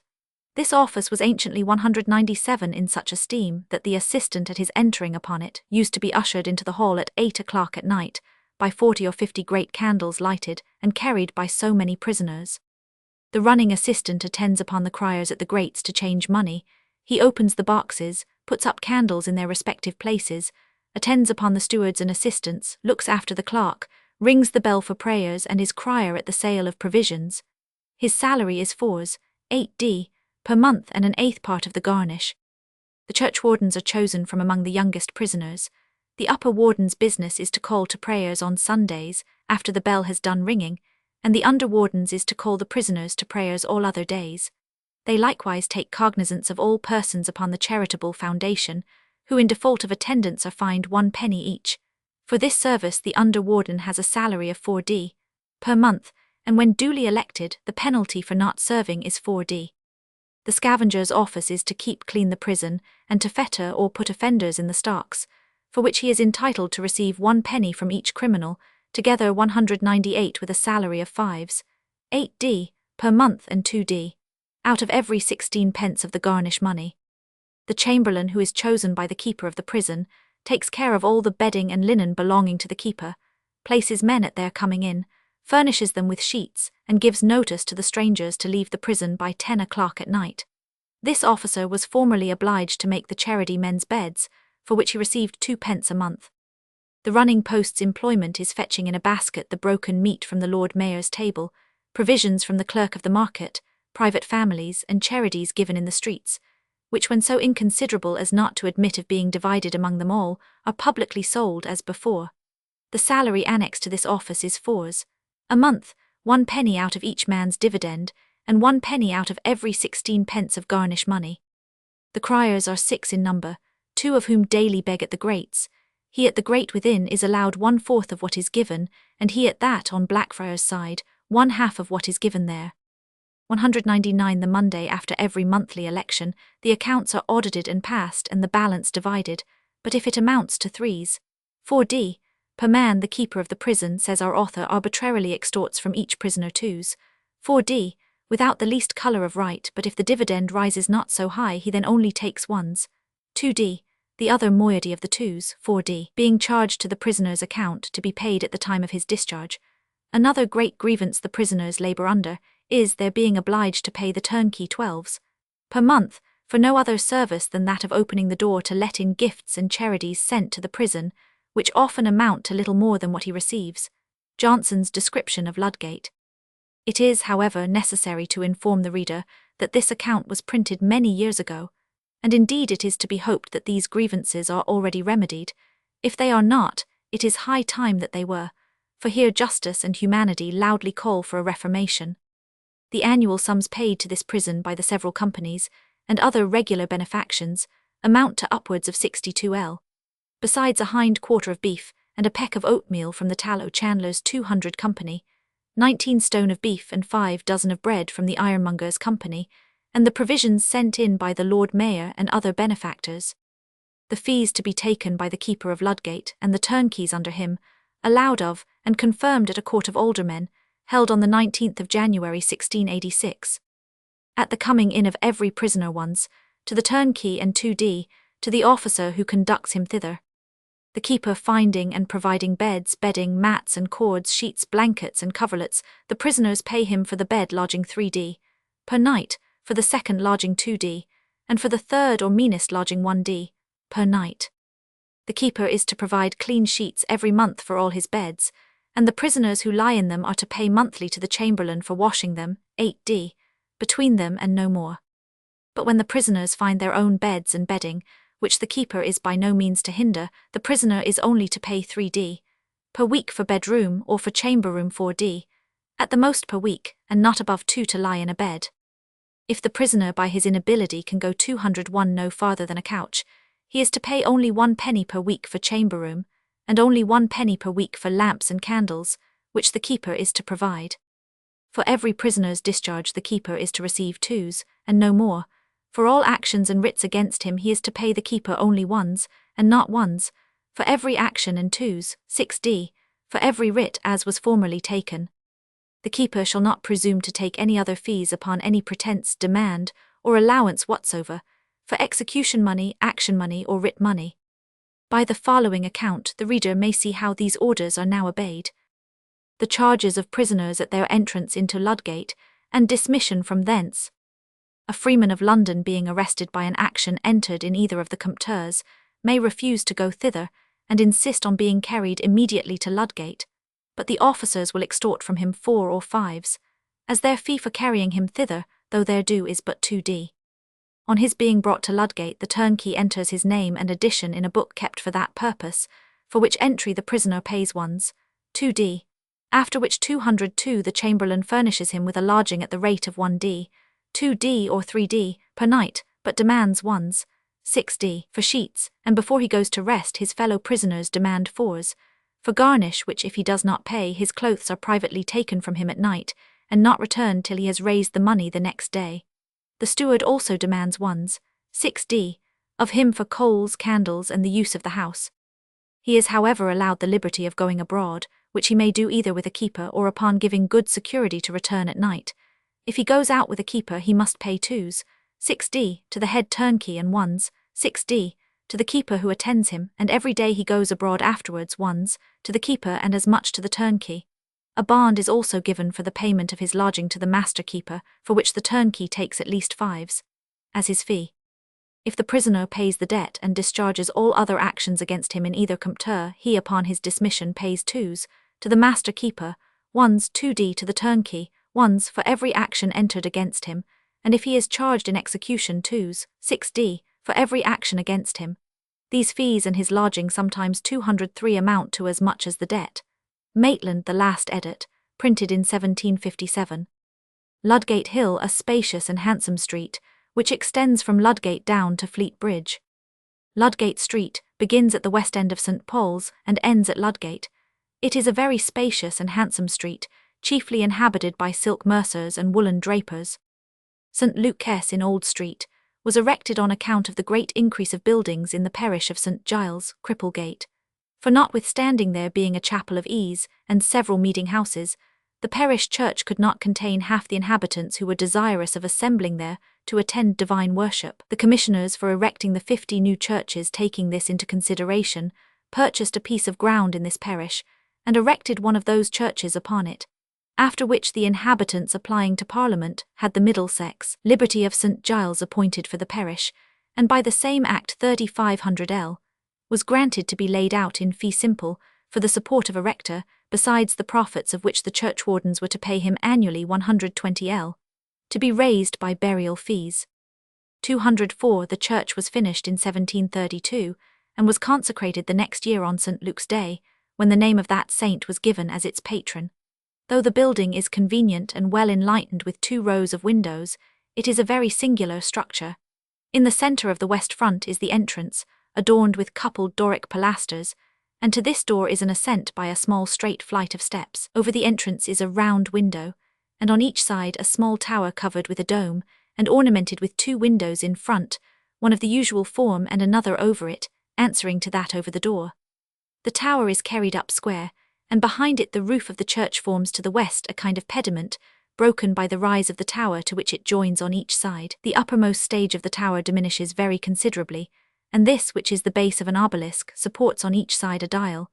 From hence rises, as a steeple, a fluted obelisk which reaches to a great height, diminishing slowly, and being of a considerable thickness towards the top. The upper edges are sloped off. In short, the whole is terminated by a ball and fane. The advowson of this church is in the Dean and Chapter of St. Paul's, and it is 205 not to be held in commandom, all licenses and dispensations for that purpose being declared void by the Act above mentioned. St. Luke's Hospital for Lunatics, a neat and very plain structure at the north end of Moorfields. Nothing is here expended in ornament, and we only see a building of considerable length plastered over and whitened, with ranges of small square windows, on which no decorations have been bestowed. This hospital, which takes its name from its being situated in St. Luke's parish, is supported by private subscriptions, and is designed as an improvement upon Bethlehem, which was incapable of receiving and providing for the relief of all the unhappy objects for whom application was made.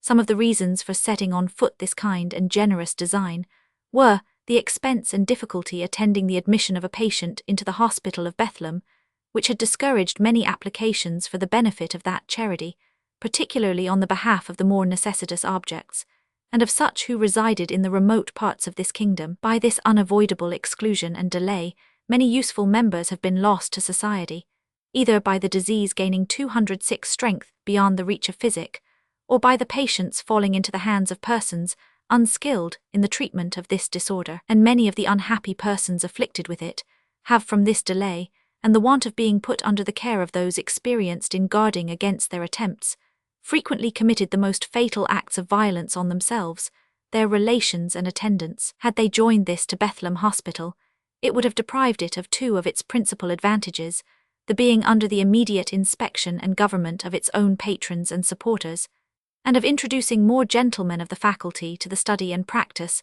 of one of the most important branches of physic. In this hospital, patients are taken in according to the order of time in which the petitions of their friends have been delivered to the secretary, without favour or partiality. They are even admitted without any expense, except only such as are parish poor must have their bedding provided, and this they are at liberty to take away at their discharge. On the admission of every patient, 2 responsible housekeepers, residing within the bills of mortality, must enter into a bond to the treasurer for the time being, 207 in the penalty of 100L, to take away such patient within 7 days after notice given them for that purpose by the committee, or their secretary. These securities must leave their names with their places of abode in writing, delivered to the secretary at least 4 days before such admission, and must be approved of by the committee, but no governor is to be security for any patient. The patients in this hospital are not exposed to public view, and no money received for the use of this charity is expended in entertaining the General Court of Committee at any of their meetings. But no person is to be admitted who has been a lunatic above 12 calendar months, or has been discharged as incurable from any other hospital for the reception of lunatics, or who has the venereal disease, is troubled with epileptic or convulsive fits, or is deemed an idiot, nor any woman with child. The General Committee receive immediately into the hospital any patient who shall have been discharged cured, in case such patient relapses within 2 months. The General Committee also take in by rotation such patients as are discharged uncured, but each of them is to pay 5s per week, till the charity is enabled to lessen 208 that expense, but the number of these in the house are not to exceed 20. An abstract of the rules with respect to the governors and 100. 1. Every person paying 20 guineas or upwards, or paying 5 guineas, and signing an agreement to pay the same sum for the 4 next succeeding years, is admitted a governor, except all persons acting as physician, surgeon, apothecary, or secretary to this hospital, other than the 6 apothecaries declared governors at the general meeting held on the 29th of June 1750. 2. For transacting the business of this hospital, a general court is held twice every year, viz., on the 2nd Wednesday in the months of February and August, and at such general courts as are hereinafter mentioned, and every general court consists of 9 governors. 3. At the general court held annually on the 2nd Wednesday in the month of February, 1 president, 4 vice-presidents, a treasurer, a general committee, physician, surgeon, apothecary, and secretary, are elected for the year ensuing, and no person acting as physician, surgeon, or apothecary to any other hospital or infirmary can be physician, surgeon, or apothecary to this hospital. 209 If all questions are determined by the majority of governors present, on holding up of hands, or by a division, or by a ballot, in case it is required by 7 or more governors before a division is begun, and in all cases of an equality of votes, the person presiding for the time being has the casting vote. In all debates the person speaking stands up and addresses himself to the chair, and no person is to speak more than once to the same question without leave. 5. At the General Court to be held annually on the second Wednesday in August, a special committee of 7 governors, who are not of the General Committee, are appointed to audit and examine the several accounts relating to this hospital, and report their opinion of such accounts to the General Court, held on the second Wednesday in February following. 6. The President has power to order special General Courts to be summoned as often as he thinks necessary, and upon every vacancy in the office of Treasurer, Physician, Surgeon, Apothecary, or Secretary, a General Court is summoned to meet, in order to fill up the vacancy. But no person is entitled to vote at such General Court, unless he has paid his subscription 210 money on or before the day in which the vacancy is declared. 7. The General Committee consists of the President, Vice Presidents, and Treasurer for the time being, and of the 5 governors named as lessees in the lease of the ground on which the hospital is built, and of all persons who have paid 100L or upwards for the use of the hospital, and of such 24 governors residing within the bills of mortality, as are annually elected for that purpose at the General Court held on the second Wednesday in February, of which committee 5 at least are necessary to do business.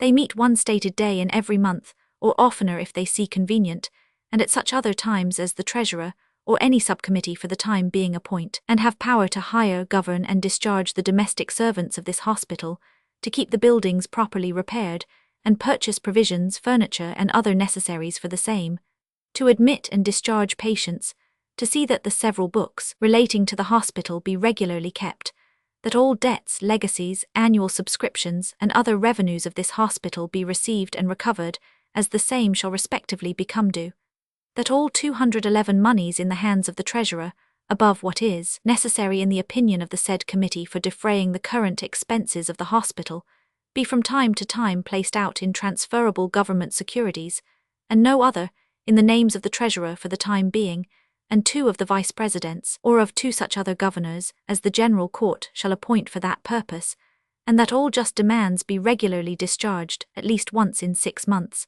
The committee have power to relieve any patient at his or her discharge, with any sum not exceeding 20s. 8. For the more easy dispatch of business, this committee has power to summon subcommittees, one of which is called the House Committee, and such subcommittees have power to summon the General Committee as often as they think proper. 9. All purchases of provisions and other materials for the use of the hospital are to be made as often as possible by contract, but no contract is to be made by which any member of the committee is directly or indirectly concerned. 10.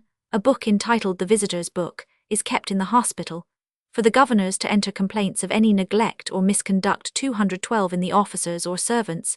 These complaints being signed by such governor's name, are taken into consideration and redressed by the committee. 11. The physician who is allowed to have the liberty of pupils attends every committee day and one other day in the week, and as often otherwise as there is occasion.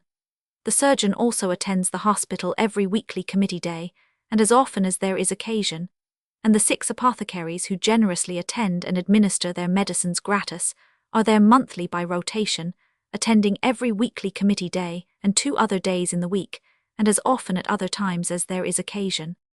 12. That every officer or servant who shall take any fee, gratuity, or reward, directly or indirectly, from any tradesman or other person dealing with this hospital, patient, or friend of any patient, in respect of any service done or to be done, shall forthwith be discharged, and rendered incapable of being received again into the service of this hospital, except that it shall be lawful for the secretary of this hospital, upon his waiting on every governor with a staff, and a printed copy of the rules and orders of this hospital, to accept of a fee not exceeding 1 guinea. 213. Before we conclude this article, it is proper to observe, that though this hospital was opened so lately as the 30th of July 1751, yet so great has been the encouragement it has met with, that on the 18th of August 1758, the clear estate of the hospital amounted to 14,502L, of which 14,200L were in 3% East India annuities. At that time the number of discharged cured amounted to 247, and those uncured to 138.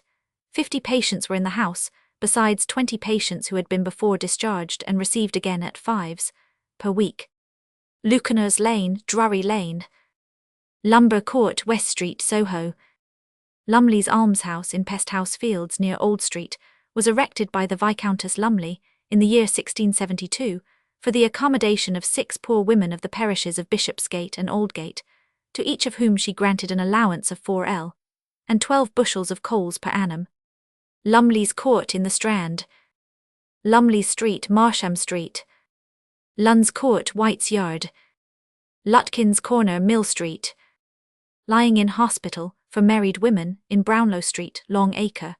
Amidst the variety of charities that are the distinction 214 and glory of this age and nation, perhaps none has been proposed to the public more extensive in its benefits than the hospitals in this city for lying-in women. It is natural to observe that the arguments for establishing any hospital are at least as strong when applied to these. Poverty is an object of pity. Sickness and poverty united seem to comprehend all the natural evils of life, and how great is the calamity of those poor who are frequently or periodically afflicted with sickness, and though their labour is at other times a bare support, are annually disqualified for providing for themselves and families. During the latter part of their pregnancy and the time of their lying in, the needy family is wholly taken up in attendance upon them, and the joys natural at such a season are suppressed by the wants which surround them. Or if they be destitute of this attendance, how great is the hazard that the helpless mother, or the child, or perhaps both, may by their deaths become melancholy instances of the evils of real poverty. By the plan of this hospital, every convenience these distressed objects can require is amply provided. Commodious apartments and beds, good nursing, plain suitable diet, proper medicines, the charitable 215 assistants of gentlemen of skill and experience in midwifery, and on due occasions, the spiritual comfort of a sober and pious divine. Between the 7th of December 1749, when women were first admitted, and the 12th of April 1751, 299 patients received orders of admission, and the number of patients greatly increasing, 4 small houses contiguous to the back of the hospital were added to it, and fitted up at a great expense. Women are received into this hospital in the last month of their pregnancy, on producing a letter of recommendation from a governor, and making an affidavit of their marriage and their husband's settlement, which affidavit is prepared for them gratis by the secretary. And where the husband cohabits with the wife, he is to join in the affidavit, unless prevented by sickness or some other reasonable impediment. It is also required that the women produce a testimonial of their honesty and poverty, under the hands of 2 substantial housekeepers in the neighbourhood where they lodge or reside, in case the weekly board shall, on examination, doubt of their being in such circumstances as to be proper objects of the charity. Friday being the day appointed for the 216 admission of women, they are to be at the hospital by 10 o'clock in the forenoon, no letters of recommendation being received after that hour, it being necessary, for the dispatch of the business of the hospital, that their affidavits should be prepared and sworn to before the weekly board sits, who enter upon business at 11. During their continuance in the house, necessaries are provided for them and their children, at the sole charge of the hospital. No money or other gratuity is to be taken of them by the nurses, or by any of the officers or servants of the house, on any pretence whatsoever. That this excellent charity may be rendered more extensively useful to the public, and that not only this great metropolis, but the remotest parts of the kingdom may be supplied with well-instructed and experienced midwives, 4 female pupils at a time are permitted to attend the hospital, in order to their being instructed in midwifery. These pupils must be widows or married women, not less than 25 years of age, of a sober character, and such as are approved of by the committee. These are allowed to stay and board 6 months in the hospital, during which they dine at the steward's 217 and matron's table. The gentlemen of the faculty who attend the hospital, at stated times, give them lectures in midwifery, and instruct them how to act in all natural and difficult births, and when they are thoroughly instructed and sufficiently experienced, they receive from these gentlemen, on their leaving the hospital, certificates of their qualification. The expenses of their instruction and board in the hospital have been settled at a general court, the particulars of which any persons desirous of becoming pupils may be informed of by applying to the matron of the hospital. But no pupils of the male sex are permitted to attend this hospital. The officers of this hospital are a perpetual president, 4 vice presidents, and a treasurer who are chosen annually. 2 physicians and 2 surgeons, practicing midwifery, deliver the women in difficult cases. These gentlemen also meet at the hospital in consultation every Tuesday morning. A chaplain reads divine service in the hospital, baptizes the children, churches the women, and performs the necessary duties belonging to his function. An apothecary prepares such medicines 218 as are prescribed for the women and children. A secretary keeps the accounts of the hospital, attends at general meetings and weekly boards, and does all other business commonly done by the secretaries, clerks, or registers at other hospitals. A steward takes care of the provisions and furniture, and does such other business as belongs to his office. A matron, well skilled in midwifery, delivers the women in easy, natural labors, takes care of the women, superintends the nurses, and sees everything necessary for the women and children provided according to the direction of the physicians and surgeons. She has under her an assistant matron. All officers and servants of the hospital, above the rank of assistant matron, a messenger, and nurses, are elected by ballot at a general court of the governors, and on any vacancy, the day of election for filling it up is appointed at least 1 month, and not more than 3 months from the day such vacancy happens, unless directed otherwise by an express order of a general court. But the inferior servants are appointed by a weekly committee. The qualification of an annual governor 219 of this charity is a subscription of 3 guineas or upwards per annum, and of a perpetual governor, the payment of 30 guineas at one time, which entitles the subscriber to recommend, and have in the house 1 woman at a time. A subscription of 6 guineas a year, or a payment at once of 60, entitles the subscriber to have in the house 2 women at a time, and so, in proportion, for larger sums. Ladies subscribing the like sums have the privilege of recommending women in the same manner as governors. They have likewise a right of voting in all elections at general courts, for officers and servants by proxy, provided such proxy be a governor of this charity, or they may send a letter to the board without a proxy, naming the person they vote for, which is regarded as their vote, but no governor is to be proxy for more than 1 lady at a time. Benefactions or subscriptions of smaller sums than those above mentioned are thankfully received and properly applied to the use of the charity. A general meeting of the governors is held every quarter, and the sole power of making laws and rules for the government of the hospital is lodged in this general court. 220 committee of 15 governors is chosen at each quarterly general court, of whom the treasurer for the time being is always one, and any number of these may transact business. Every Friday morning they meet at the hospital, to receive the women recommended, and to direct the ordinary affairs of the house. Temporary orders are made by this committee for the service of the hospital, but a report of these and all their other proceedings are made to the quarterly general court.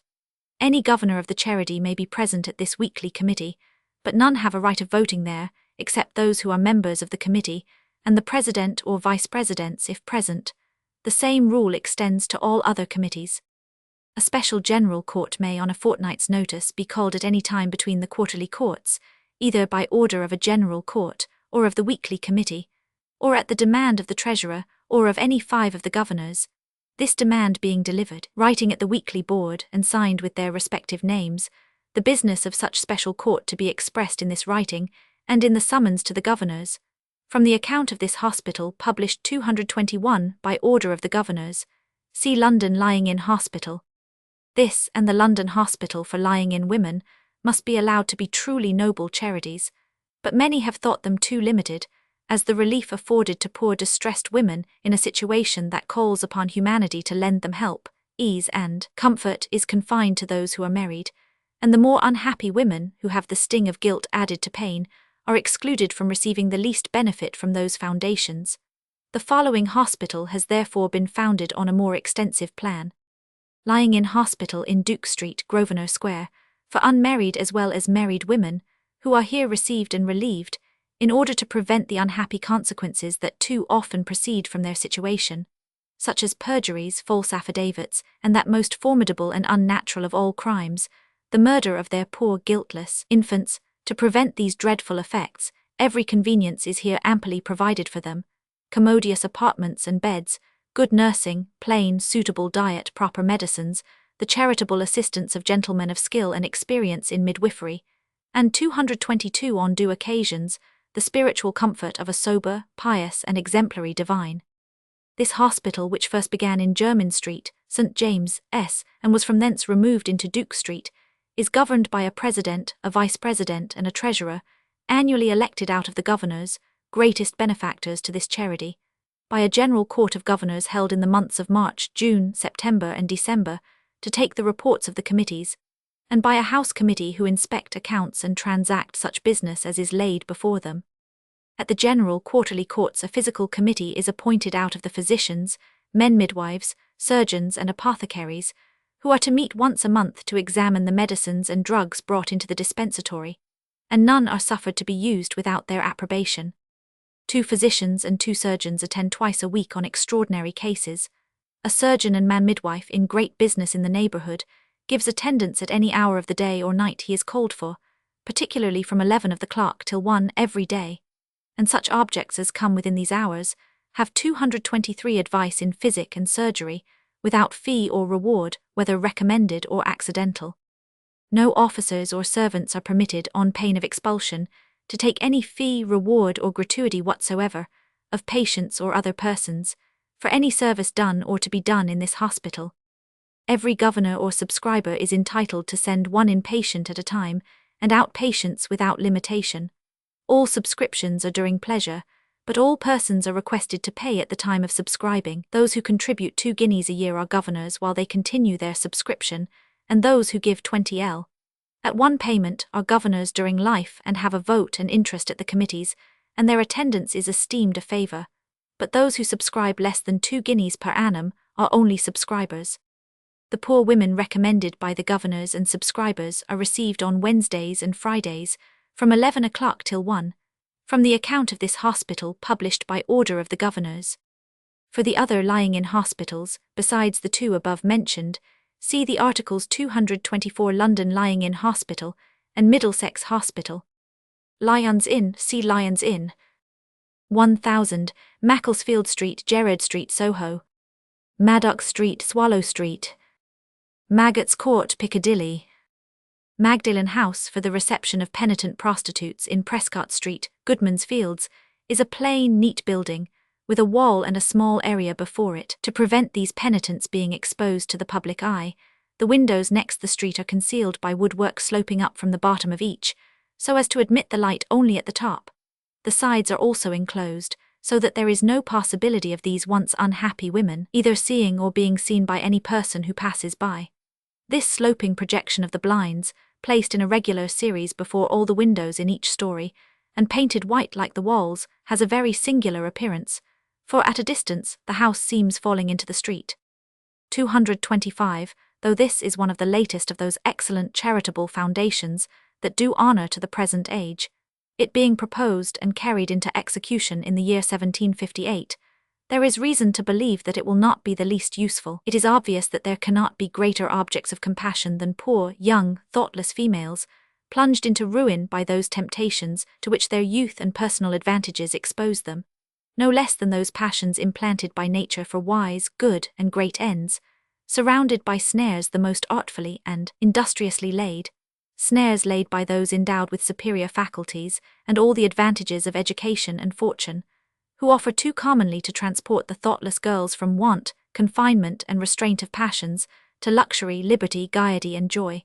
But when once seduced, how soon do their golden dreams vanish? Abandoned by the seducer, deserted by their friends, contemned by the world, they are not only deprived of their innocence and every pleasing hope of domestic happiness, but are left to struggle with want, despair and scorn, and even in their own defence to plunge deeper and deeper in sin, till disease and death conclude a miserable being. It is too well known 226 that this is, sooner or later, the case with most of the prostitutes, in their several degrees from those pampered in private stews, to the common dregs infesting our streets, and that far the greatest part of those, who having taken to this dreadful life, are thus seeking disease, death and eternal destruction, not through choice but necessity. The seeds of virtue would frequently have exerted themselves, but alas, before this foundation was formed the possibility was removed, and the same necessity obliging them to prey on the unwary, to diffuse contagion, to propagate profligacy, and to spread ruin, disease and death through a great part of the human species. This godlike proposal of giving an opportunity of repentance to guilt and shame met with a suitable encouragement, and many were willing to afford them the means of recovering themselves from their otherwise lost state, and instead of being pests, becoming useful members of society. Influenced by such noble motives, a set of gentlemen, distinguished by their humanity and generosity, entered into a private subscription, making themselves at the same time accountable for such benefactions as should flow in from the public, numbers liberally contributed, and in 227, about 3 or 4 months' time, the sums advanced by the subscribers amounted to 35,9350. While a great number of these unhappy guilty objects of commiseration solicited for admission. At a general meeting of the subscribers, a committee was appointed, and it was determined to take the house in Prescott Street which had been lately the London Infirmary, which being done, it was fitted up in the manner above mentioned. And at another general meeting on the 28th of June 1758, the several officers of the house were chosen, and the rules, of which the following are an abstract, were ordered to be published. Rules and regulations of the governors and officers. 1. That a president, 4 vice-presidents, a treasurer and committee of 21, be annually chosen the last Wednesday in June, and that 7 of the committee go out yearly. 2. The general courts shall consist of at least 10 governors, the president or vice-president and the treasurer. These general courts shall be held quarterly, viz., on the last Wednesday in March, June, September and December. The annual general court in which is to 228 be examined all the transactions of the year, and the general state of the hospital, and at which time the officers shall be chosen, is to be held on the last Wednesday in June. 3. The general committee is to consist of 21, 5 of whom shall constitute a quorum, and the president, vice-president and treasurer shall be always of this general committee, 1 of whom shall be chairman when present. But if none of them be present, then the said committee may choose their chairman. They are to meet once a week or oftener as they shall think proper, when they shall have power to receive the persons petitioning for admittance, and to dismiss those already admitted, to give orders in relation to the manner in which the persons admitted shall be employed, to inspect the clothing, furniture and provisions, to examine into the conduct of all the officers and servants, and every week a subcommittee of 3 are jointly to visit the wards, and make their report. 4. A subscription of 20 guineas shall be a qualification for a governor for life, and an annual subscription of 5 guineas shall be a qualification for a governor for that year. This subscription, 229 when it shall amount to 25 guineas, shall be a qualification for a governor for life, and every such subscriber be entitled to 1 vote only. But if any annual subscriber shall be more than 2 years in arrear, his power as governor shall cease till such arrears be paid, and every lady subscribing as above shall be entitled to vote personally or by proxy, provided that proxy be brought by a governor, but no governor to be possessed of more than 1 proxy. Any 5 governors shall have power to require a general meeting, provided they address themselves to the treasurer by letter, expressing the business for which that meeting is required, and signed by them respectively. All elections to be by holding up of hands, except a ballot be required, and if there shall be an equality of votes, the chairman is to have the casting vote.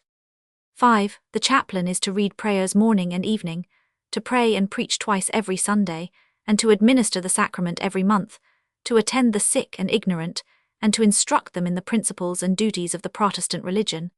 He is to attend all committees, and make reports of what he thinks necessary for the good conduct and benefit of the undertaking.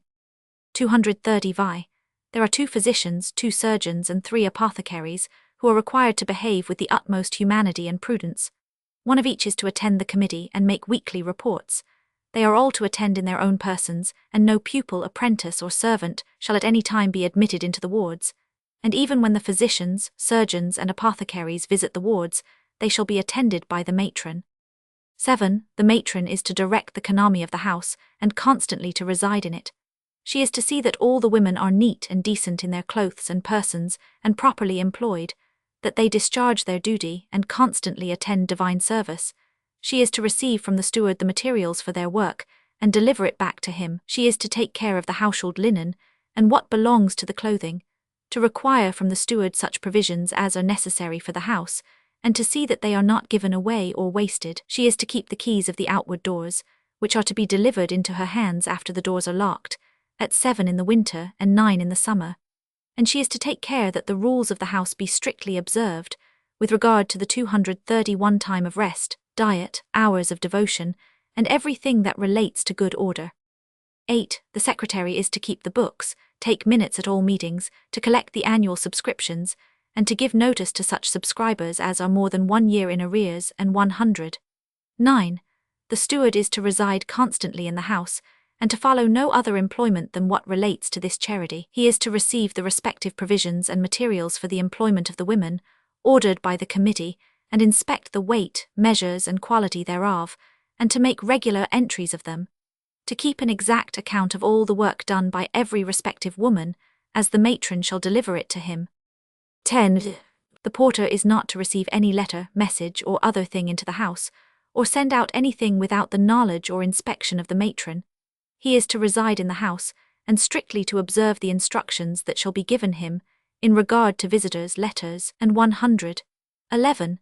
The messenger is also to dwell in the house, and to be employed in errands and outdoor business, but he is not to bring any letter, verbal message, or other thing into the house, or to carry out any 232 message or other thing, without the knowledge or inspection of the matron. Neither the steward, porter, or messenger shall have any communication with the wards. No officer or servant of the house shall receive any money, fee, gratuity, or reward, besides their wages. Rules and regulations relating to the penitents. 1. That the method of admission be by petition to the committee, the printed form of which with proper blanks to be filled up may be had gratis by application at the house. That every petitioner be examined as to her health by the physician, surgeon, and matron. When any petition is approved, it shall be wrote upon, found proper, and signed by the chairman. Every person upon admission shall subscribe to the rules of the house, and also enter into an agreement to pay the sum of 10L per annum for her board, lodgings, and necessaries, which is to be void, provided such person continues in the house 3 years, or less time, at the option of the committee. No person admitted shall be allowed to go out of the house without special leave in writing, 233 signed by the treasurer or chairman, and 2 of the committee. 2. 1 or more wards are to be allotted for persons newly admitted, where they are to remain some time for a trial of their behavior. There shall be superiority of wards, according to the education or behavior of the persons admitted, and the inferior wards shall consist of meaner persons, and of those degraded for misbehavior. In each ward they shall be classed, and one appointed to preside and be accountable for the conduct and behavior of the rest, and they shall by rotation do the necessary offices in their respective wards, excepting the person appointed to preside. They are also to perform the necessary offices of the house, as they shall be directed by the matron, and an allowance shall be made to such as perform these offices, out of the general produce of the work done in the house, according to the proportion of the value of their duty and labour. 3. Each person is to lie in a separate bed, and have a chest for her clothes and linen, under lock and key, to be kept by herself, and where the rooms will admit of it, a small closet or apartment is to be provided for the retirement of the most serious and best behaved, in the intervals 234 of their employment, and these also considered as the reward of good conduct. 4. Their true names must be registered, but if desirous of concealing themselves, they may have liberty to assume a feigned name. As no reproaches must be made for past irregularities, under the severest injunctions, neither shall there be any inquiries made into names or families, but all possible discouragement given to every kind of discovery that the parties themselves do not choose to make. 5. Upon their admission, if their apparel is in any tolerable condition, it is to be cleaned, ticketed, and laid by, in order to be returned them whenever they leave the house. But if such apparel be too fine for their station, it shall be sold, and the produce brought to their account. They are to wear an uniform of light grey, and in their whole dress to be plain and neat. 6. Each ward is to dine at a separate table. The matron is to dine at the head of the table of the superior ward, and the head of each ward is to dine at the upper end of each table, and to say grace. 7. Each person is to be employed in some work or business according to her ability, and have such part of the benefit arising from her labour and ingenuity as the committee shall judge she deserves.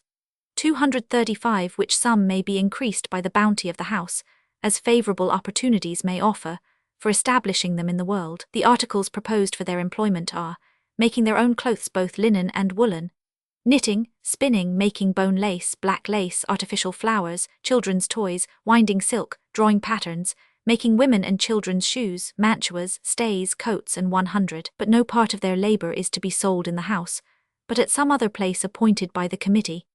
In their work, as in every other circumstance, the utmost care and delicacy, humanity and tenderness will be observed, that this establishment may not be thought a house of correction, or even of hard labour, but a safe retreat from their distressful circumstances. 8. From Lady Day to Michaelmas they are to rise at 6 and be in bed at 10, and from Michaelmas to Lady Day are to rise at 7 and be in bed at 9, and after that time no fire or candle shall be allowed, except in the sick ward.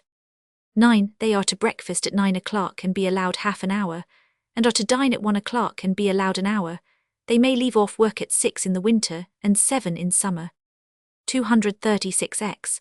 No governor or any other person shall be permitted to visit the wards, or any of the women, without leave in writing first obtained from the treasurer or chairman, and 2 of the committee, except in cases provided for, and in all cases the matron to attend them. 11. Abusive or reproachful language, insolence or disobedience to the officers, indecent or profane expressions, and such kind of turbulent conduct, shall subject them to confinement in a room for 6 hours for the first offence. For the second offence they shall be admonished publicly by the chaplain and the matron, and the rest of their own ward may be also appealed to for their disapprobation of such conduct. The third offence shall subject them to be confined for 12 hours, and to have but 1 spare meal during the whole day, and if found to be incorrigible, then to forfeit a certain proportion, or the whole of what hath been acquired by their labour, at the discretion of the committee, and be subject to the consequences of their agreement, and to be dismissed the house and never readmitted. 12. After the continuance of any woman in the house for 3 years, upon the modest and virtuous demeanour, and industrious 237 conduct of such woman, or upon application of her parents or friends, or any housekeeper of sufficient credit, if such friends declare they will forgive the past offences of such woman, and will provide for her, or if such housekeeper will receive such woman as a servant, in either of these cases the governors may discharge such woman with her consent. 13. Upon the discharge of such woman, her clothes, or if sold, the produce of them, shall be returned to her, together with whatever may be due upon her account, and a certificate given her under the hands of the treasurer, or the president, and 2 or more of the committee, of her conduct and behaviour during the time of her being in the house. 14. Every woman who shall be placed in a service from this house, and shall continue 1 whole year in such service to the entire approbation of such master or mistress, upon its being made appear to the satisfaction of the committee, they may give that woman a gratuity not exceeding 2 guineas, as a reward for her good behaviour. 15. The committee will, upon the good behaviour of the women, interest 238 themselves to obtain a reconciliation with their parents and friends, when their contract will be cancelled. 16. Besides the vouchers above mentioned, and the advantages arising from their labour, a bounty may be given at the discretion of the committee, to such as shall be properly discharged. This gift shall be presented not only to those who marry in a manner satisfactory to the committee, but also to such as shall set up trades in whatever way they shall have gained a proficiency, so that nothing shall be omitted which can promote the great ends of preserving life, of rendering that life useful, and of recovering those who are now lost to the community. This plan is to be improved as experience may hereafter dictate. St. Magnus's Church at the north-east corner of London Bridge owes its name to its dedication to St. Magnus, who suffered martyrdom under the Emperor Aurelian in the city of Caesarea for his steady adherence to the Christian religion. The abbots of Westminster and Bermondsey had alternately the donation of the church, till the suppression of monasteries. It then devolved to the crown, and in 1553 was placed under the jurisdiction 239 of the Bishop of London. The ancient edifice was laid in ruins by the dreadful conflagration in 1666, and 10 years after, the present structure was erected in its room, though the steeple was not added till several years after. It is a spacious and massy stone building, plain and yet well ornamented. The corners have rustic quoins, and the body is enlightened by tall arched windows, over each of which is a cornice supported by scrolls, and between these is a cherub over the centre of each window. At the west end coupled pilasters rise on each side the door, from a plain course and support a pediment. The door on the north side is also placed under a pediment, but without the particular decorations of the other. Over each door is an oval window, and this last is decorated with festoons. The roof is hid by a kind of attic course, from which the tower rises square and plain, and from this the dial, which is very richly ornamented, projects over the street. The course above this is adorned at the corners with coupled pilasters of the Ionic order, supporting an open work in the place of a balustrade, with large urns at the corners, of an uncommon shape. From within this open work rises the lanthorn, which has also Ionic pilasters, and 240 arched windows in all the intercolumniations. The dome rests upon these pilasters, and on its crown is placed a piece of open work like that which surrounds the base of the lanthorn. On this is raised the turret which supports the fane. This church is a rectory, and to this parish that of St. Margaret's, New Fish Street, is united. The rector, besides glebes, casualties, and 100, receives 170 a year in lieu of tithes. Magnus Court, Butcher Row. Magpie Alley, 1 Aldersgate Street, 2 Ashentree Court, 3 Bishopsgate Street without, 4 Crutched Friars, 5 Fenchurch Street, 6 Fetter Lane, 7 Gray's Inn Lane, 8 Phnix Street, 9 Wheeler Street, 10 Whitefriars. Magpie Court, Great Old Bailey. Maid Court, Maiden Lane, Bow Lane. Maid Lane, Gravel Lane. Maiden Lane, 1 Church Street, Lambeth, 2 extending from Deadman's Place to Gravel Lane, a long straggling place with ditches on each side, the passages to the houses being over little bridges. 3 Half Moon Street, Covent Garden, 4 Long Ditch, 5 Queen Street, Cheapside, 6 Wood Street, Cheapside. Maidenhead Alley, 1 Ratcliffe, 2 Wapping.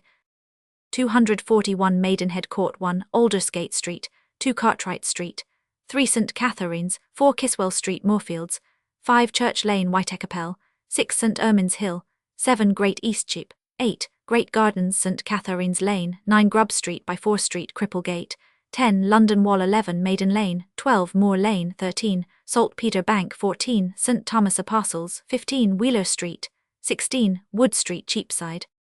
Maidenhead Passage, Berwick Street. Maidenhead Street, Dyot Street. Maidenhead Yard, Dyot Street. Maynard's Court, Anchor and Hope Alley, Green Bank near Wapping. Maynard Street, Bembridge Street, St. Giles's Pound. Mains Yard, Castle Lane, Southwark. Malaga Court, Nightingale Lane, East Smithfield. Malden, a village in Surrey, about 3 miles from Kingston, has a powder mill on a stream that runs from Ewell to Kingston.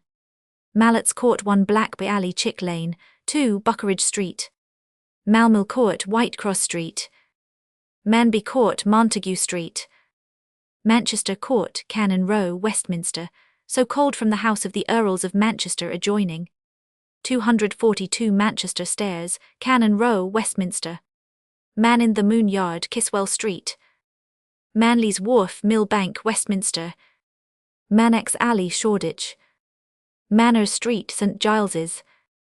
Mansell Street, Goodman's Fields.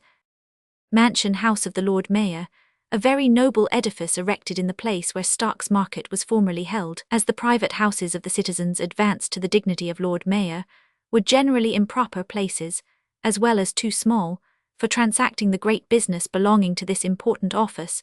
It was customary for the chief magistrate of the city to hold his mayoralty at one or other of the halls belonging to the 12 principal companies.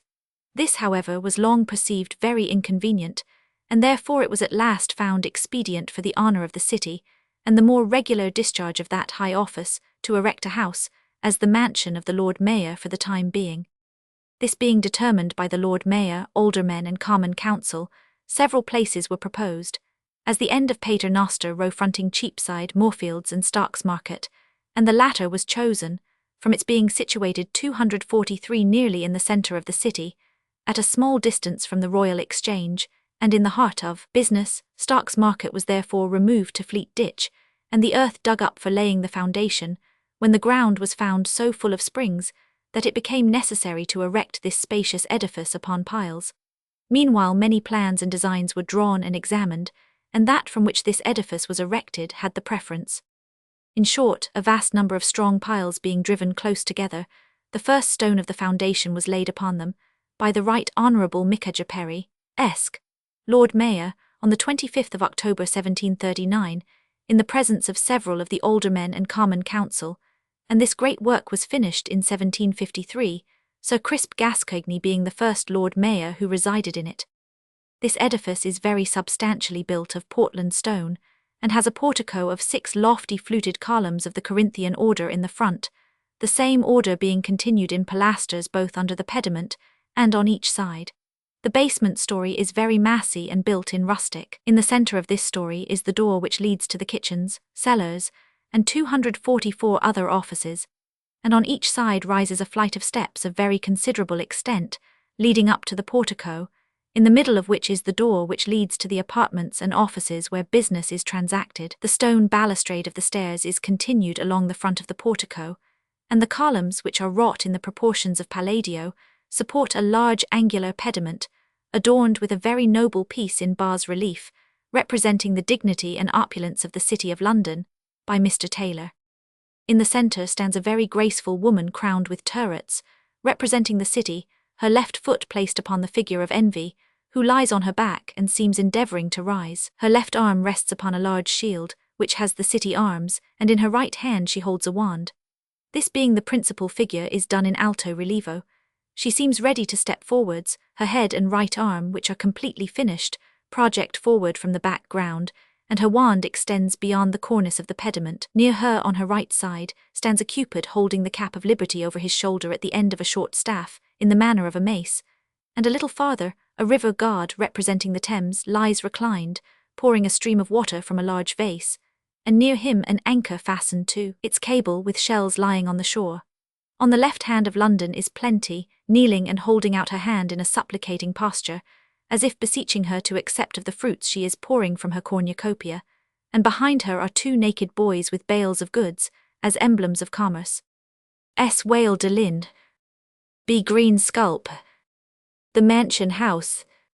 245. It is, however, very obvious that the principal figures in this pediment are too large, which obliges London to stand, and Plenty to kneel, in a less graceful manner than they might otherwise do, and besides their extraordinary size, renders them too crowded. Beneath this portico are two series of windows, which extend along the whole front, and above these is an attic story with square windows crowned with a balustrade. The building is an oblong, and its depth is the long side. It has an area in the middle, and the farthest end is an Egyptian hall, which is the length of the front, very high and designed for public entertainments. To make it regular in flank, the architect has raised a similar building on the front, which is the upper 246 part of a dancing gallery. This rather hurts than adorns the face of the building. Near the ends at each side is a window of extraordinary height, placed between coupled Corinthian pilasters, and extending to the top of the attic story.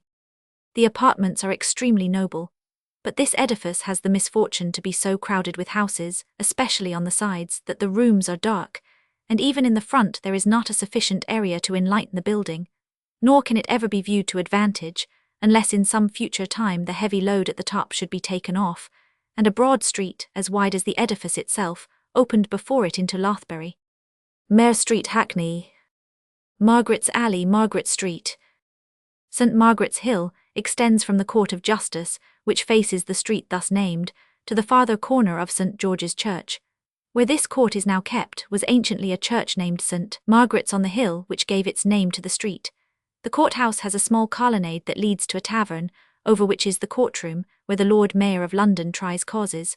On the front of this edifice is the statue of 247 King Charles II, under which is the following inscription: Combustum anno 1670, Redificatum annis 1685 and 1686, Jacobo Smythe 1049, and Roberto Jeffrey 1049, P.R. Toribus, Impensis SPQ 50, St. Margaret's Lane, Old Palace Yard, thus named from its situation near St. Margaret's Church, Westminster. St. Margaret's, Lothbury.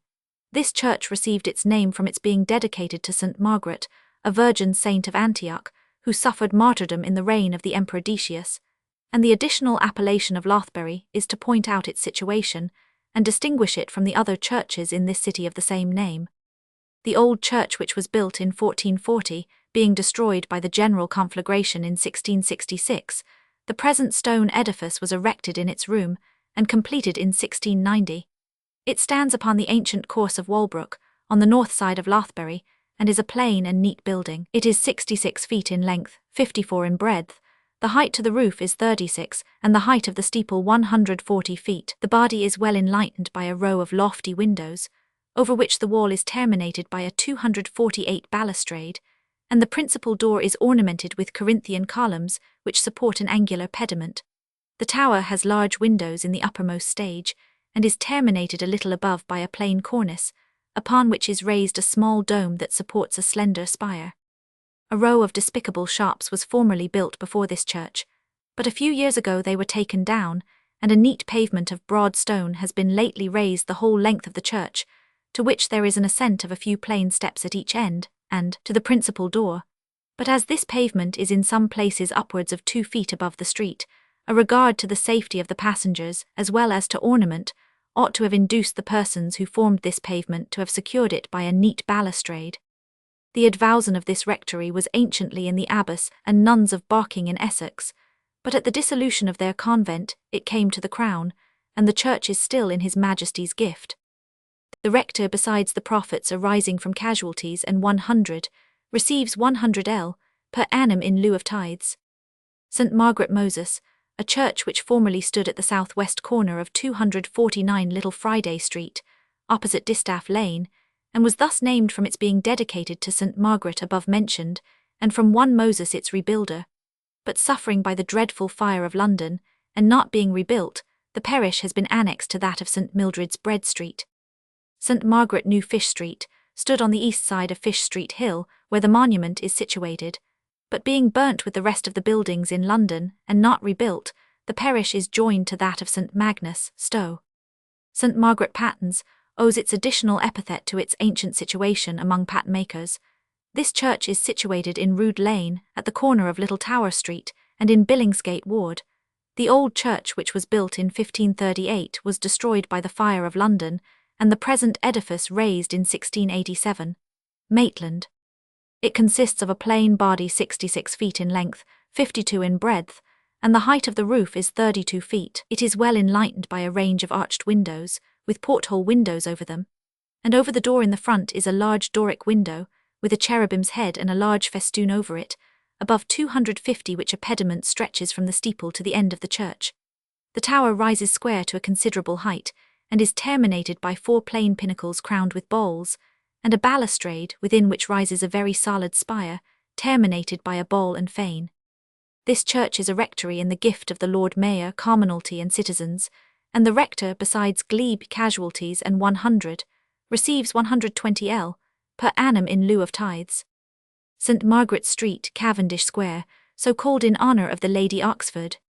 St. Margaret's, Westminster, King Edward the Confessor, having resolved to rebuild the conventual church of St. Peter with great magnificence, imagined that it would be a dishonour to his new and stately edifice to have the neighbouring people assemble in it as usual, for the performance of religious worship, as well as prove troublesome and inconvenient to the monks. Therefore, about the year 1064, he caused a church to be erected on the north side of St. Peter's, for the use of the neighbouring inhabitants, and dedicated it to St. Margaret, the Virgin and Martyr of Antioch. This church, which is situated only 30 feet to the north of the abbey, was 251 rebuilt in the reign of King Edward I, by the parishioners and merchants of the staple, except the chancel, which was erected at the expense of the Abbot of Westminster. At length, in the year 1735, this church was not only beautifully repaired, but the tower cased and mostly rebuilt at the expense of 3,500 granted by Parliament, on account of its being in some measure a national church for the use of the House of Commons. Stowe. It is a plain, neat and not inelegant Gothic structure, well enlightened by a series of large windows. It has 2 handsome galleries of considerable length, adorned in the front with carved work.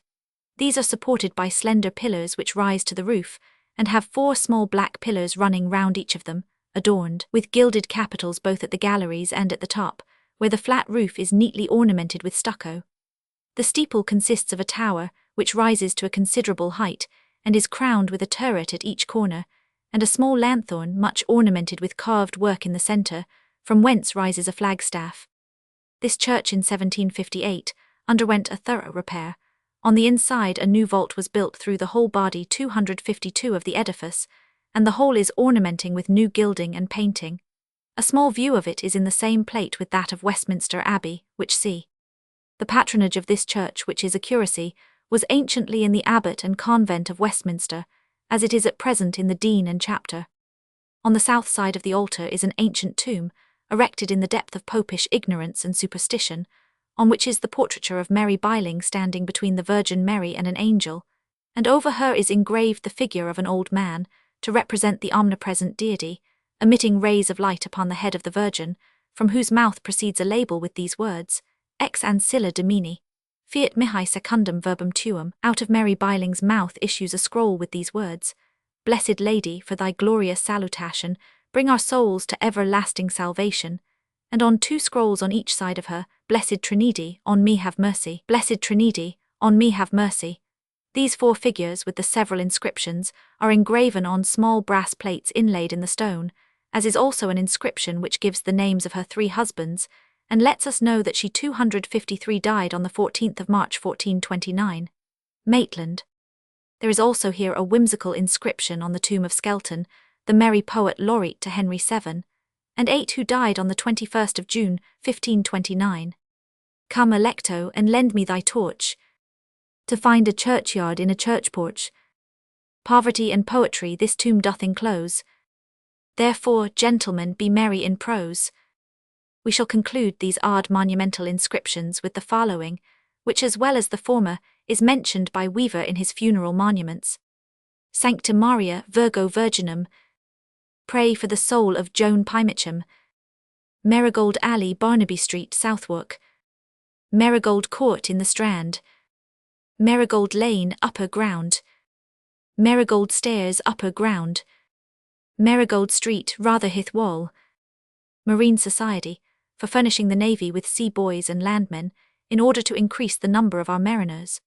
This society was founded soon after the breaking out of the present war, by a number 254 of gentlemen animated by a generous love of their country, and an ardent desire to increase its glory, as well as from compassion for the many ragged and miserable objects seen in our streets. This noble scheme was chiefly conducted by a gentleman distinguished by those accomplishments which most adorn human nature, who, besides a generous subscription, joined his indefatigable industry in promoting this noble scheme, and even wrote a very judicious pamphlet to show the public advantages that would result from it. He presented the first impression, consisting of 1,000 copies, to the society, and by his assiduity and that of a famous magistrate great numbers of the lowest of the people, who would probably have ended their days ignominiously at Tyburn, have filled the court of France with terror, and revived the drooping glory of their country. From this pamphlet we shall give an account of this society. It must be observed that every man of war, privateer, and merchant ship is obliged to take a certain number of boys, which are considered both as necessary to the ship, and a nursery for seamen. Thus in every 60-gun ship of 400 men, the captain and officers require 30 servants. 255, these it was impossible to obtain at the breaking out of the war. The society therefore sought for them among the vagrants, the pilferers, and those whose extreme poverty and ignorance rendered them pernicious to the community, and also endeavoured to assist the captains and officers in the sea service, by encouraging the industrious poor to send their children to sea, and by inviting all who were fit for the sea service to enter into it.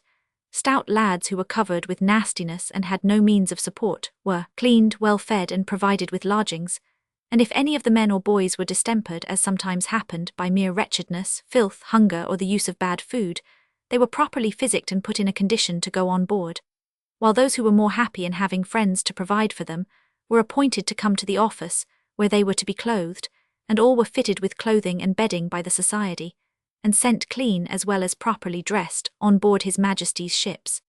Of these boys they took some of 13 years of age, but chiefly invited stout lads of 16 and upwards, because they would soon become able seamen, and 256 now they take none who are less than 4 feet 4 inches in height. The greatest care imaginable is taken not to give any master, mistress, or parent the least reason to complain. These have been always invited to see the boys when they are clothed, on Thursday mornings at Mr. Fielding's house, and again when they are examined and sent to their respective ships by the Society, at the Seamen's Office over the Royal Exchange, and if any apprentice or son is required by his master or parents, he is delivered up immediately. As to the landmen, they are required to be hardy, active, and robust. These, to prevent their being despised by the sailors, are immediately clothed as seamen, and so divided among the messes of the mariners, as will soonest enable them to learn their language and duty, and they are completely fitted out without being obliged to expend any part of the bounty of 30 shillings, granted by His Majesty to all the landmen who enter into the service. What gives the higher idea of this society is that several of its members are active, and particularly Mr. Fielding, in collecting many of the boys who are in 257 the most abject condition. They assist and relieve each other in a task by which they are to gain nothing but the applause of their own hearts.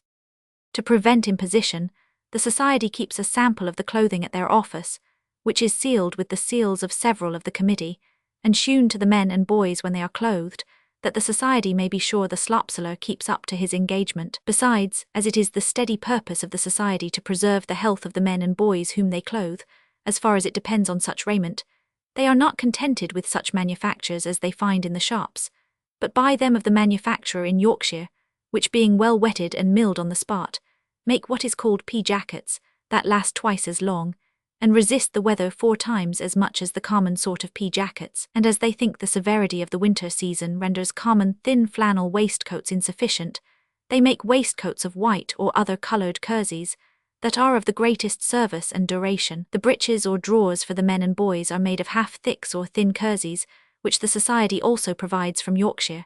In order also to make the 258 most of the money, and provide the best things, these jackets, waistcoats and breeches are brown instead of blue, the former being found the most durable colour, and such jackets cost 10% less than blue on account of the excessive price of indigo.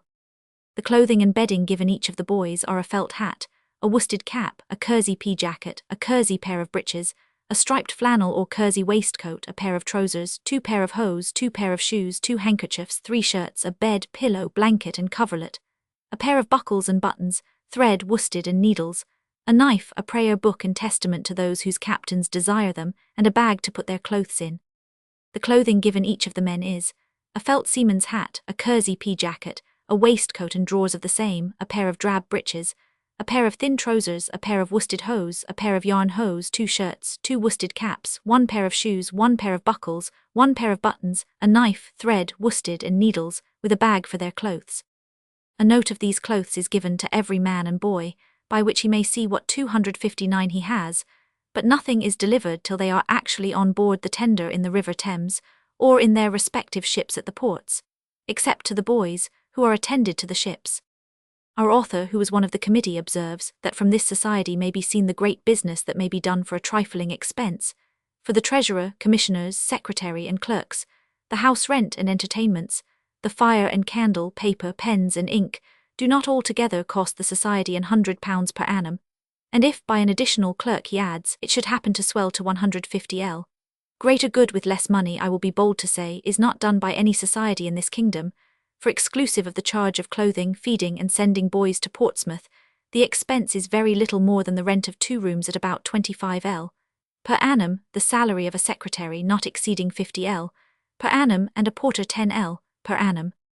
There is a general meeting every 3 months, viz., the first Thursday in January, the first in April, the first in July and the first in October, or oftener, if the committee desire it, when an account of receipts and disbursements are laid before 260, the subscribers under the direction of the committee, which consists of a considerable number of them, of this committee not less than 3 persons act, who meet every Thursday at 11 o'clock at the Merchant Seamen's office over the Royal Exchange, and any other day, if necessary, at the Secretary's house in Prince's Street, where any 2 of the committee may transact the business when it is very urgent.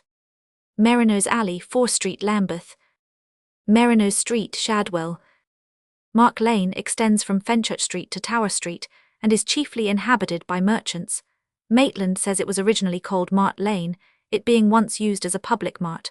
On the east side of this lane is the Corn Exchange. Market Court, 1 by Oxford Market, 2 by Shepherd's Market. Market Hill, Upper Shadwell. Market Lane, Pall Malls. Market Passage, 1 Lime Street, leading into Leadenhall Market, 2 Oxford Street, leading into Oxford Market, 3 Paternoster Row, leading into Newgate Market. Market Street, 1 Jermyn Street, 2 Newport Street, 3 Millbank, Westminster. 261 markets. As one of the principal advantages of a city are commodious markets, this metropolis may, in this particular, be said to exceed most, if not all the cities in Europe. Some account of these is dispersed through this work, notwithstanding which it may be proper under this article to gratify the reader's curiosity by giving a list of them, that the whole may be seen at one view. Bear Quay, the Great Corn Market. Billingsgate, the Great Fish and Coal Market. Bishopsgate Street Market for hay. Blackwell Hole, the Great Cloth Market. Bloomsbury Market for meat and 100, Borough Market, a new market for meat and greens. Brooks Market for meat. Carnaby Market for meat and 100, Clare Market for meat and 100, Covent Garden Market for herbs and fruit. Fleet Market for meat, fruit, herbs and 100, Hay Market Pall Mall for hay and straw. Honey Lane Market for meat and 100, Hoxton Market for meat and 100, Hungerford Market for meat and 100, Leadenhall Market for leather, hides and all kinds of provisions. Mark Lane Market for corn. 262 Newgate Market for all kinds of provisions. Newport Market for meat and 100, Oxford Market for meat and 100, Queenhithe the Great Meal Market. Red Lion Market for meat and 100, St James's Market for meat and 100, St Margaret's Hill Market for hay and straw. Shadwell Market for meat and 100, Smithfield Market for cattle. Spitalfields Market for meat, greens and 100, Westminster Market for meat and 100, Whiteacapel Market for meat by wholesale and retail. White Horse in Meal Market near Holborn Bridge. Woods Close Market for sheep skins. S. Wale de Lynn. 100 Grigney and Sculp. Marlborough House. 263 Marlborough House, situated behind the houses on the west side of Pall Mall, is a very large brick edifice, ornamented with stone, and built in a peculiar taste. The front, which is very extensive, has only 2 series of windows, and on each side the wings are ornamented at the corners with a kind of stone rustic, and the edifice is terminated by a balustrade, in the manner it appears in the print. On the sides of the area next the wings, a small colonnade extends on each side, and the side opposite to the above-mentioned area is taken up with the offices. The late Duchess of Marlborough, when this structure was finished, intended to have opened a way to it from Pall Mall, directly in the front, as is evident from the manner in which the courtyard is finished. But Sir Robert Walpole having purchased the house before it, and being upon no good terms with the Duchess, she was prevented in her design. The front towards the park resembles this, only instead of the 2 middle windows in the wings, there are niches for statues, and instead of the area in front, you descend by a flight of steps into the garden. This structure is, however, greatly censured by the critics in architecture. The apartments, however, are noble and well disposed, and the furniture is rich. In the vestibule at the entrance is painted the Battle of Hochstedt, in which the most remarkable scene is the taking Marshal Tallard, the French general, and several other officers of great distinction prisoners. The figures of the great Duke of Marlborough, of Prince Eugene of Savoy, and General Cadogan are finely executed. Marlborough Court 1, Berwick Street, 2 Petticoat Lane. 264 Marlborough or Carnaby Market by Marlborough Street, see Carnaby Market. Marlborough Mews by Oxford Street, so called from the Dukes of Marlborough formerly keeping their hawks there. Marlborough Row, Carnaby or Marlborough Market. Marlborough Street, a very handsome street, extending from the end of Argyle Buildings. Marsh Street, Ratcliffe Highway. Marsh Yard, Wapping. Earl Marshal of England, the 8th great officer of the kingdom, hereditary in the family of the Dukes of Norfolk ever since the year 1553. This officer had formerly great authority, for he took cognizance of all matters of war and arms, determined contracts relating to deeds of arms out of the realm upon land, and matters concerning wars within the realm that could not be determined by common law, in which he was generally guided by the civil law. Indeed, he had several courts, among which was the Marshalsea Court in the borough, so called from its being under his jurisdiction, but the House of Norfolk, being of the Romish religion, is incapable by law of performing these offices. See Marshalsea Prison. 265 The Earl Marshal has however held several courts at Doctors' Commons, to inquire into the right several people had assumed of bearing arms, Chamberlain's present state. City Marshal, an officer of considerable authority, dignity and profit.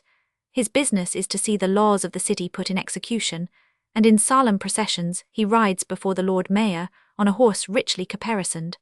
The sum of £1,500 is usually given for this place. Marshall Street, 1 Maiden Lane, Deadman's Place, 2 Silver Street, Bloomsbury. Marshalsea Court, see the following article.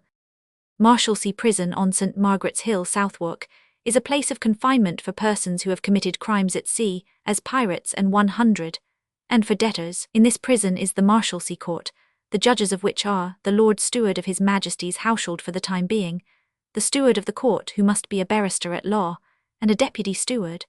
In all civil actions tried in this court, both the plaintiff and defendant must belong to His Majesty's household.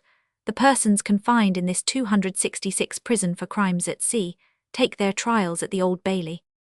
In the same prison is the Palace Court, the jurisdiction of which extends 12 miles round the Palace of Westminster, the City of London only excepted, and the debtors within any part of Westminster, and 12 miles round, may be carried to this prison for a debt of 40s. Actions for debt are tried in this court every Friday, and there are the same judges, counsellors and attorneys here as in the Marshalsea Court. These are, besides the judges already mentioned, a prothonotary, a secondary and deputy prothonotary, 4 counsellors and 6 attorneys, but in this court neither the plaintiff nor defendant must belong to His Majesty's household. The buildings are mean and ruinous, but the courtroom is pretty spacious and convenient. Marsham Court, Hog Lane, St Giles's. Marsham Street, Market Street, Westminster. Martin's Court 1, Whiteacapelle, 2, Chick Lane, Smithfield. St Martin's in the Fields, in St Martin's Lane, near Charing Cross. This church received its name from St Martin, an Hungarian, who was sainted for the cruelty 267 with which he persecuted the Arians, and its being formerly situated in the Fields, though the present structure is of a modern date, there was very early a church upon the same spot, dedicated to the same saint, for there are authentic records of a dispute in 1222 between the Abbot of Westminster and the Bishop of London, concerning the exemption of the Church of St. Martin's in the Fields from the jurisdiction of the Bishop of London. How long before this a building for the service of religion was erected there is not easy to determine, but it was probably a chapel for the monks of Westminster when they visited their convent garden, which then extended to it. However, the endowments of this church sell with the monks who possessed it, and in Henry VIII's reign a small church was built there at the king's expense, the inhabitants being then too poor to pay for it. But this structure not being capacious enough to accommodate the parishioners, it was greatly enlarged in 1607. At length, after many expensive repairs, that structure was taken down in the year 1721, and soon after the first stone of the present edifice was laid. 5 years completed the building, and in 1726 it was consecrated. 268 It is observable that on the laying of the first stone, His Majesty King George I gave 100 guineas to be distributed among the workmen, and some time after 1500 L. to purchase an organ. The whole expense of building and decorating this church amounted to 36,891 L. 10s, 4d, of which 33,450 L. was granted by Parliament, and the rest raised by the above royal benefaction, a subscription, and the sale of seats in the church. St Martin's in the Fields is an elegant edifice built with stone. In the west front is an ascent by a very long flight of steps to a very noble portico of Corinthian columns, which support a pediment in which is the royal arms in has relief. The same order is continued round in pilasters, and in the intercolumniations are 2 series of windows surrounded with rustic. On each side the doors on the sides which are near the corners are lofty Corinthian columns, the roof is concealed by a handsome balustrade, and the spire is stately and elegant. The decorations on the inside are extremely fine, the roof is richly adorned with fretwork, slender Corinthian columns raised on high pedestals, rising in the front of the galleries, serve to support both them and the roof, which on the 269 sides rests upon them in a very ornamental archwork. The east end is richly adorned with fretwork and gilding, and over the altar is a large window finely painted. This church was repaired and beautified in 1758. With respect to this noble edifice, says the author of the review, I could wish that a view was opened from the Mews to St Martin's Church. I don't know any of the modern buildings about town which better deserves such an advantage. The portico is at once elegant and august, and if the steps arising from the street to the front could have been made regular, and on a line from end to end, it would have given it a very considerable grace. But as the situation of the ground would not allow it, this is to be esteemed a misfortune rather than a fault. The round columns at each angle of the church are very well contrived, and have a very fine effect in the profile of the building. The east end is remarkably elegant, and very justly challenges a particular applause. In short, if there is anything wanting in this fabric, tease a little more elevation, which I presume is apparently wanted within, and would create an additional beauty without. 270. I can't help thinking too that, in complaisance to the galleries, the architect has reversed the order of the windows, it being always usual to have the large ones nearer the eye, and the small, by way of attic story, on the top. This church is a vicarage, in the gift of the Bishop of London. St. Martin's Churchyard, St. Martin's Lane, Charing Cross. St. Martin's Court, a large, handsome court with a freestone pavement in St. Martin's Lane, Charing Cross. St. Martin's Ironmonger Lane, a church which stood at the corner of Church Alley in Ironmonger Lane and in Cheap Ward, but being destroyed by the dreadful fire of London and not rebuilt, the parish was united to St. Olave Jury. Nuke, Rep. Eccles. St. Martin's Lane 1, opposite Northumberland House in the Strand, thus named from the Church of St. Martin's in the Fields. 2 Cannon Street, Walbrook, so named from the Church of St. Martin's Auger, which was formerly on the east side of it. St. Martin's Le Grand extends from the corner of Blowbladder Street to Aldersgate.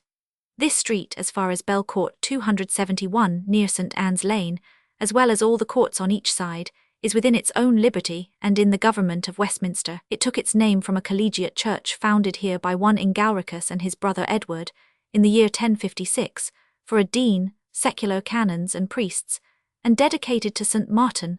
Afterwards the addition of Le Grand was added, from the extraordinary privileges of sanctuary granted to it by several monarchs. Hither thieves, ruffians, and murderers used to fly for safety. Here robbers brought their stolen goods which they shared among themselves or sold to the inhabitants.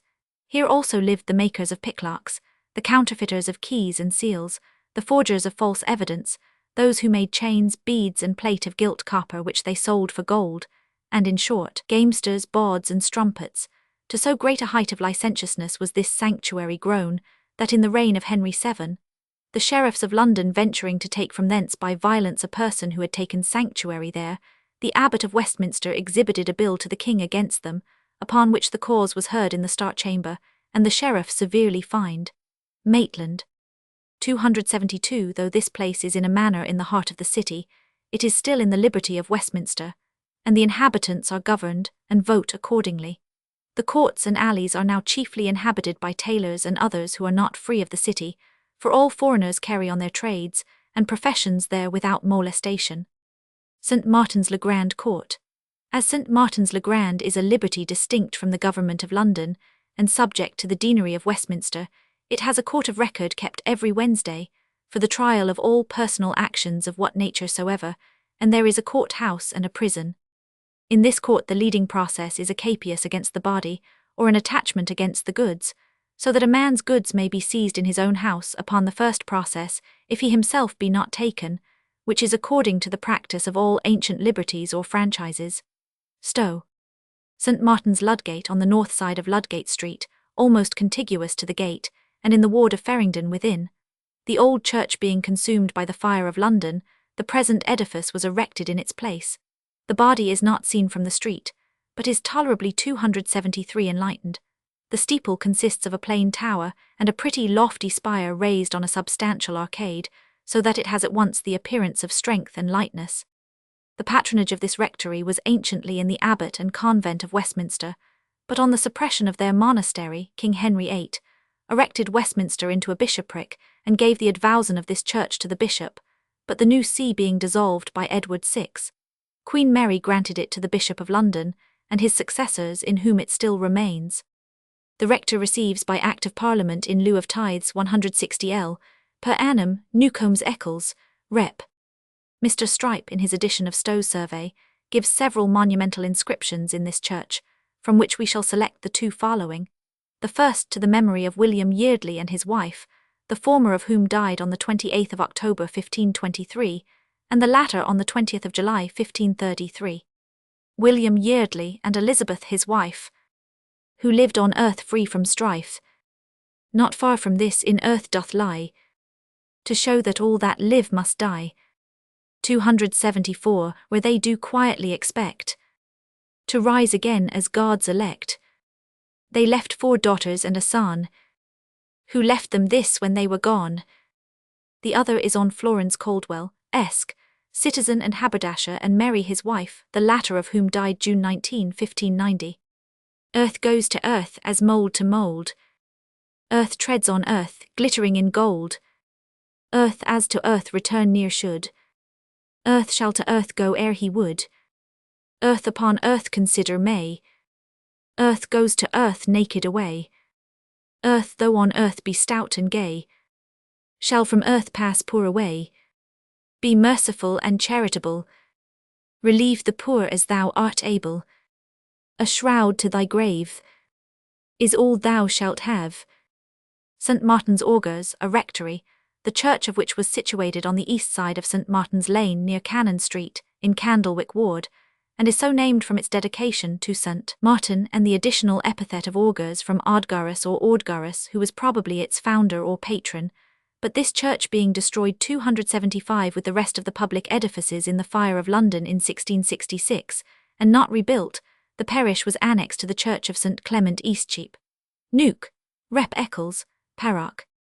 In this church was a tomb with the following epitaph, mentioned by Mr. Strype in his edition of Stow's Survey, on Sir Alan Carton, K.N.T., Alderman and sometime Lord Mayor of London, who died on the 24th of September 1628, leaving 3 sons and 2 daughters, and these sons caused his monument to be erected. When he left earth, rich bounty died. Mild courtesy gave place to pride. Soft mercy to bright justice said, O sister, we are both betrayed. White innocence lay on the ground, by truth and wept at either's wound. The sons of Levi did lament. Their lamps went out, their oil was spent. Heaven hath his soul, and only we spin out our lives in misery. So death thou missest of thy ends, and kills he not him, but kills he his friends. St. Martin's Outwich at the southeast angle of Threadneedle Street in Broad Street Ward owes its additional epithet to 276 William and John de Oatswich, who were sometime the proprietors thereof. The patronage of this church was indeed anciently in the family of the Earls of Surrey, but afterwards coming to the de Oatswiches, they conferred it upon the company of merchant tailors, in whom it still remains. The rector receives only 40l a year in tithes. Maitland. This is one of those few churches that escaped the fire in 1666, and with some repairs has stood ever since, and may stand much longer, though it is already above 220 years old. This edifice is an old Gothic structure of the meaner style. It is 66 feet long and 42 broad. The height of the roof is 31 feet, and the height of the steeple 65 feet. The body is of brick, strengthened at the corners by a massy rustic. The windows, which are large, are of the coarse Gothic kind, and the top is surrounded with plain square battlements. From the tower, which is extremely plain and simple, rises a turret, that is open, arched and supported by 4 piers, and from the dome rises a ball and fane. The New View of London has the following epitaph in this church. 277 in memory of John Wright Anno Sal, 1633, aged 24. Reader, thou mayst forbear to put thine eyes to charge for tears to mourn these obsequies. Such charitable drops would best be given to those who late or never come to heaven. But here you would, by weeping on this dust, allay his happiness with thy mistrust, whose pious closing of his youthful years deserves thy imitation, not thy tears. St. Martin's Palmery, or Ironmonger Lane, Cheapside, is supposed by Mr. Stowe to have derived its additional epithet of palmery from apple trees growing about it, which is the more probable, as in his time there were large void spaces near it. This church stood at the corner of Ironmonger Lane, and in Cheap Ward, but suffering by the dreadful fire of London, the parish was united to the church of St. Olave's Jury. Martin's Rents, Queen Street, New Gravel Lane. Martin Street, Thames Street. St. Martin's Vintry stood in Thames Street, near the south-east corner of Queen Street, and in Vintry Ward. This church, which was a rectory, received its additional denomination from its being situated 278 among the wine tunners, wine merchants and coopers, but sharing the common fate in the dreadful catastrophe of 1666, and not being rebuilt, the parish was united to that of St. Michael's Royal, and 120l a year was settled upon the rector in lieu of tithes. Maitland. Martlett's Court, Bow Street, Covent Garden.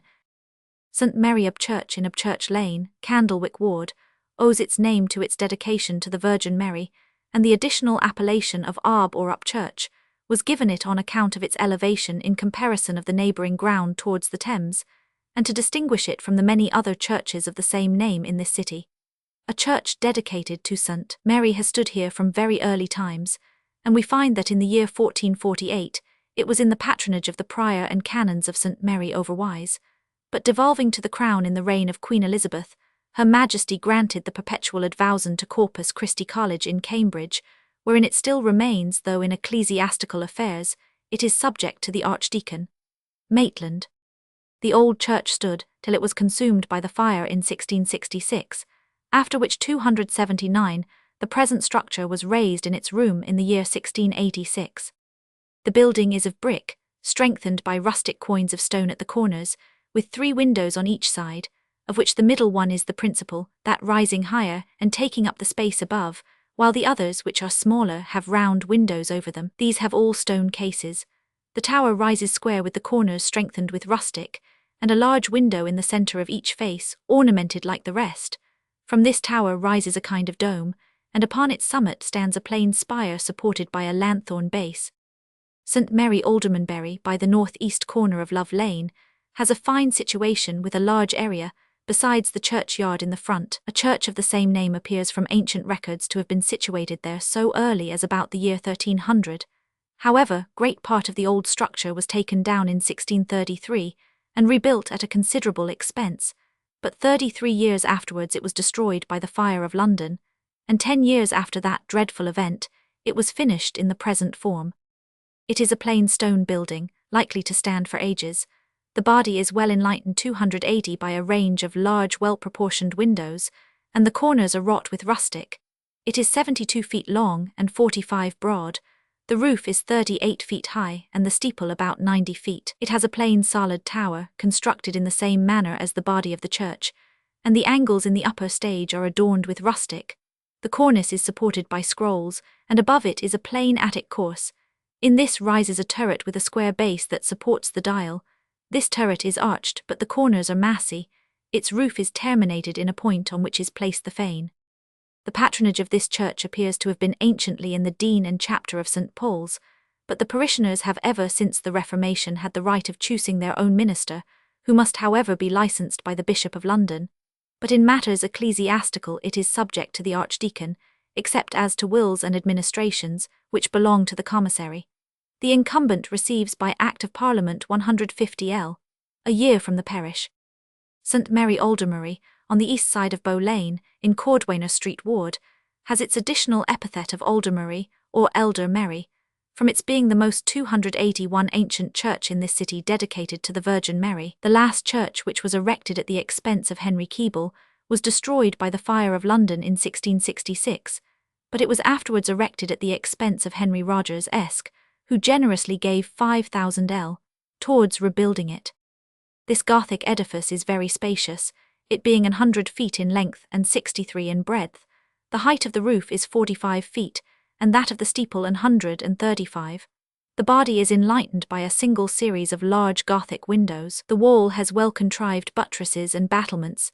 These buttresses run up pilaster fashion, in 2 stages, not projecting in the old manner from the body of the building. The tower, which is full of ornament, consists of 5 stages, each of which except the lowest has 1 Gothic window, and the pinnacles, which are properly so many turrets, are continued at each corner down to the ground, divided into stages as the body of the tower, and cabled with small pillars bound round it, with a kind of arched work and subdivisions between.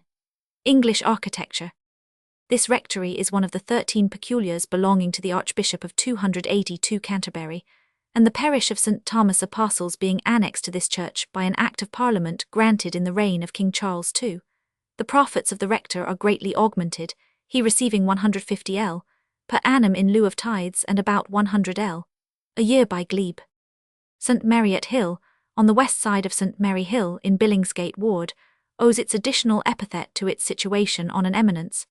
This church is of considerable antiquity, since a chantry was founded in it so early as about the year 1336.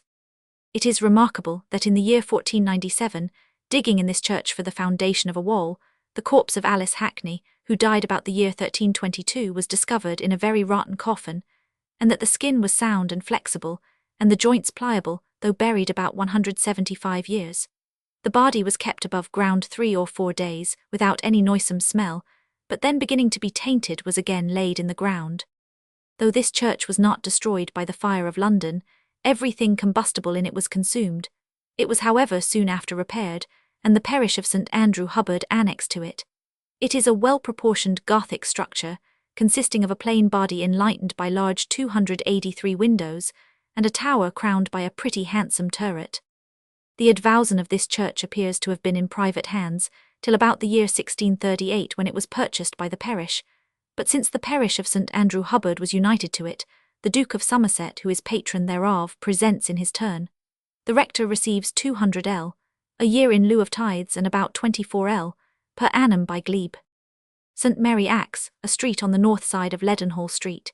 Here was anciently a church dedicated not only to the Virgin Mary, but to St. Ursula and her 11,000 virgins, but it was commonly called St. Mary at the Axe, from the sign of the axe over against the east end of the church, and sometimes it was named St. Mary Papilla from a plat of ground belonging to the Skinners' Company that lay on the north side of it, but this parish being, about the year 1565, united to the parish church of St. Andrew under Shaft, St. Mary at the Axe was let out as a warehouse to a merchant, but the street however in which this edifice stood, still retains its name, Maitland. Marylebone, see St. Mary Laban. Marylebone Fields, the fields between London and Marylebone, or St. Mary Laban. 284 Marylebone Lane, Tyburn Road.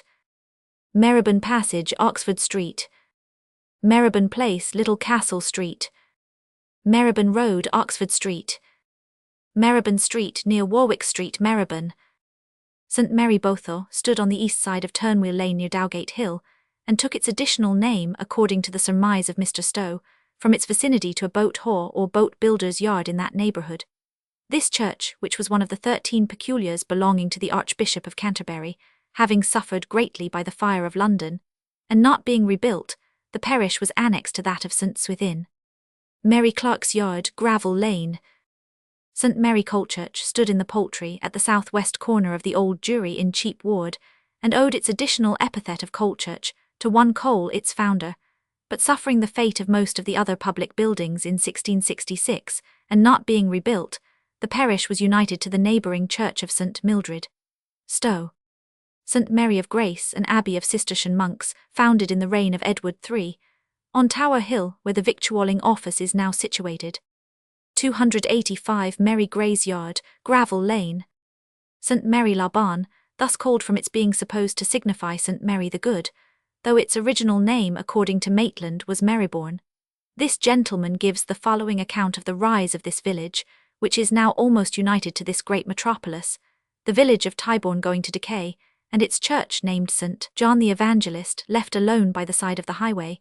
It was robbed of its books, vestments, bells, images, and other decorations, on which the parishioners petitioned the Bishop of London for leave to take down their old, and erect a new church elsewhere, which being readily granted in the year 1400, they erected a new church where they had some time before built a chapel, and that structure being dedicated to the Virgin Mary, received the additional epithet of Bourne, from its vicinity to the neighbouring brook or bourne.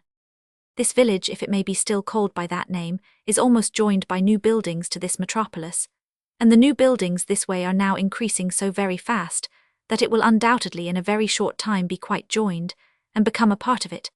The old church, which was a mean edifice, was pulled down, and a 286 one erected in 1741. This structure is built with brick in as plain a manner as possible. It has 2 series of small arched windows on each side, and the only ornaments are a vase at each corner and a turret at the west end. There are here also a French meeting house, a charity school, and a place of public entertainment, which has a pleasant garden, and a band of vocal and instrumental music. This may be considered as a kind of humble imitation of Vauxhall. St. Mary le Bow, near the corner of Bow Lane in Cheapside, received the epithet le Bow, from its being the first church in this city built with arches, for so early as in the time of William the Conqueror a church of the same name stood in this place, a massy Gothic pile, decorated with lofty arches which the vulgar of that time called bows, and this name has been continued through all its succeeding changes. Here the court of arches used to meet, and from these arches received its name. Stowe.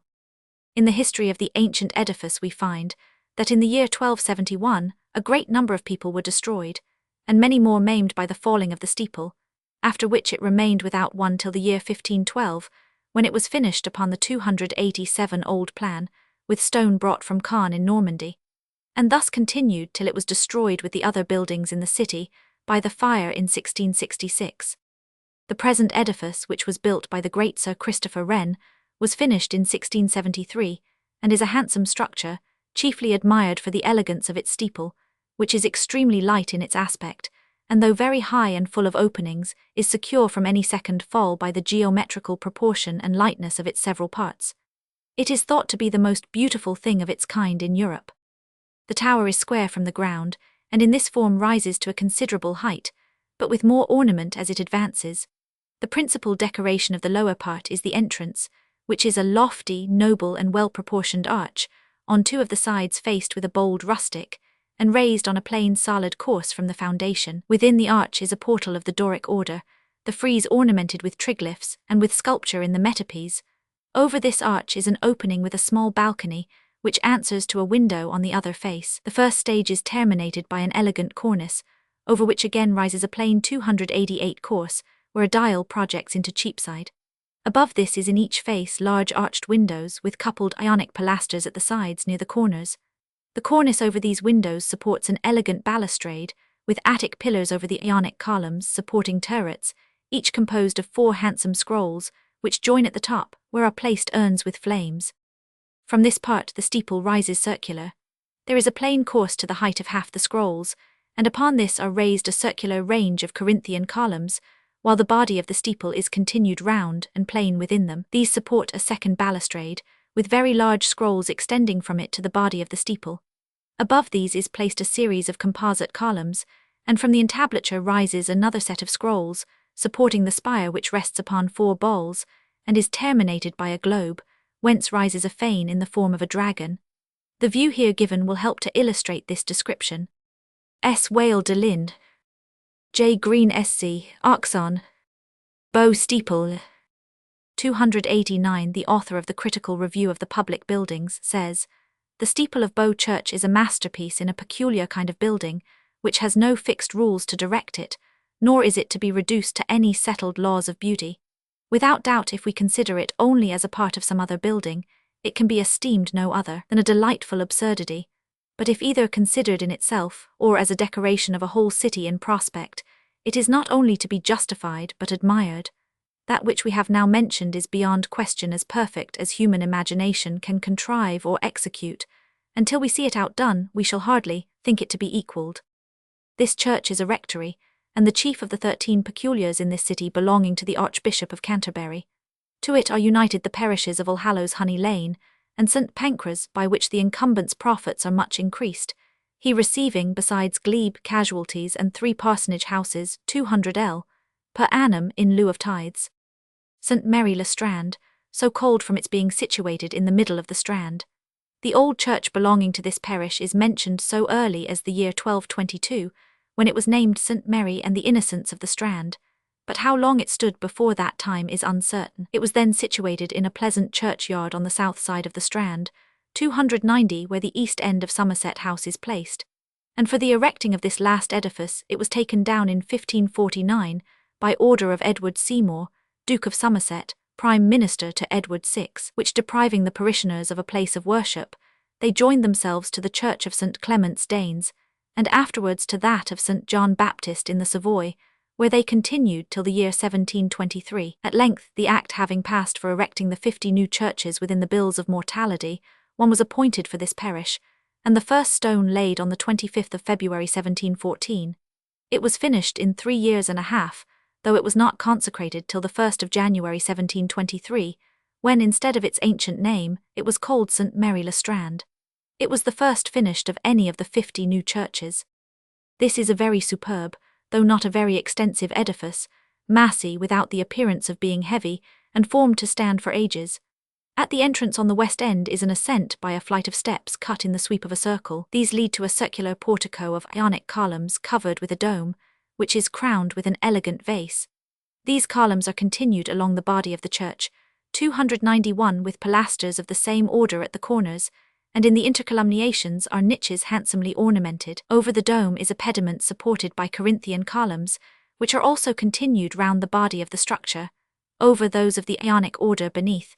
Between these are the windows placed over the niches. These columns are supported on pedestals, and have pilasters behind with arches sprung from them, and the windows have angular and circular pediments alternately. In short, a handsome balustrade is carried round the top, and its summit is adorned with vases. The steeple is light though solid, and ornamented with composite columns and capitals. This structure, in the opinion of some, will show late posterity that the period when it was built afforded architects who might have done honour to Italy, while others condemn it as little more than a cluster of ornaments without a proper plan or model to be adorned. We shall not here decide which of these opinions is most judicious, but shall leave it to the decision of each person's judgment who examines the edifice itself. We cannot, however, help observing that the situation of the west front is as happy 292 as can be wished for, being viewed at a distance, and yet it has not this advantage in perfection, a watch-house being erected in the middle of the street directly before it, which in a great measure spoils the prospect, and prevents its terminating the vista so agreeably as it otherwise would. This church is a rectory in the gift of the Bishop of Worcester. The value of the living is 225l. per annum besides surplus fees. Of this sum £100 has been given and settled by Parliament, and £125 is raised by the inhabitants by a rate of 4 pence in the pound, in lieu of tithes. Nuke, Rep. Eccles, Paroch. St. Mary Magdalene's, Bermondsey, near the south-west corner of Bermondsey Street, which we vulgarly call Barnaby Street, in Southwark. It is dedicated to Mary Magdalene, the sister of Lazarus, who was celebrated for her beauty, and still more for her piety. It appears from the Conqueror's survey that a church of the same name was situated in this place so early as the time of the Saxons. The present edifice, which was built in 1680, is 76 feet in length and 61 in breadth.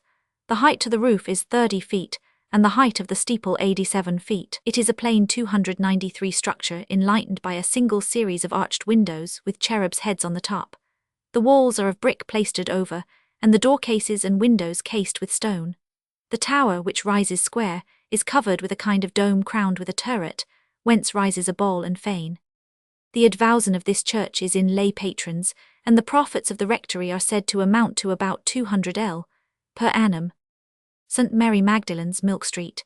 This church was situated at the west end of Honey Lane Market, in the ward of Cripplegate within, but being destroyed by the fire of London in 1666, and not rebuilt, the parish was annexed to that of St. Lawrence Jury. St. Mary Magdalene's, Old Fish Street, is seated on the north side of Knight Riders Street, in the ward of Baynard's Castle, and is thus denominated from its vicinity to Old Fish Street. There are records of a church in the same place 350 years ago. The old edifice was destroyed by the fire of London, and the present singular structure arose from its ruins, and was built in the year 1685. It is a small, well-proportioned church, built with stone, 60 feet in length, 294 in breadth, and 30 in height to the roof. It is enlightened by a single series of arched windows, each ornamented with a cherub and scrolls, supporting a cornice which runs round the building. But these windows are of such an unusual height from the ground, that the doors, which are low and plain, open completely under them. Both these and the windows are of the same general construction, and the wall is terminated by a balustrade. The tower is divided into 2 stages, in the upper of which is a large window on each side. From the top of this tower the work suddenly diminishes in the manner of high steps on each side, and on the top of these is placed a turret, crowned with a very short spire, on which is placed a fane with flames. To this church the parish of St. Gregory is annexed, by which the rectoral profits are much increased, the incumbent receiving, besides other profits, 120l. in lieu of tithes. St. Mary Mountthorpe, situated on the west side of Fish Street Hill in Queenhithe Ward, received its name from its dedication to the Virgin Mary, and the family of Montalto or Mountthouts in the county of Norfolk, who were the original founders, but being destroyed in the dreadful 295 fire of London in 1666, and not rebuilt, the parish was, by Act of Parliament, annexed to the Church of St. Mary Somerset. Stowe. St. Mary Newington Butts, see Newington Butts. St. Mary Overwise, see St. Saviour S. St. Mary Overwise Churchyard in the Borough. St. Mary Overwise Dock at the end of Church Way in the Borough. St. Mary Overwise Stairs, Deadman's Place. St. Mary Rotherhithe is situated near the bank of the Thames, and is distinguished from other churches dedicated to the Virgin Mary by the name of the place in which it is situated. The old church had stood above 200 years, when in 1736 it was in so ruinous a condition that the inhabitants applied to Parliament for leave to pull it down, which being granted, the present structure was finished in 1739. This edifice is built with brick and ornamented with stone. It is enlightened by a double range of windows, and the corners both in the tower and body are strengthened with a handsome rustic. The tower consists of 2 stages. In the lower are a door and window, in the upper a window and dial, and the whole is terminated 296 by a balustrade, from which rises a circular base that supports a kind of lanthorn, very elegantly constructed with Corinthian columns. Over these are urns with flames, and from the roof of this lanthorn rises a well-constructed spire, terminated by a ball and fane. This church is a rectory in the gift of a lay patron. The profits arising to the incumbent are said to amount to above 150L per annum. The Hospital of St. Mary Rounceville, a cell to a priory of that name in Navarre in Spain, situated opposite the end of St. Martin's Lane, where Northumberland House now stands. It was founded and endowed by William Marshall, Earl of Pembroke, in the reign of Henry III. But this hospital was however suppressed by Henry V and refounded by Edward IV in 1476 for a fraternity or brotherhood. At length it was suppressed with the other religious houses by King Henry VIII, and afterwards coming to Henry Howard, Earl of Northampton, he caused it to be demolished and erected upon the site thereof the edifice then named Northampton House. See the article Northumberland House.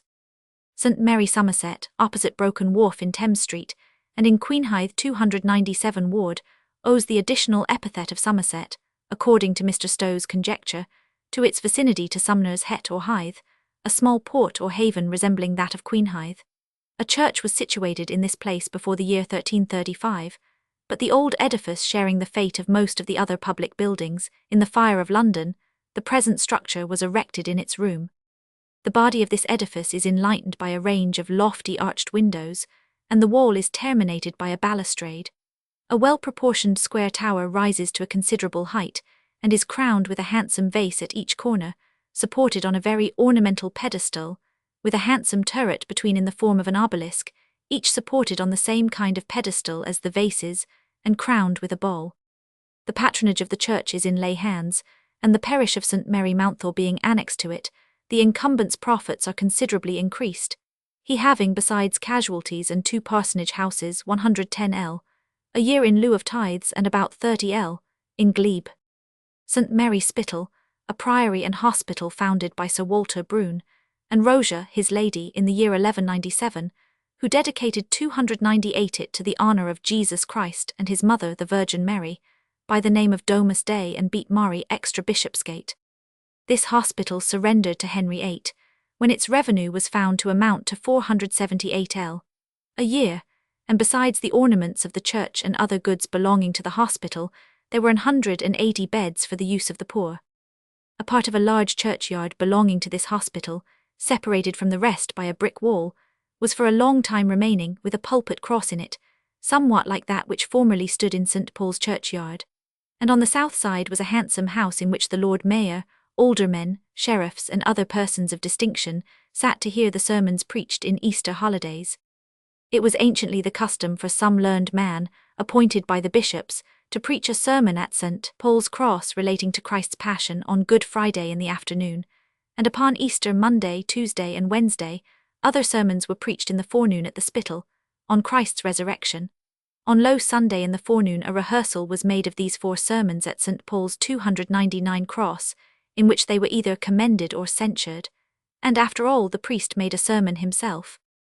At these sermons the Lord Mayor and aldermen were usually present, with their wives, and since the Reformation these sermons are continued by the name of Spital Sermons at St. Bride, in Fleet Street, on Easter Monday, Tuesday, and Wednesday. The pulpit cross was broke down in the Grand Rebellion, Maitland. St. Mary's Staining, a small church, formerly seated on the north side of Oat Lane, in the ward of Aldersgate within. The reason why it received the additional epithet of Staining is very uncertain, some imagining it to be derived from the painter Stainers who might probably live near it, while others suppose that it was originally called Stany or Stony from its being built with stone, to distinguish it from those in the city built with wood, and 100. This ancient edifice, however, being destroyed by the fire of London, and not rebuilt, the parish was united to St. Michael's Wood Street, Stowe. St. Mary Whitecappel was originally erected as a chapel of ease to the church of St. Dunstan, Stepney, and from its external appearance probably received the 300 additional epithet of white. We read of this church in 1329, and the first chapel was probably of much greater antiquity. The church was anciently denominated St. Mary Matsellen, a name which some have ridiculously supposed was derived from the women of the parish having killed a Frenchman, about the year 1428, for murdering and robbing his benefactress, a religious widow who had generously brought him up almost from his infancy. But this church was known by this name above 100 years before this bloody catastrophe. Mr. Strype, therefore, in his edition of Stowe's Survey, with greater appearance of reason, derives the name from the Hebrew or Syriac word matzel, which signifies a woman who has lately brought forth a son, alluding to Mary's being delivered of our Saviour. However, this name has given way to the more ancient one of Whitecappel, which is even given to the long street by which the edifice is situated. The old church being in a very ruinous condition in 1673, it was taken down and rebuilt in the present form. It is a coarse and very irregular building. The body, which is built with brick and ornamented with stone rustic work at the corners, is 93 feet in length, 363 in breadth, and the height of the tower and turret 80 feet. The principal door is adorned with a kind of rustic pilasters, with cherubim's heads by way of capitals, and a pediment above. The body has many windows, which are of various forms and different sizes, a sort of Venetian, oval and square. The square windows have ill-proportioned circular pediments, and the oval or more properly elliptic windows, some of which stand upright and others crosswise, are surrounded with thick festoons. The steeple, which is of stone and appears to be a part of the old structure, rises above the principal door and is crowned with a plain square battlement, in the centre of which rises a small turret with its dome and fane. English architecture. This church is a rectory, in the gift of the principal and scholars of King's Hall and Brazen Nose College, Oxford. The incumbents' profits, according to Mr. Maitland, amount to about 350l. per annum. St. Mary Woolchurch Hall stood on the east side of Stark's Market in Walbrook Ward, and received its additional appellation from a beam in the churchyard for the weighing of wool. For in that churchyard was anciently kept the wool 302 staple, but this church being destroyed by the fire of London, and not rebuilt, the parish was annexed to the church of St. Mary Woolnoth, Maitland. St. Mary Woolnoth, at the corner of Sherborne Lane, and adjoining to the post office in Lombard Street, is supposed to derive its additional epithet of Woolnoth from its being almost contiguous to the above wool staple, whence it might be called Woolney or Woolney, which by an easy transition might pass into Woolnoth. We read of a church with the same addition in 1355. The last suffered by the fire in 1666, when everything within it was destroyed but the walls. However, being soon after repaired, it continued in a very crazy condition, till it was appointed to be one of the 50 new churches to be erected within the bills of mortality. In digging a foundation for the present church in 1716, there were discovered at the depth of 15 and 22 feet a great variety of Roman earthen vessels, both for sacred and profane uses, but all broken, together with a considerable number of the tusks and bones of boars and goats, with several medals and pieces of metal. Some tessellated work, a part of an aqueduct, and at the bottom of 303 all a well full of dirt, which was no sooner removed than a fine spring arose, in which is placed a pump with an iron basin, by the great quantity of potsherds and 100. Found in this place, Mr. Maitland is of opinion that here was a pottery, and from the tusks and bones he imagines that near this place stood the Temple of Concord, mentioned by the Romans. The new church was finished in the year 1719, and is a very handsome structure built with stone. On the north side, which fronts Lombard Street, instead of windows there are 3 very large and lofty niches adorned with Ionic columns, and surrounded with a bold rustic. Over these is a large cornice, upon which is placed a balustrade. The entrance is at the well end by a lofty rustic arch, over which rises an oblong tower, ornamented with 6 composite columns in the front, and 2 on the sides. Upon this is raised a lesser tower of the same form crowned with a balustrade, from the centre of which rises a flagstaff with a fane. The windows are on the south side, where the edifice is entirely surrounded with houses. It would be impossible, perhaps, to find a place in the whole city where the principal ornaments of a building could be more 304 completely concealed. The tower can nowhere be seen to advantage, and can scarce anywhere be seen at all, except on the roofs of the neighbouring houses and the opposite garret windows. A great deal of expense has therefore been here thrown away in ornaments, to very little purpose. The advowson of this church was in the prioress and convent of St. Helen S. in Bishopsgate Street, till at their dissolution they fell to the crown, when King Henry VIII granted it to Sir Martin Bowes, in whose family it has ever since continued. The rector, besides casualties, receives about 22l. a year in glebe and 160l. per annum in lieu of tithes. Masons, this company had their arms granted by Clarencia, King at Arms, in the year 1477, though the members were not incorporated by letters patent till they obtained them from King Charles II. In 1677, this fraternity is governed by a master, 2 wardens, 22 assistants and 70 liverymen, whose fine on admission is 5l. They have a small convenient hall in Mason's Alley, Basinghall Street, Maitland. Mason's Alley, Basinghall Street, so called from Mason's Hall within it. Mason's Arms Yard, Maddox Street. 305 Mason's Court, Brick Lane, Spitalfields. Mason's Stairs, Bankside. Mason's Yard, North Audley Street. Mast Yard 1, Ratcliffe Highway, 2 Wapping. Master of the Ceremonies, an officer appointed by King James I, for the more honourable reception of ambassadors and strangers of quality. As a badge of his office he wears a gold chain, to which hangs a medal that has on one side an emblem of peace placed under the crown of England, with King James's motto Bidi Pacifici, and on the other an emblem of war with the words Diret Mon Droit. His salary is 300l. a year. He has under him an assistant and a marshal, the latter of whom has 6s. 8d. a day, Chamberlain's present state. Masters in Chancery, see the article Masters in Chancery. Master of the Horse, the third great officer of the King's Court, has the management and disposal of all the King's stables and breed of horses. He has authority over the equerries and pages, coachmen, footmen, grooms, riders of the great horse, farriers and smiths.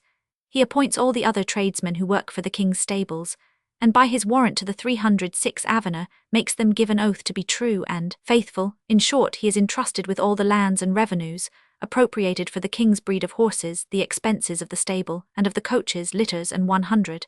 He alone has the privilege of making use of any of the horses, pages, or footmen belonging to his Majesty's stables, and at any solemn cavalcade he rides next the King and leads a horse of state. His salary is 1276l. 13s. 4d. per annum. Master of the Household, an officer under the Lord Treasurer of the King's House, whose office is to survey the accounts of the house.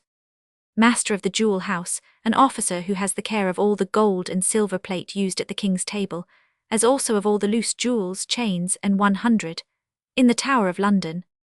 Master of the Revels, an officer under the Lord Chamberlain, has the management of all the masques and comedies at court, and has a salary of 100l.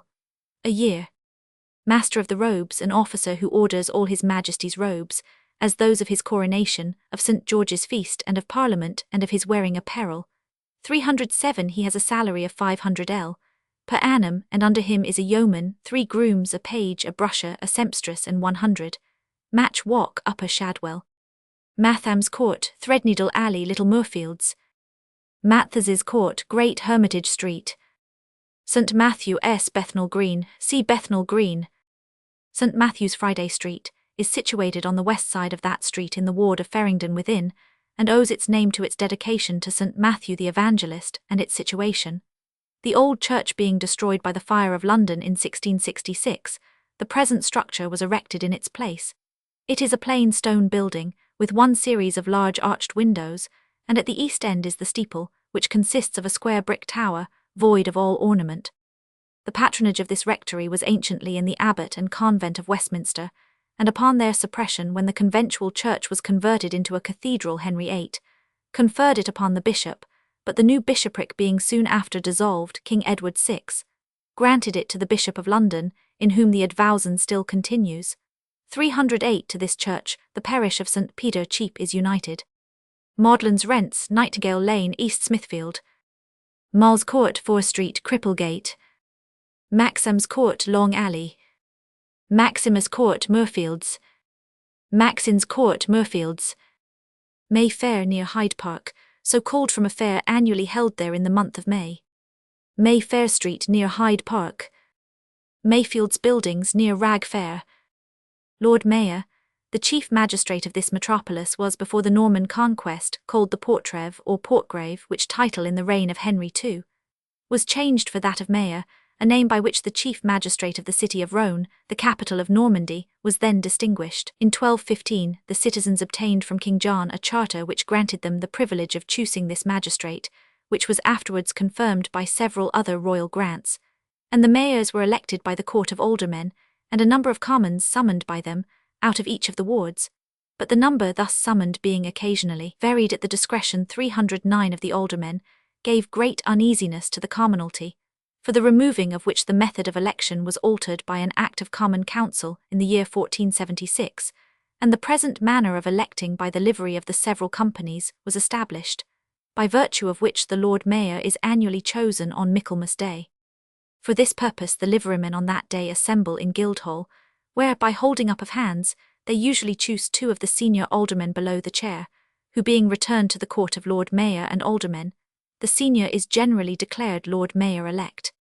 Some time after, the Lord Mayor-elect, accompanied by the recorder and several of the aldermen, is presented to the Lord Chancellor as His Majesty's representative for his approbation, without which the person elected has no legal authority to perform the office. But this being obtained, he is on the 8th of November sworn into his office at Guildhall, and the following day before the Barons of the Exchequer at Westminster. The 9th of November being the day on which the Lord Mayor-elect enters upon his office, the aldermen and sheriffs attend him to Guildhall in their coaches. 310 and about noon proceed from thence in their coaches to the Three Cranes Stairs, where the Lord Mayor, the Lord Mayor-elect, the aldermen, recorder and sheriffs, go on board the city barge, and attended by the several city companies in their several barges adorned with flags and pendants, proceed by water to Westminster, where his lordship, having taken the oaths prescribed, returns in the same pompous manner to Blackfriars Stairs, whence the livery of many of the city companies, preceded by colours and bands of music, march to their stands, which are erected on both sides the streets through which his lordship is to pass. The Lord Mayor being at length landed at Blackfriars, he is preceded by the artillery company, which is followed by the company of which the Lord Mayor is free. After them follow several others with their music, flags and streamers, and among the rest the armourers have a person riding on horseback, completely dressed in polished armour. At length march the Lord Mayor's domestics and servants, followed by his lordship in the coach of state, and after him come the aldermen, recorder, sheriffs, chamberlain, common serjeant, town clerk, and 100. In their several coaches and chariots, and 311 in this manner proceed to Guildhall, where a noble entertainment is provided, as there is also for the several companies at their respective halls.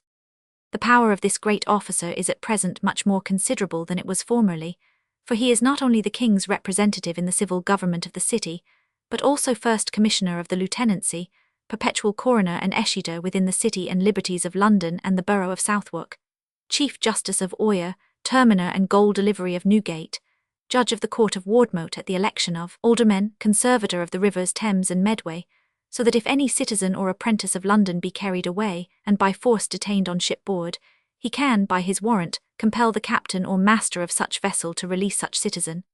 He is also perpetual commissioner in all affairs relating to the River Lee, and chief butler of the kingdom at all coronations, when his fee for that service is a gold cup and cover, with a golden ewer.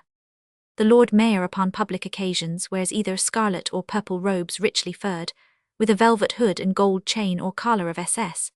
When he goes abroad in his state coach, the mace-bearer sits upon 312A stool in the middle facing one of the windows, and the sword-bearer upon another stool facing the other, and when on foot his train is supported by a page, and the mace and sword carried before him.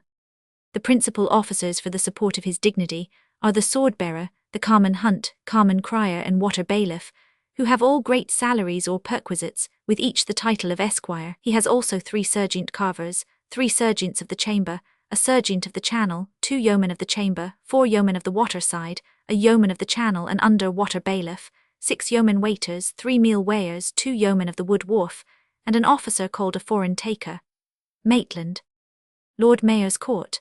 This is a court of record held before the Lord Mayor, aldermen and recorder, every Tuesday in Guildhall, wherein actions of debt, trespass, attachments, covenants and 100, arising within the city and liberties of any value may be tried, and actions from the sheriff's court removed hither before the jury be sworn. This is also a court of equity, relating to affairs transacted within the city and liberties, it giving relief when judgment 313 is obtained in the sheriff's court for more than the just debt. This court is, in several respects, the best to commence a process in, since an action exclusive of stamps may be entered for so small a sum as 4d, and yet, though not proceeded upon, it never dies as those in other courts. Besides, a suit may be begun and ended here within the space of 14 days for 30 shillings. The juries for trying causes in this and the sheriff's courts are annually returned at Christmas by the several courts of wardmote, when each ward appoints a sufficient number of persons to serve on those juries for every month of the year. This court has an office peculiar to itself, consisting of 4 attorneys by whom all actions cognizable therein are entered. For the execution thereof there are 6 serjeants at mace, lex land, court of Lord Mayor and aldermen.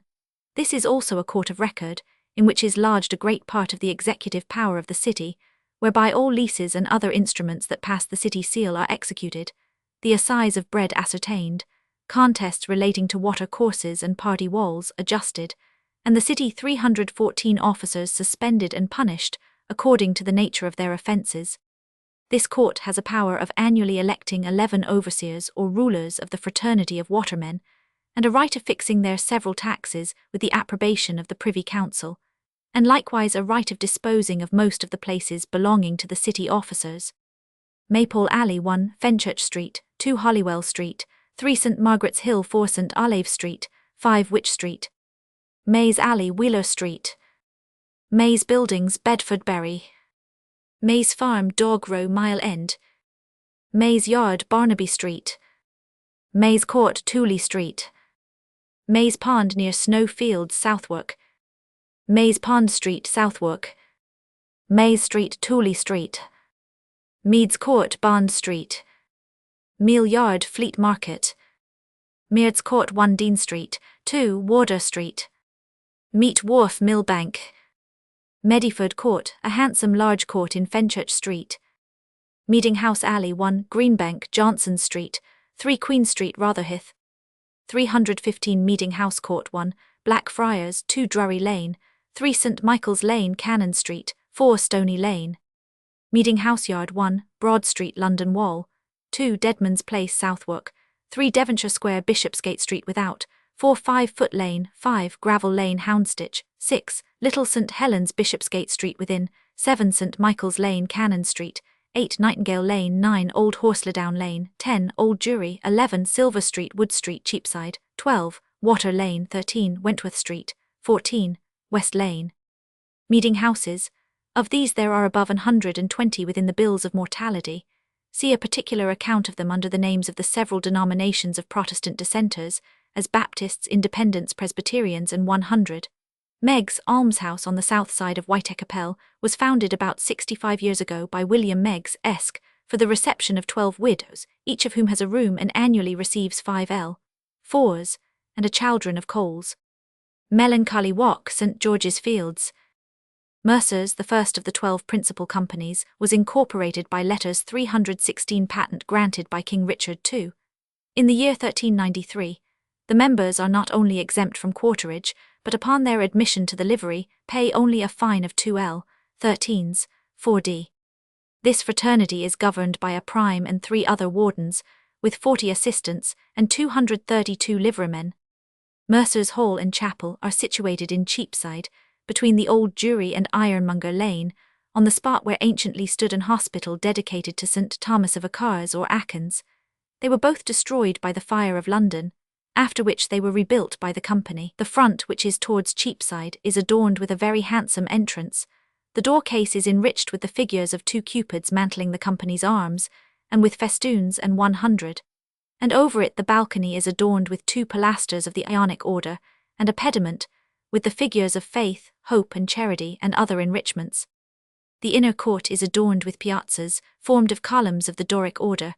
The whole room and great parlour are wainscoted with oak, and ornamented with Ionic pilasters, and the ceiling with fretwork. 317, the chapel is neatly wainscoted, and paved with black and white marble. Mercer's Court 1 St. Mary Hill, 2 Tower Hill, 3 Tower Street. Mercer's School in the Old Jury was, as well as their hall and chapel, a part of the Hospital of St. Thomas of Aquins, but that hospital being surrendered to Henry VIII. In 1531, it was purchased by the Company of Mercers, and the ancient school continued, the master having a salary of 40 per annum with a commodious dwelling house, for which he is obliged to teach 25 boys grammatical learning. Maitland. Mercer's Street, Long Acre, so called from its belonging to that company. Merchant adventurers, see Hamburg merchants. Merchant Tailors, the seventh of the 12 principal companies, was incorporated by Edward IV. in the year 1466, and was anciently denominated tailors and linen armourers, but many of the company being great merchants and Henry VII.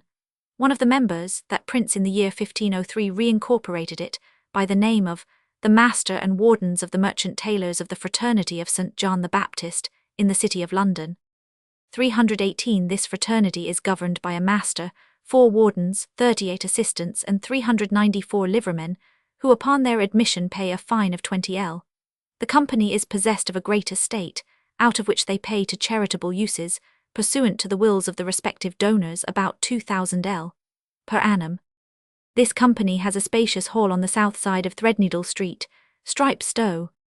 Merchant Taylor's Almshouse near the west end of Rosemary Lane contains 26 apartments for so many poor widows, the relicts of deceased members who annually receive 6 and a chaldron of coals each, with a gown every 3rd year. Maitland.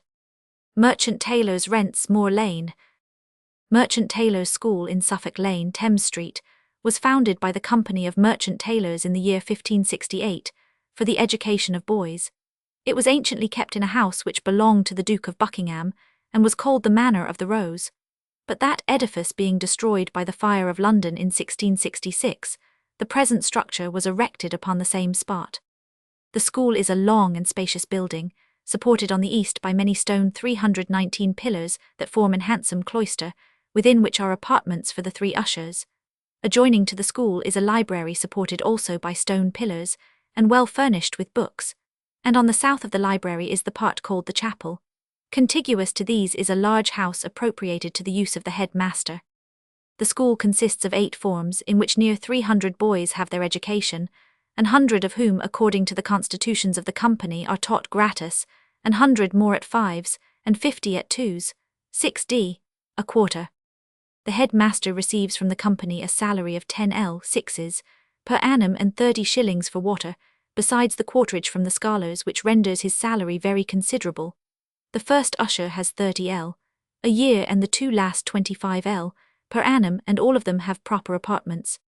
Several of the scholars are annually sent to St. John's College, Oxford, which seems to have been founded by Sir Thomas White chiefly for their use, as they have no less than 46 fellowships in that college.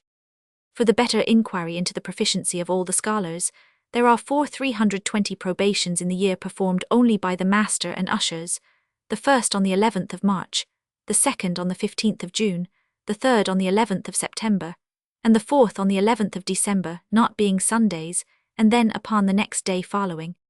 For the farther satisfaction of the master, wardens, and court of assistants of the merchant tailors, the probations themselves undergo an examination twice every year, by 2 judicious men well learned in Hebrew, Greek, and Latin, appointed by the master and wardens of the company. Upon these days, which are between the 11th and 21st of March, and September, the master and wardens, or at least 2 of them, are present. The examination, which is performed in the chapel, begins at 6 in the morning and ends at 11. These are called the doctor's days. After the examination is finished, the audience, which is generally pretty numerous, returns into the school, where certain public exercises are performed by the 8 senior scholars, or monitors of the school. There is yet another public examination of the scholars of the upper form, by the President and Fellows of St. John's College, Oxford, annually performed upon 321 the 11th of June, previous to the election of scholars to be made upon that day, to fill up the vacant fellowships in that college. And after the public exercises are finished, the Dean of the college addresses himself to the scholars, out of whose number the vacancy is to be filled up, in a Latin speech suited to the occasion. At this time an account is usually printed, containing the names and order of the head scholars, their births, admission, and continuance in the head form, and also an account of the subjects of the orations. Stowe's Survey, last edit. Maitland. Merchants' Waterworks for raising water. To this office belong 3 engines, a windmill in Tottenham Court Road Fields, and lately by 2 watermills, turned by the common sewer, one at Tom's Coffee House in St. Martin's Lane, and the other in Northumberland Street, late Hartshorn Lane in the Strand. From these engines issue 3 main pipes of 6 and 7-inch bore, from which the neighbourhood of those places are supplied with water. This company, after defraying all charges, divide the profits every half-year. Their office is kept in Rathbone Place, Oxford Street. 322 Mermaid Alley, in the Borough. Mermaid Court 1, Charing Cross 2, Great Carter Lane, 3 St. Margaret's Hill, 4 Pater Noster Row, Cheapside, 5 Ratcliffe Cross. Merrick Street, New Bond Street. Messengers Rents, Still Alley. Metcalfe's Court, Jacobs Street, Rotherhithe. Methodists, a body of dissenters from the Church of England who have several meeting houses in this metropolis. 1. At the Foundry, Windmill Hill, 2 Beech Lane, 3 Bull and Mouth Street, 4 Marybone Fields, which is more properly a chapel of the Church of England, the service of the church being performed by one of the principal founders of the sect of Methodists. 5 St. Agnes Le Clare, 6 West Street, 7 Dials. Mews, the stables for the king's horses near Charing Cross, is a place of considerable antiquity, and is thus denominated from mew, a term used among falconers, signifying to molt or cast feathers. For this place was used for the accommodation of the king's falconers and hawks, so early as the year 1377, but the king's stables at Loamsbury, since called Bloomsbury, being destroyed by fire in the year 1537, King Henry VIII, caused the hawks to be removed, and the mews enlarged and fitted up for the reception of His Majesty's horses, where they have been kept ever since. The building going to decay, the north side was rebuilt in a magnificent manner by His present Majesty, in the year 1732. S. Wale de Linde. B. Green Sculp. Part of the Mews and St. Martin's Church. 323. There is something in this part of the intended building of the Mews very noble, particularly the centre, which is enriched with columns and a pediment, and the continuity of the architecture preserved. The smaller pediment and rustic arch under the cupolas or lanthorns are properly subordinate, but set so close to the balustrade that its intent, as a gallery, is thereby destroyed. In the view given in the print scarce half the front is seen, and over some old houses you see the beautiful steeple and part of the portico of St. Martin's Church, which has the general fate of our public buildings, to be so encumbered with houses as to have no place to view them to advantage. Upon viewing this edifice, it is impossible not to be offended at the wretched buildings which form the other sides of the square. It is indeed much to be wished that they were made to correspond with the main building. This, if it were done, and a suitable regular entrance 324 made from Charing Cross, would make the royal stables one of the greatest ornaments of this metropolis. Some of the finest horses in the kingdom, both for the coach and saddle, may here be seen. Mews, Devonshire Square, Bishopsgate Street. St. Michael's Alley, by the side of St. Michael's Church, Cornhill. St. Michael Bassishaw, a church on the west side of Basinghall Street, so denominated from its dedication to St. Michael the Archangel, and its situation near Basing's Haw or Hole. A church dedicated to the same patron has stood here from about the year 1140, but the last edifice being destroyed by the fire of London, the present structure was erected in its place. Nuke, Rep. Eccles. The walls are strengthened with rustic work at the corners, and the body well enlightened by a single series of large windows. At the east end, where the top is terminated by an arch, the light is given by 3 windows, one of them tall and upright, the 2 others circular. The steeple is a tower crowned with a turret, from which rises a kind of spire. The patronage of this rectory appears to have been anciently in the Bishop of London, after which it fell into lay hands, 325, but at last came to the Dean and Chapter of St. Paul's, where it has ever since continued, but is subject to the Archdeacon. The rector receives 132 L.s. per annum in lieu of tithes. St. Michael's, an ancient parochial chapel, which stood at the end of Leadenhall Street, where is now the row of houses fronting Aldgate, and the remains of this chapel are still to be seen under the corner house of Leadenhall Street. They extend 36 feet from north to south, and 16 from east to west, and there is still standing the Gothic arched roof, which is supported by handsome pillars, the whole built with square brick, chalk and stone. Maitland. St. Michael's Cornhill, on the east side of St. Michael's Alley. We find that a church was situated here, dedicated to the same holy angel, so early as before the year 1133, but the last edifice being destroyed with the other public buildings by the fire of London, The present Gothic structure was raised in its stead. Stowe. The body is 70 feet long and 60 broad, the height to the roof is 35 feet, and that of the tower 130 feet. The lower part of the tower occupies the centre, and on each side there is a regular extent of 326 building. The principal door opens in the lower stage of the tower, which rises with angulated corners from the ground, forming a kind of base, terminated at the height of the body of the church. The second stage, which is plain and lofty, has 2 tall windows, one over the other, properly shaped for the style of the building. This is terminated with a truly Gothic cornice. The third stage is exactly in the form of the 2 others, only they are plain, and this is covered with ornaments. The angulated corners are fluted, and terminated by cherubims' heads under a cornice. The plain face between has 4 windows in 2 series. Above the cornice, over the uppermost of these windows, runs a battlement on the plain faces of the tower, and from the corners are carried up 4 beautiful fluted turrets, cased a part of their height with Doric turrets. These terminate in pinnacle heads, from within which rises a spire at each corner crowned with a fane. The author of the Critical Review of the Public Buildings observes that this Gothic tower is very magnificent, and justly deserves to be esteemed the finest thing of that sort in London. The advowson of this church was anciently in the abbot and canons of Evesham, 327, but in 1503 they conveyed it to the Drapers' Company, who settled upon that convent a perpetual annuity of 5l. 6s. 8d, and that company have been its patrons ever since. The rector, instead of uncertain tithes, has by Act of Parliament a settled stipend of 140l. a year. St. Michael's Crooked Lane, on the east side of St. Michael's Lane, in Candlewick Ward, receives its additional epithet from its vicinity to Crooked Lane. A church dedicated to St. Michael stood in the same place before the year 1304, but suffering by the fire of London in 1666 was soon after rebuilt. It is a plain structure built with stone, and enlightened by a series of large arched windows. The tower, which is at the west end, is carried square to a considerable height, and the uppermost window in the centre of each face is ornamented with a head and handsome festoons.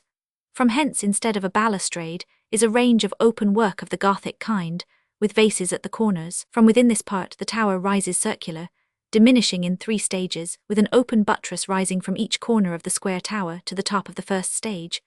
From this buttress rises a large scroll to the top of the second, and a smaller to the 328 top of the third stage, above which rises a kind of short round spire of a peculiar kind, it swelling out at the bottom, and then rounding off rises to a small height, where it is terminated by a gilt bowl and fane.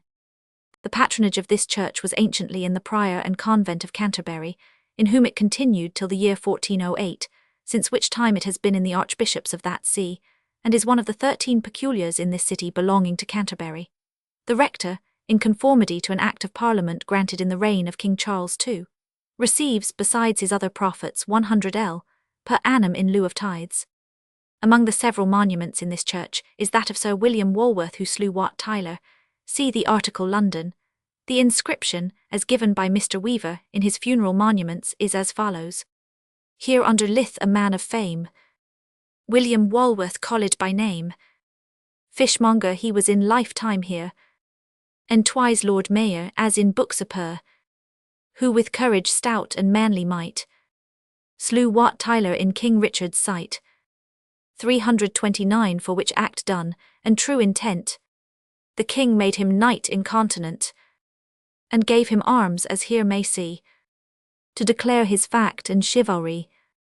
He left this life the year of our God, 1363 odd. Here is also a monument erected to the honour of Queen Elizabeth, and the following very concise inscription on the tomb of William Ray. Here lieth wrapped in clay the body of William Ray. I have no more to say. St. Michael's Lane, in Great Eastcheap by the above church. St. Michael's Queenhithe, situated on the north side of Thames Street, in the ward of Queenhithe, opposite to the great wharf and buildings of that name, was about the year 1181, denominated St.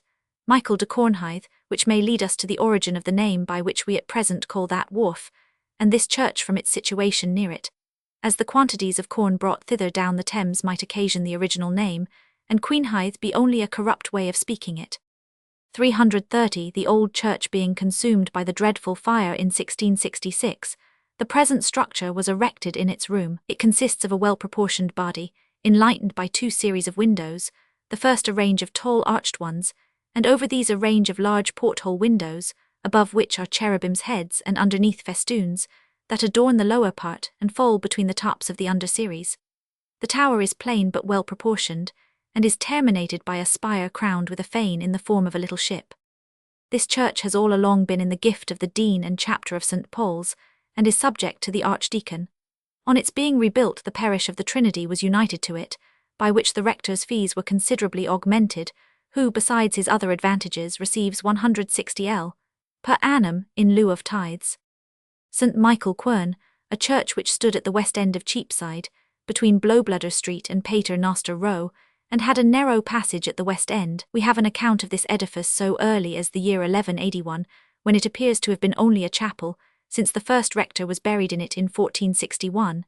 In old records it is called St. Michael ad Bladum, that is, at the corn, which was 331 corrupted to Quern. It was also sometimes denominated St. Michael de Macelo, from its vicinity to the Flesh Market. This ancient edifice being burnt by the fire of London, the place on which it stood was, by Act of Parliament, laid into the street in order to enlarge it, and the parish united to the Church of St. Vedast in Foster Lane, Stowe's Survey, Nuke, Rep Eccles.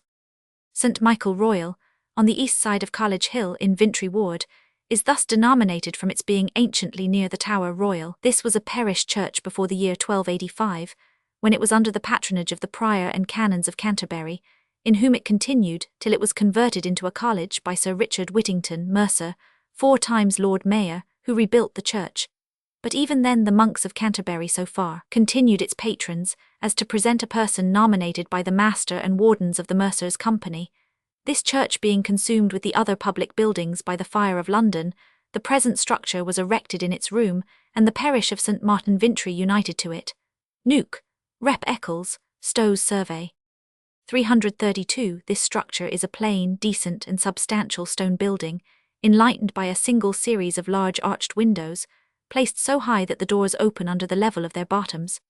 The tower consists of 3 stages, and at the top is surrounded with carved open work instead of a balustrade. From hence rises a light and elegant turret adorned with Ionic columns, and ending in a fine diminution, which supports the fane. This church is one of the 13 peculiars belonging to the Archbishop of Canterbury, and the rector, besides his other profits, receives 140l. a year in lieu of tithes. Among the several monumental inscriptions was one in memory of the above Sir Richard Whittington. St. Michael's Wood Street is seated on the west side of Wood Street in Cripplegate Ward. An old church dedicated to the same patron stood there in the year 1392, and probably another succeeded it towards the close of the 15th century. However, in 1666 the church then standing was destroyed by the fire of London, and the present structure, which rose in its place, was finished a few years after, and the parish of St. Mary Staining united to it. 333. As the east end of this edifice is the most conspicuous part, it is ornamented with 4 Ionic columns raised upon a continued pedestal, with arches between, and supporting a handsome pediment, in the middle of which is a circular window. Between the columns are 3 upright arched windows that fill the whole space. The rest of the body is plain, and the windows are raised so high that the doors open under them. The tower consists of 3 plain stages with large windows, from the uppermost of which rises a small square course, the foundation of the base of the turret. This base is cut away from the breadth of the tower gradually to the diameter of the turret, which is plain but handsome, and from its top rises a bowl that supports the fane. The patronage of this church was in the abbot and convent of St. Alban, till the suppression of that monastery when Henry VIII sold it to William Barwell, who in the year 1588 conveyed it to several persons in trust for the parish, in which it still continues. The rector, besides his other profits, receives 100l. a year in lieu of tithes. Middle Court 1, Bernard's Inn Holborn, 2 Clement's Inn. 334 Middle Row 1 St. Giles's, 2 Goswell Street, 3 Holborn, 4, Gray's Inn Lane. Middle Scotland Yard, Whitehall. Middle Shadwell near Shadwell Market. Middle Shadwell Lane, Middle Shadwell. Middle Street 1, Cloth Fair 2 Horselydown. Middle Temple Fleet Street, see the article Temple. Middle Temple Lane, a lane that leads from Fleet Street to the Middle Temple. Middle Turning Lane, Shadwell. Middlesex Court, 1 Drury Lane, 2 Little Bartholomew Close. Middlesex Hospital, for the reception of the sick and the lame, and for lying-in married women, in Marylebone Fields near Oxford Road. This is a neat, plain and not inelegant brick building. It has the decent appearance and all the accommodations one would wish in a house devoted to charity, without that ostentatious magnificence which too often in a great measure defeats the humane and noble end of such pious and charitable institutions, where those sums are squandered away in useless decorations, that ought to be employed in administering health to the sick, and giving feet to the lame. 335 Nature and religion patronize every instance of distress, but most powerfully befriend that deepest of all distresses, sickness in poverty. Sickness itself will excite compassion, though alleviated by every comfort and advantage of wealth. How much stronger a sympathy must then arise at the sight or idea of sickness embittered by poverty, or considered in another view, of poverty disabled by sickness. Most men are inclined, but very few in comparison, have the power to relieve it. Public contributions, therefore, seemed the most likely to effect what the private bounty of individuals could not. This gave rise, in the present charitable age, to infirmaries, and in particular to this, which has the merit and the honour of being the first hospital in this kingdom for lying-in women, and of setting an example which has been so happily followed. The charitable designs of this hospital were carried on for several years in 2 convenient houses adjoining to each other, in Windmill Street, Tottenham Court Road, where the first institution in August 1745 was intended only for the relief of the indigent, sick and lame. But in July 1747, the governors, willing to render it more worthy of the notice of the public, extended their plan to the relief of the 336 pregnant wives of the industrious poor. When the great increase of patients, occasioned by the reputation of this twofold charity, soon obliged the governors to think of enlarging their edifice as well as their plan, and the kind benevolence of the public by donations, legacies, and 100 enabled them in 1755 to erect a much larger and more convenient building in Marylebone Fields, wherein the apartments for the reception of the lying-in women are in a separate part of the building, remote from the sick and lame, and that ladies may visit the lying-in patients without being incommoded by the sick and lame. Different staircases lead to each, the lying-in wards having no communication with the sick and lame. The qualification of a governor of this charity is an annual subscription of 3 guineas, which also entitles the subscriber to recommend, and have in the house at one time, either 1 sick or lame patient or 1 lying-in woman, and to recommend outpatients. A subscription of 5 guineas per annum entitles the subscriber to recommend 1 sick or lame inpatient, outpatients and 1 lying-in woman. A subscription of 30 guineas at 1 payment constitutes the subscriber a governor for life, with the last mentioned 337 privileges. Contributions of lesser sums than 3 guineas per annum are thankfully received, and entitle the contributors to recommend 1 sick or lame inpatient and 1 outpatient at the same time. A committee of the governors, appointed quarterly, meet at the hospital every Tuesday at 10 of the clock to receive and discharge patients, and to transact the other necessary business of the house, where every governor, though not of the committee, has a right to be present, and his attendance is received as a favour. A report of their proceedings is made to the General Court held every quarter, when the resolutions of this committee are approved or rejected. The patients are attended without fee or reward by 3 eminent physicians, a man midwife, 3 surgeons, and a reverend divine. The physicians visit the patients every Tuesday, Thursday, and Saturday, and on intermediate days, when particular cases require it, the surgeons attend every day. Patients are admitted on a letter of recommendation from a governor or contributor, who may recommend inpatients and have outpatients on the books, 338 according to the regulation above mentioned. And when inpatients are recommended, and there is not room in the house to receive them, they are put on the list to be admitted on the first vacancy, and in the meantime are prescribed for as outpatients. No security is required for burials. All accidents are admitted without recommendation. Tuesday being the day appointed for the admission of patients, they are expected to be at the hospital, with their recommendations at 10 of the clock. The physicians and surgeons meet every Saturday at 12 of the clock, at the hospital, where they give advice gratis to all such diseased poor who shall come, though unrecommended and require it.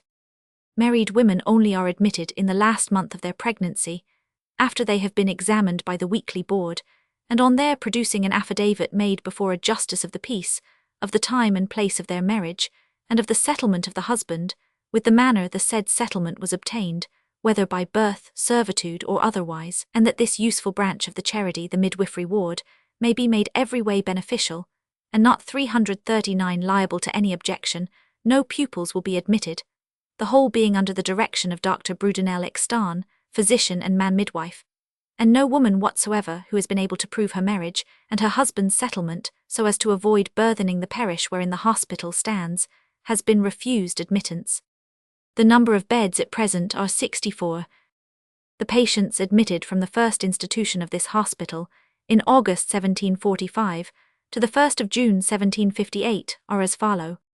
Inpatients, sick and lame 1829.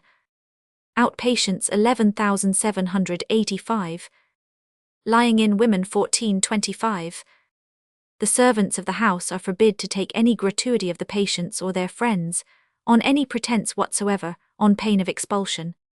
Such persons who are inclined to favour this charitable design are desired to send their subscriptions, with their names and places of abode, to the treasurers, at the weekly committee, held every Tuesday in the forenoon at the hospital, and in order to supply the current expense of this charity, the subscribers are requested 340 to continue to pay their yearly subscriptions in advance.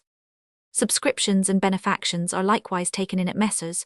Honeywood, Fuller and Co. bankers in Birchin Lane, and at Mr. Gislingham Cooper's, banker in the Strand, from the account published by the Society in June 1758. The reader may find the other hospitals for lying-in women, founded after the example set by this excellent charity, under the articles London Lying-in Hospital in Brownlow Street, and Lying-in Hospital in Duke Street. Middlesex Row, St. Giles's Broadway. Midley's Wharf, Ratcliffe. Milbourne's Almshouse on the west side of Woodroffe Lane, Crutched Friars, was erected by Sir John Milbourne in the year 1535, for the reception of 13 poor members of the Drapers' Company, whom he allowed 7d. per week, which was at that time a sufficient support. In the front of the building is the following inscription: Ad laudem Dei and glorios Virginis Mari, hoc opus erexit Dominus Johannes Milbourne, Miles and Alderman, Bugus Civitatis A 500.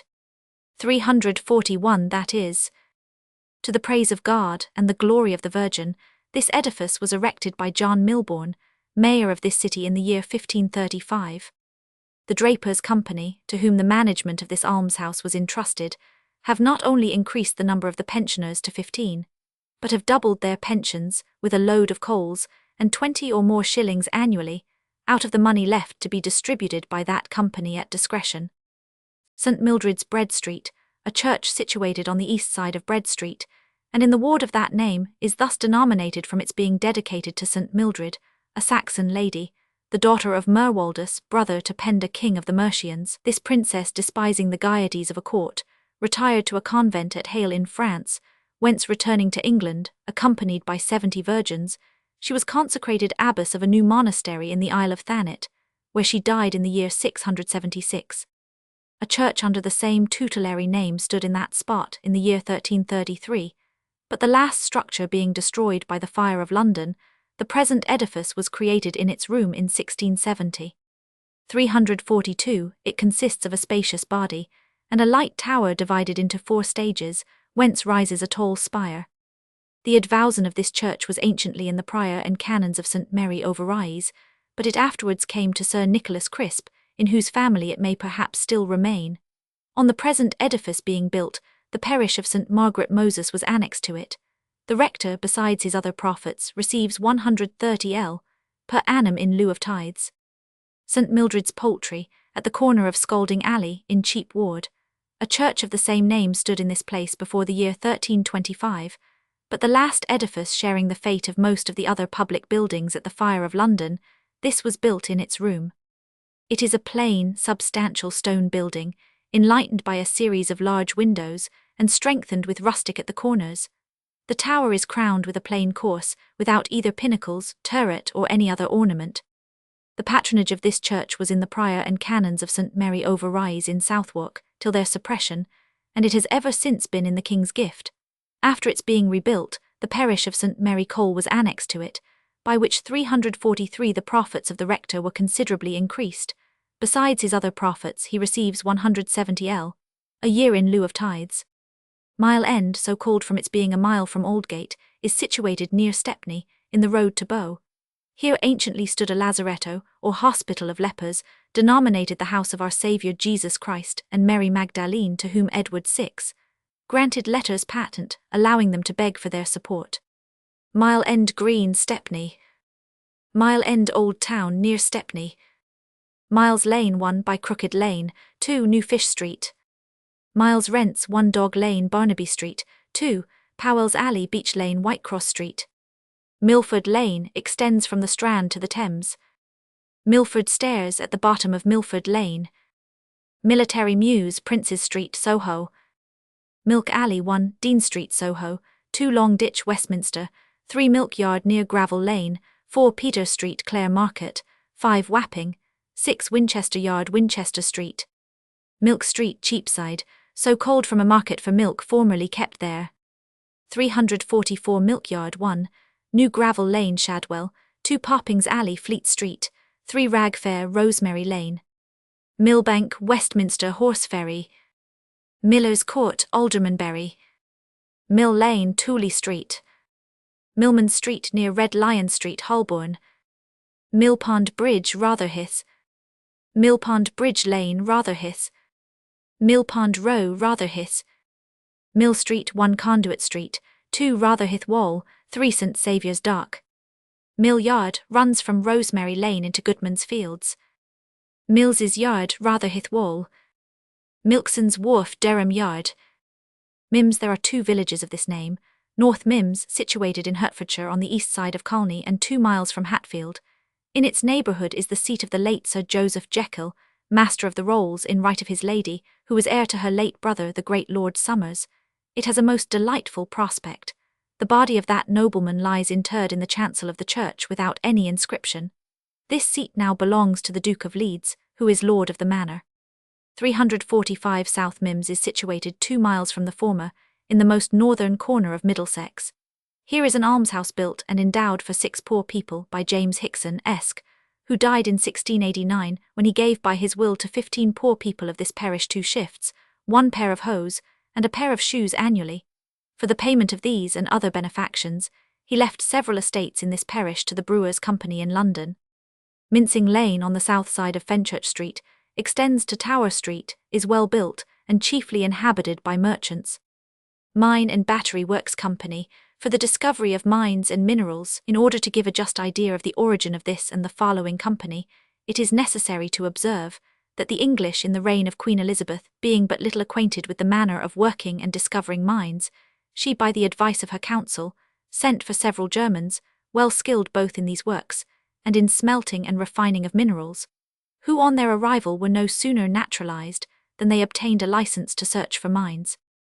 346 among these, that princess in the year 1565, empowered William Humphreys and Christopher Schutz, a German, to search for all mines, minerals, and subterraneous treasure, except alum and copperas, in the several royalties throughout England, exclusive of the following 8 counties: York, Cumberland, Westmoreland, Cornwall, Lancashire, Devon, Gloucester, and the Principality of Wales for their sole use and profit, Her Majesty only reserving to herself a 10th part of all gold, silver, and quicksilver ores, and the preemption of refined gold and silver, the former at 8d, and the latter at 1d, per ounce lower than the current price of those metals, and 6d, for every 100 weight of copper. Afterwards Her Majesty, in the year 1568, incorporated this society by the name of the Governors, Assistants, and Society of the Mineral and Battery Works. The number of shares belonging to this company at first amounted to 36, which being divided into half and quarter parts, they are at present increased to 144. Mines Royal Company. This society owed its origin to the same cause as the former, and was founded a year before it, 347, for in 1564 Queen Elizabeth, by her letters patent granted to Thomas Thurland and Daniel Hosetter, and their heirs forever, empowered them to search for mines of gold, silver, copper, and quicksilver in the several royalties in the counties of York, Lancashire, Cumberland, Westmoreland, Cornwall, Devon, Gloucester, Worcester, and the Principality of Wales, to be held of the Crown upon the same terms as those above mentioned, with respect to the Mine and Battery Works Company. At length Thurland and Hoseter, having in virtue of the powers granted them, sold several parts or shares of their said privileges, they with the purchasers were, by letters patent, dated the 22d of May 1568, incorporated by the style of the governors, assistants, and commonalty of the Mines Royal. The shares of this company at first consisted of 24, but they have since been increased to 96. Sir John Pettus's Fodden Regale. Minories. This street extends from Aldgate Street to Tower Hill. The middle part of the east side is called the Little Minories. This part is railed in, and is out of the liberties of the city. Here anciently stood an abbey 348 of nuns of the order of St. Clare, called the Minoresses, whence the street obtained the name of the Minories. See the article Trinity in the Minories. Mint, an office kept in the tower for coining money.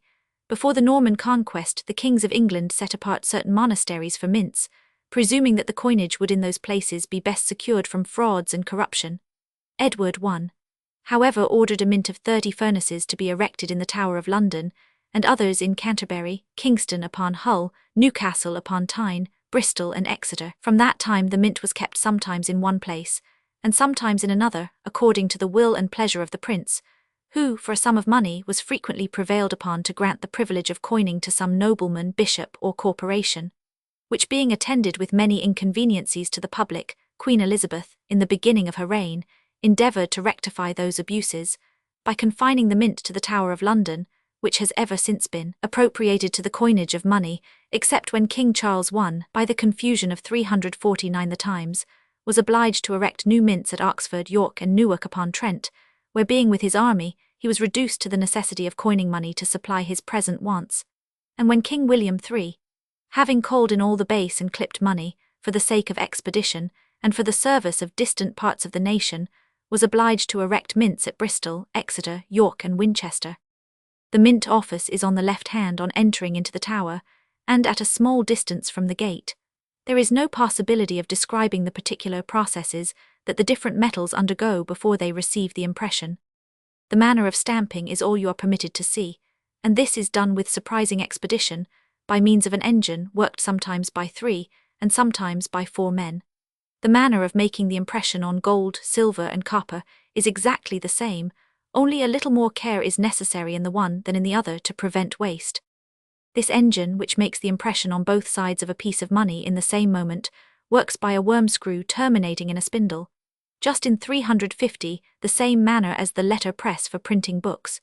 To the point of this spindle, the head of the die is fastened by a small screw, and in a little sort of a cup directly underneath it is placed the reverse. Between these the piece of metal already cut round, or cast to the size, and if gold exactly weighed is placed, and by once pulling down the spindle with a jerk is completely stamped. The whole process is performed with amazing dexterity, for as fast as the men who work the engine can turn the spindle, so fast does another twitch out with his middle finger that which was stamped, while with his finger and thumb he places another that is unstamped. The silver and gold thus stamped are delivered to be milled round the edges, the manner of performing which is a secret never shewn to any body. The mint is managed by several officers formed into a corporation. These are a warden, a master and worker, a controller, the king's assay master, the chief engraver, the surveyor of the meltings, a clerk of the irons, a weigher and teller, a provost, melters, blanchers, moneyers, and 100. The warden receives the silver and 100. From the goldsmiths pays for it and oversees all that belong to his office. His salary amounts to 450 a year for himself and clerk. He has also another clerk who receives 100 a year. The master and worker receives the silver and 100. From the warden, orders it to be melted, delivers it to the moniers and receives it back from them again. His salary is 650 a year for himself and 3 clerks. The controller sees that the money be made of the just size, oversees the officers and controls them if the money does not prove as it ought. His salary for himself and clerk is 535 per annum. The king's assay master takes care that the bullion is according to standard. He has a salary of 225 a year for himself and clerk, and the assistant assay master has 100 per annum. The chief engraver engraves the stamps for the money.